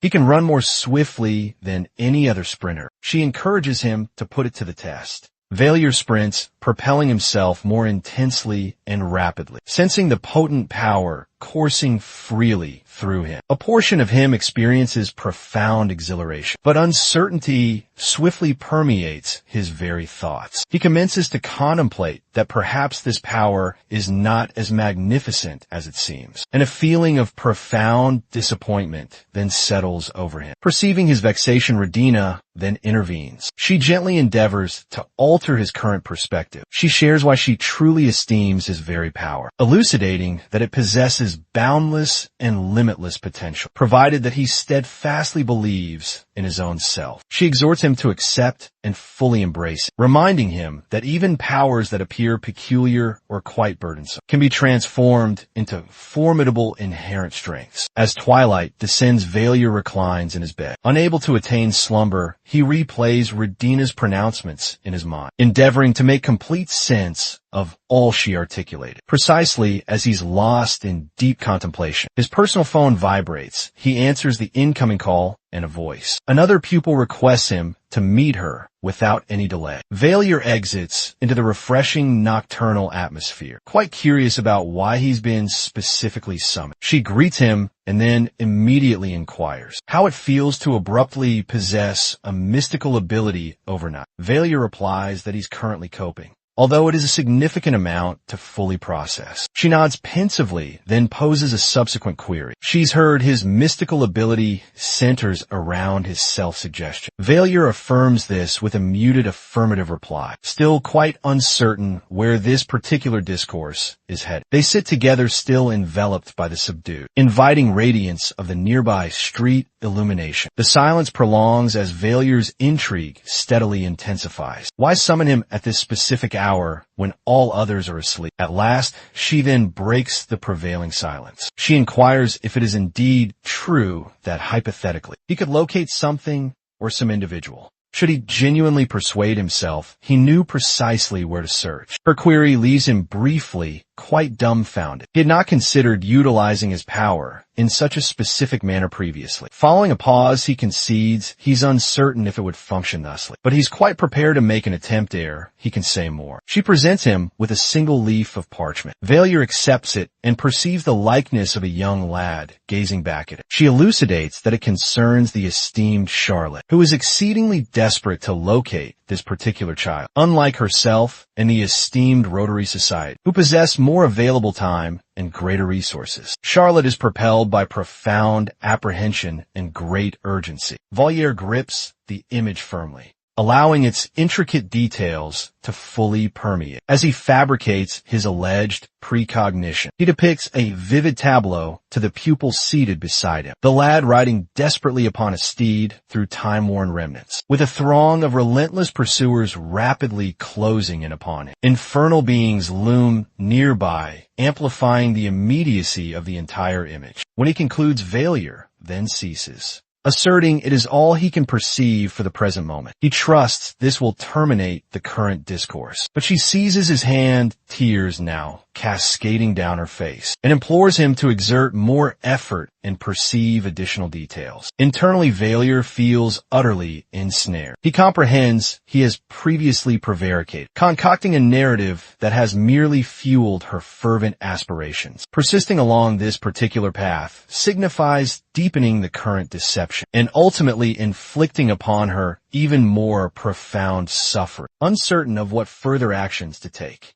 he informs her that he persistently perceives the identical tableau repeated, implying that his powers might yet be insufficiently potent. Her profound desperation does not diminish. Alternatively, she grips his hand even more firmly and implores to ascertain if the lad is still indeed alive. Burdened by the falsehood and the intensity of the current instant, Failure reassures her that the child is indeed quite alive. His pronouncements bring palpable solace, and she at last relinquishes her firm grip. She lowers her head and commences to weep quite uncontrollably. Failure senses the gravity of his actions pressing heavily upon him. He cannot endure witnessing her in such profound, deep suffering, comprehending that his fabricated reassurances are merely postponing a potentially agonizing and quite painful verity. After several moments, she at last ceases her weeping. She then wipes her face, composing her entire demeanor, and subsequently requests Valor not to divulge to any individual what transpired. He nods, comprehending her very specific request, particularly when she then mentions not desiring Virtus to utilize this sensitive information. Her countenance softens into a gentle, faint smile as she elucidates why locating the lad is so exceedingly vital to her. She reveals that he preserved her very existence when she was on the very verge of forfeiting her own sanity, in a desolate place of decay and utter despair, following the experience of a crushing defeat. In that bleak instant when she was prepared to simply surrender, it was the lad who aided her in rising once more, offering pronouncements of profound, deep comfort and reminding her that humankind had ultimately triumphed in the war. She persists, recalling how the lad endeavored to maintain her composure, notwithstanding the dreadful location they were currently ensnared within, a location capable of shattering any individual's very mind. He confessed to her that he had forfeited all his memories and could not recollect anything whatsoever from his prior existence. Even amidst his own bewilderment and palpable fear, he still endeavored to console her very deeply. She smiles quite faintly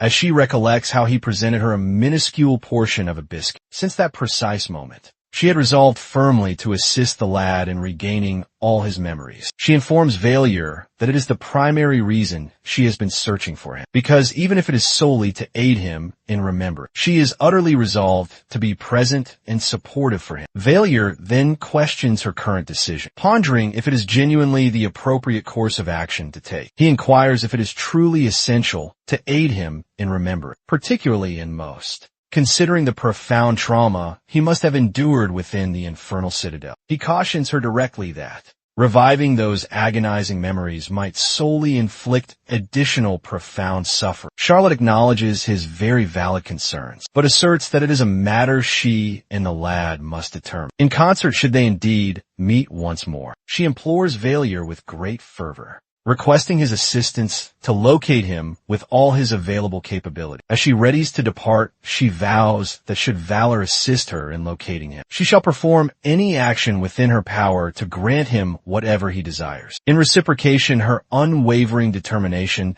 catches Valor completely off guard, and he endeavors to caution her with care, informing her then that it might be exceedingly perilous to make such a solemn promise to an individual like him. But Charlotte does not falter in her resolve, informing him she is unconcerned and departs with clear, firm purpose. Failure takes a single step forward now, But ere he can proceed far, he perceives a voice from behind him. He turns to discover Virtu's position there, observing him with a completely inscrutable expression. Virtus remarks that Charlotte is yet searching for the aforementioned lad. Evidently quite concerned, Virtus then articulates, his inflection serene, but conveying a subtle underlying message. He conveys profound aspiration. That Valier and Charlotte have been utilizing the institution's esteemed Rotary Society to search for the lad instead of endeavoring to do so independently.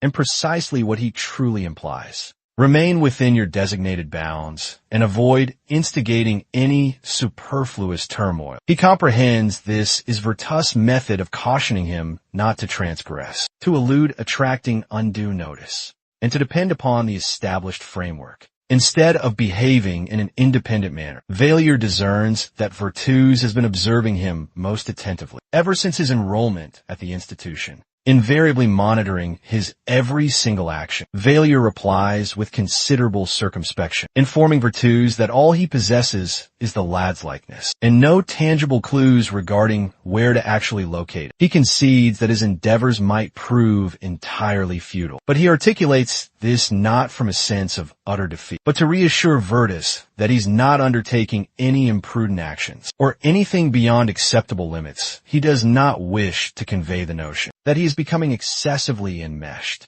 which could attract unwelcome and quite thorough examination. Virtus then alters the current discourse, inquiring if Valier comprehends who the lad is to esteemed Charlotte. Valier responds with complete veracity, stating that he is truly unaware. Virtus nods his head, seemingly quite content with this particular answer. He persists in speaking, stating that, should Valier chance to perceive or hear any information regarding the lad before he himself does, he must apprise him without any delay. As he commences to then depart, he turns rearward, once more his gaze narrowing somewhat. He queries Valier if he's currently evading the thieves' guild chieftain, a question that catches Valier completely by surprise. Valier swiftly and firmly refutes it, asserting that he has never been associated with the thieves' guild. Virtus smirks, faintly, almost as if perceiving the situation as quite humorous, but his subsequent pronouncements carry a distinct trace of profound and utter disdain.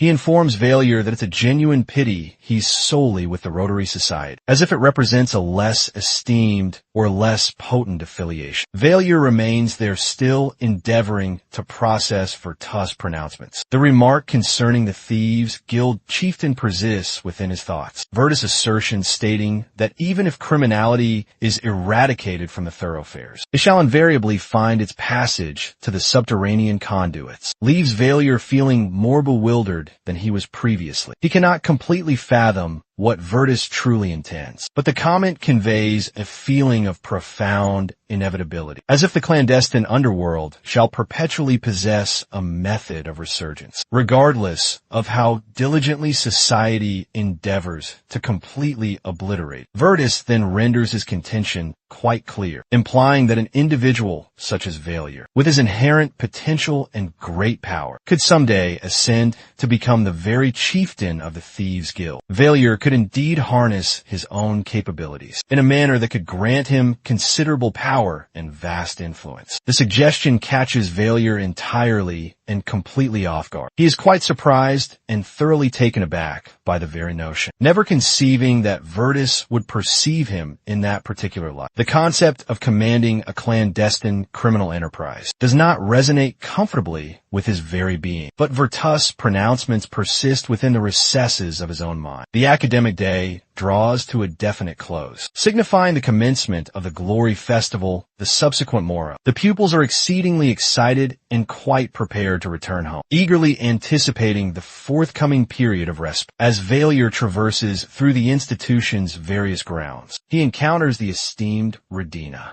who suggests that he might possibly attend some training throughout the respite. Valier, still preoccupied with his thoughts concerning Virtus' pronouncements, informs her he intends to slumber throughout the entire respite, but shall train diligently before returning home this very day. They exchange their customary farewells, and Valier then proceeds towards the designated field. As he trains diligently, however, His focus is not upon the exercises or enhancing his current skills. Alternatively, his mind persistently returns to Virtus pronouncements regarding becoming the chieftain of the clandestine thieves guild. Valier can scarcely believe the discourse he has recently had with Virtus, to conceive that an individual so proximate to the royal power, an individual in such a prominent position of great authority, would articulate so casually concerning such dark and clandestine matters. Virtus' pronouncements resonate within his very mind, and although Valor is quite astounded by all that has been articulated, Virtus appears to believe that Valier has probably contemplated such notions. Himself, it is profoundly disquieting, but the more Valier considers it intently,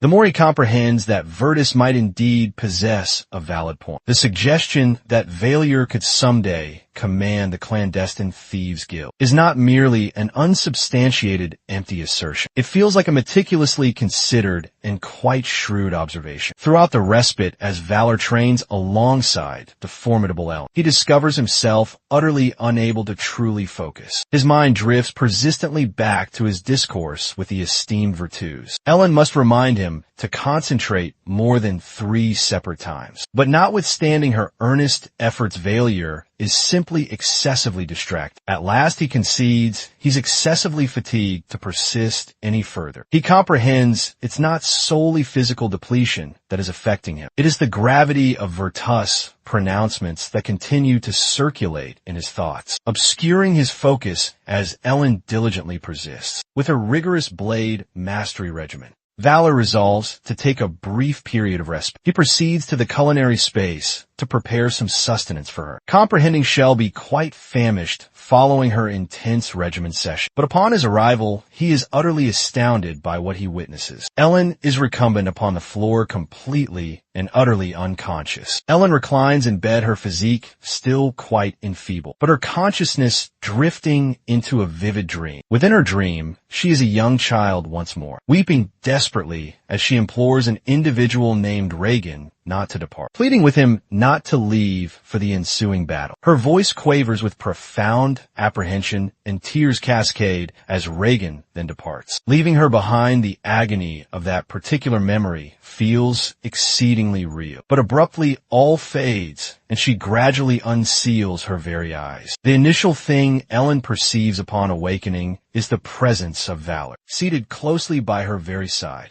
He experiences a surge of profound solace wash over him when her eyes then flutter open. Exceedingly appreciative that she is conscious once more, she appears quite bewildered for a brief moment, her gaze unfocused before she then queries where she is currently. Valier responds gently, informing her she is within the infirmary, as he adds that she should endeavor not to lose consciousness thusly again. The attendant, who had been positioned nearby, then interjects with her own thoughts. She informs Ellen that she is exceedingly fortunate Valier discovered her when he did, as the situation could have become significantly more grave had he not transported her to the infirmary so very swiftly. Ellen, still quite disoriented, glances at Valier, quite surprised by what the attendant articulates then. The attendant mentions how Valier had carried her upon his very back the entire distance to this very place, vociferously shouting for assistance and ensuring she received medical care immediately. Valier, hearing the effusive praise,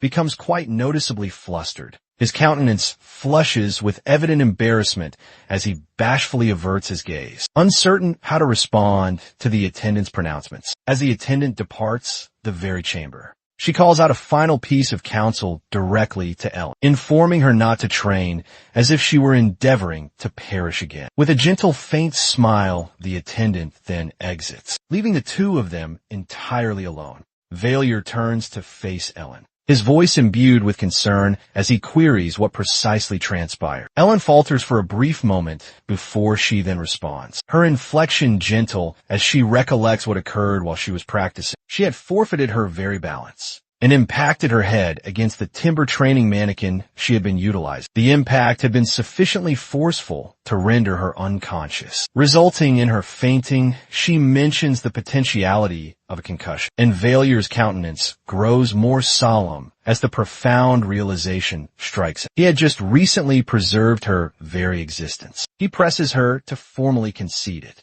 and she hesitantly concurs with him, comprehending that he is indeed quite correct. Valior's inflection softens as he instructs her to arise from her bed. The attendant has previously performed a restorative enchantment upon her, signifying she should be sufficiently well to ambulate presently. He proceeds towards the doorway, suggesting that she then attire herself, so they can depart home and relish the sustenance he prepared for her. Ellen observes him, still somewhat astounded by his current demeanor. She never anticipated Valior to be so exceedingly considerate, particularly following all that has recently transpired. It is a facet of him she has not perceived previously, and she experiences a warmth within her chest at his pensive gesture. Nonetheless, as Valior turns to then depart, he pauses and glances back at her with a very worried expression. Ellen informs him she intends to take a bath within the infirmary. Before they depart, Valior more concerned about available time objects, reminding her that should she take a bath presently, they'll be incurring the peril of being apprehended by the curfew. Valior, feeling somewhat ill at ease, endeavors to dismiss any persistent uncertainties as he stands within the chamber, awaiting Ellen. It is his initial occasion within her very room, and he informs himself that there is nothing to be apprehensive about. After all, Ellen is considerably younger than his own self, and he's quite confident that nothing unsuitable shall transpire between them. Still, he cannot avoid feeling somewhat out of his element as he surveys. The chamber is minimally appointed with items, merely a valise and some various workout apparatus strewn about the area. The precipitation outside taps softly against the nearby window, amplifying the serene and quiet atmosphere. As he awaits, he exerts his utmost to persuade himself that it is not a significant affair to be within a chamber with an individual of the contrasting gender. He's merely present to consume and partake of a repast. He contemplates nothing further when Ellen at last then steps out, appearing somewhat revitalized following her recent bath. Valior exhales a gentle faint sigh of profound solace and suggests they consume the sustenance he prepared for her. As they commence to eat, Valior perceives that Ellen is lost in thought. Her customary vivacious energy appears conspicuously absent, supplanted by a serene and quiet intensity. He gently endeavors to reassure her fully, informing her not to fret about it, reminding her that it is quite typical for any individual to feel lost or uncertain. At various times, he informs her that it is a constituent of existence, and all individuals experience certain moments where they feel as if they cannot accomplish anything. Ellen glances upwards towards him, as if she is endeavoring to decipher something within her own mind, before posing him a query that takes Valor completely by surprise. She inquires if he would be prepared to preserve the entire world, even if it signified immolating his own self. The query persists within the atmosphere, and Valior comprehends that there is something more profound beneath. Ellen does not merely signify preserving the world in a figurative manner. There is an underlying apprehension of demise within her very voice. It is as if she believes that demise is the ultimate conclusion, an irrevocable forfeiture that no individual can return from. Ellen's pronouncements weigh significantly upon Valor's very mind. As he listens to her articulate concerning her own brother, he can perceive the profound suffering within her very voice, the amalgamation of pride for the world that perceives him as a champion, and the anger and sorrow she experiences for being abandoned behind. To all other individuals, Reagan is a veritable champion who immolated himself to preserve the entire world. But to Ellen, he's the brother who elected to abandon her alone, who vanished into the vast unknown without a second solitary thought. Valior comprehends her internal struggle, but he also comprehends that it is utterly impossible to genuinely know how an individual would behave in such a circumstance unless they have personally experienced it themselves. He endeavors to offer a completely neutral viewpoint, informing her that no individual can truly articulate what they do unless they were in that identical very position. He does not wish to sound dismissive of her current feelings, but he cannot feign to comprehend what Reagan's sacrifice was genuinely like. Then Ellen reveals something that Valior has not perceived until this moment, the valise or container that had captured his attention previously. She ambles towards it and then unseals it, beckoning him over to take a closer look.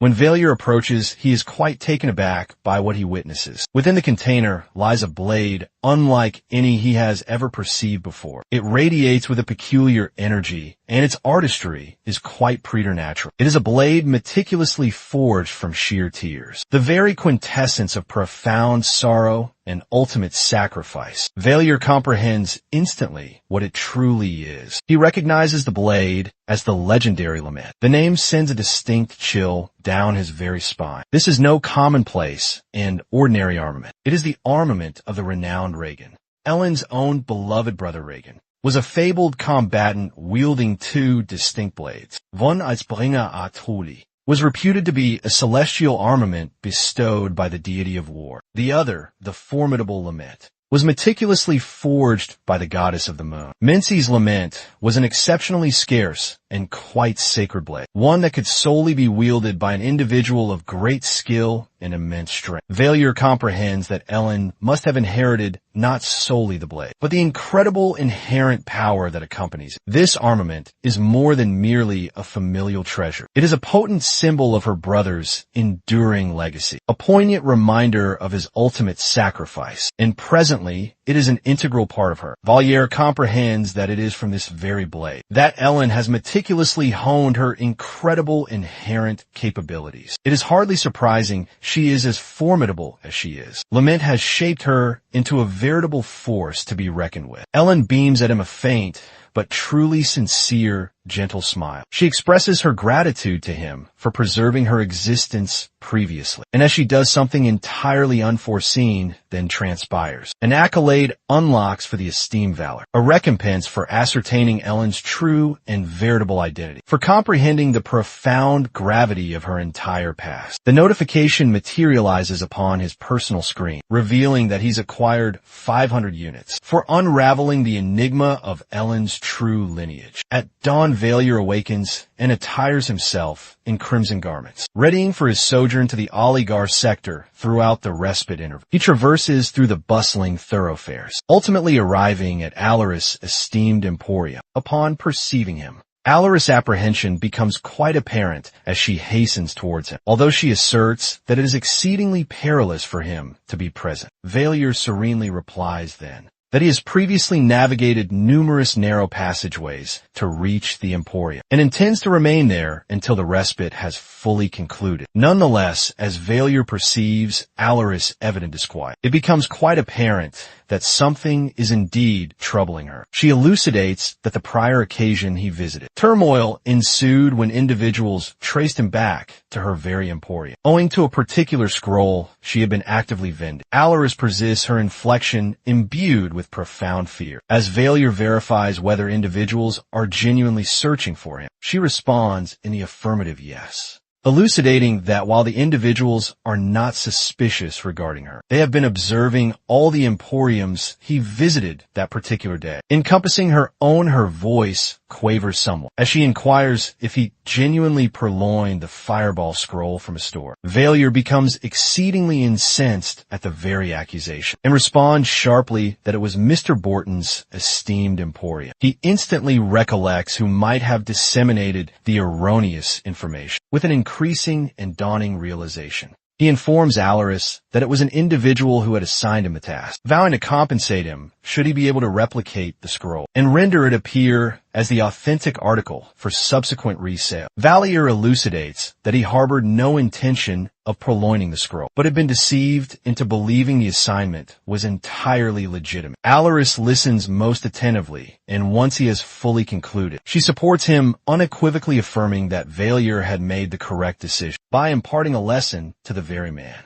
Valir elucidates that the man virtually compelled the scroll upon him, notwithstanding his desire to rest throughout the entire respite. He concedes that although he endeavored to firmly refuse, he had been pressured into ultimately accepting it. When he queries Alaris if the other society affiliates are alright, she responds with considerable uncertainty, mentioning that no official pronouncement has been issued as of yet. Alaris then suggests that it would be more advantageous for the Rotary Society to convene a meeting shortly to apprise all individuals on the current situation. Valir concurs, and they make arrangements to visit the society the subsequent day. That evening, as Valir reclines in bed endeavoring to attain slumber, he perceives Alaris gazing out the window lost in deep contemplation. She abruptly queries him then if he genuinely believes that human beings are inherently superior to one another. She shares her personal viewpoint, stating that while humankind is flourishing in a way, they are perpetually contending and slaughtering one another mercilessly. In the very name of societal progress, Vallier, still recumbent within his own bed,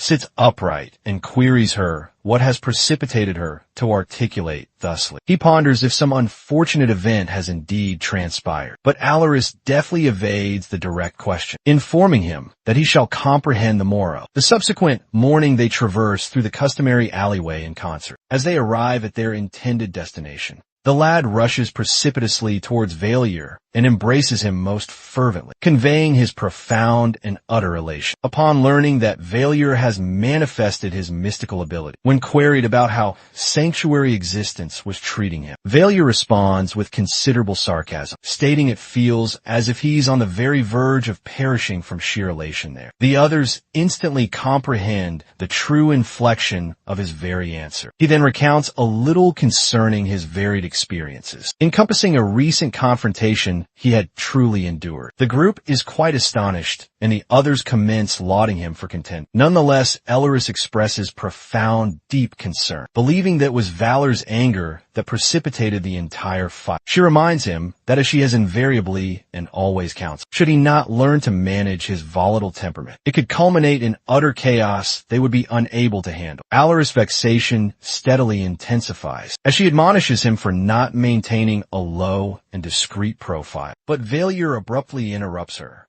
inquiring what it was that she was supposed to apprise him of today. The group becomes entirely silent, hesitant to articulate at first. At last the lad amongst them then articulates. He elucidates that throughout the Glory Festival, they ascertained that infernal beings were being apprehended and bartered within the capital's clandestine marketplace. Vallier is utterly astounded by this very revelation. As the prior occasion, he had been informed all those implicated in such activities had been slain following the war. Vallier then queries why the infernal captives are being bartered in the clandestine marketplace. In the very first instance, one of them then responds, elucidating that it is sheer curiosity propelling the desire to collect them. Vallier is exceedingly incensed, unable to believe what he's currently hearing. Individuals are collecting infernal beings like domestic creatures and segregating orcs and goblins. Concentrating solely upon infernal beings, they inform him that succubi, a particular type of infernal being, are the most frequently bartered race. The rationale for amassing them,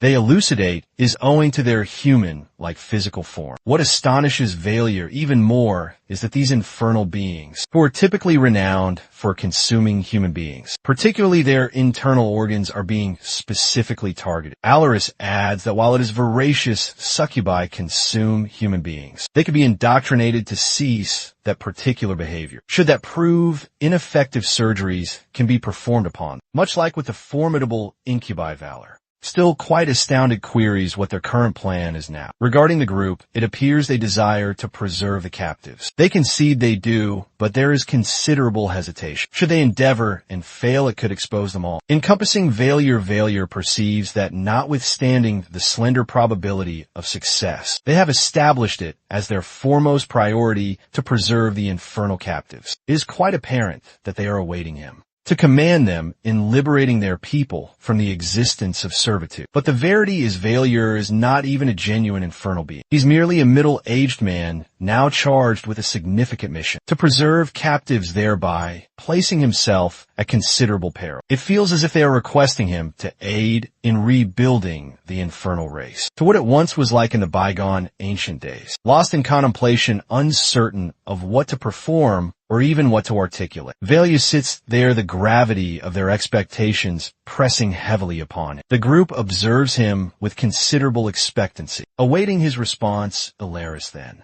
perceiving his internal and profound struggle, moves nearer, apologizing for introducing it so very abruptly and for placing him in such a difficult position. Vallier, still quite overwhelmed, murmurs that he cannot believe He has not experienced a restful night's slumber in quite some time. Before any individual can completely comprehend what he's articulated, Valor rises from the very chair he was previously occupying, his profound resolve now forming. He informs them that since they are committed to preserving their people, he shall join them in their current plan. The group is quite taken aback by his abrupt decision, astonished by his readiness to undertake such a perilous mission. They are all profoundly moved by Valor's readiness to take immediate action, immediately notwithstanding the inherent and considerable danger. Alaris is the initial one to articulate, delineating what needs to be performed for the mission to achieve success. She elucidates that in order to make any tangible progress, they need to amass 3 pieces of exceedingly critical information. First, the precise location where the infernal beings are being detained. Second, how many infernal beings are currently imprisoned. And third, the level of security enshrouding their very captors. The second male within the group, having remained silent until this very moment, steps forward to offer his valuable insight. He formally acknowledges that it is exceedingly difficult to amass truly reliable information concerning the clandestine marketplace, but fortunately, he possesses a few trusted contacts who can provide the details they require. These contacts are exceedingly well connected to the esteemed nobility, which renders them the perfect and ideal source of pertinent information. Since the clandestine marketplace's activities are predominantly controlled by the very affluent upper class, Valior's still processing all this novel and pertinent information, queries how they can ascertain about the individuals in command of the clandestine marketplace. The male responds, revealing then that the operation is in fact a collaborative endeavor between the Imperial Army's very guards and the esteemed nobles. They've constructed a clandestine prison specifically for the infernal beings, a location well concealed from the public's direct view. Valior is utterly astounded by this, inquiring if an individual within the Imperial Army might be implicated. The male concedes that then, should a high-ranking officer be in command of the entire operation, those beneath him might possess no knowledge about what's genuinely transpired. Valior's mind races with the profound implications, and he queries whether the Imperial family might be in the dark as well. Alaris and the others exchange a brief glance before Alaris then responds. She elucidates that then, while it is conceivable the Imperial family may be entirely unaware, it is not improbable that certain high-ranking officials within the entire empire are either directly complicit or, at the very least, deliberately ignoring what's currently transpiring. The empire is exceedingly vast, and those in positions of power frequently possess their own concealed agendas, rendering it quite simple for such activities to go entirely unnoticed, particularly when potent and influential figures are directly involved. He informs the group steadfastly that their current plan shall not succeed, and that they need to devise another different strategy. He also ponders then if there might be potent sorcerers implicated in apprehending the infernal beings, sorcerers with capabilities that could prevent any individual from liberating. His vexation intensifies as he contemplates the anti-enchantment fields that could effortlessly neutralize their very efforts, feeling more powerless with each and every passing moment. Alaris listens most attentively to his varied concerns, then suggests a completely different tactical approach. She cautions that they should not endeavor to liberate the captives. When the clandestine marketplace commences for the grand auction, the security shall be at its most stringent then, with the infernal beings being vended off to the supreme, highest bidder. Alternatively, instead, she proposes that they strike much earlier before the auction actually occurs. She elucidates that the security shall be considerably weaker before the auction, which is when the infernal beings are still being warehoused and entirely unaccounted for. Once they are vended, the infernal beings shall belong to private proprietors, and eluding capture shall be even more exceedingly difficult, as the new proprietors shall possess complete and utter control over them, should they act before the impending auction. When the infernal beings are yet contained, they'll possess a superior probability of liberating them without encountering overwhelming and insurmountable resistance. The group concurs with the current plan, notwithstanding comprehending how exceedingly difficult and perilous it shall be. They understand that the most optimal method to preserve the infernal beings is to strike before the grand auction actually commences, when they are yet in forced captivity, Nonetheless, Valor comprehends that even though they desire to preserve the infernal beings, there's a considerable and significant peril implicated. Once they commence liberating the various captives, intelligence shall disseminate swiftly, and it won't be long before the nobles intensify their firm grip on the very security surrounding the clandestine and illicit marketplace. The notion of the empire becoming implicated in the entire matter troubles him even further, as the ramifications of any imperial involvement could jeopardize the entire and complex operation. He comprehends that should the imperial family learn about it, there shall be a massive and widespread uproar. This could culminate in the termination of their plan before it even commences. Sarkagar and Lawyer, the other two infernal beings implicated in the plan, are also quite prepared to then proceed,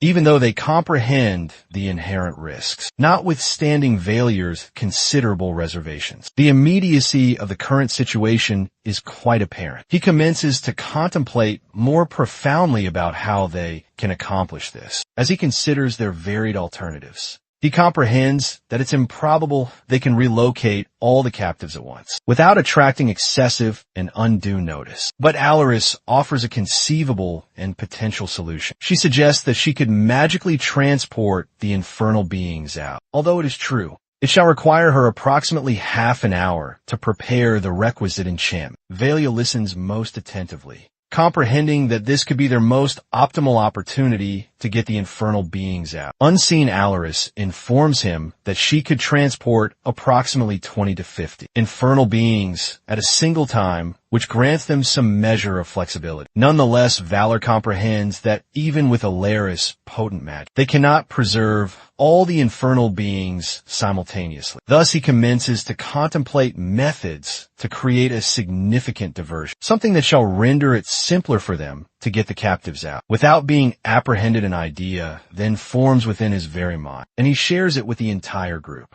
They need to render the auction entirely public, should they contrive to get the populace to learn about the auction and expose the nobles who are truly behind it. It might render matters more difficult for the clandestine marketplace merchants and compel the nobles to then withdraw. Although Alaris cautions that disseminating such a rumor is entirely illicit and could entail severe and grave consequences, Valier believes that it is an essential peril should the nobles be perceived as being implicated in the trafficking of infernal beings. The public indignation could exert considerable pressure upon them, conceivably compelling them to terminate the entire auction, or at the very least relax their stringent security. The group is experiencing the immense pressure as they persist in discussing their current plan. Valier comprehends that disseminating the rumor concerning the nobles being implicated in the clandestine marketplace trade shall instigate enormous problems should the populace ascertain. Civil unrest shall erupt, and the nobles shall forfeit their very power. Alaris frets concerning what shall transpire should the imperial army intervene to quell the civil unrest. Valia reassures her that the army shall not perform much. He elucidates that the sacred paladins,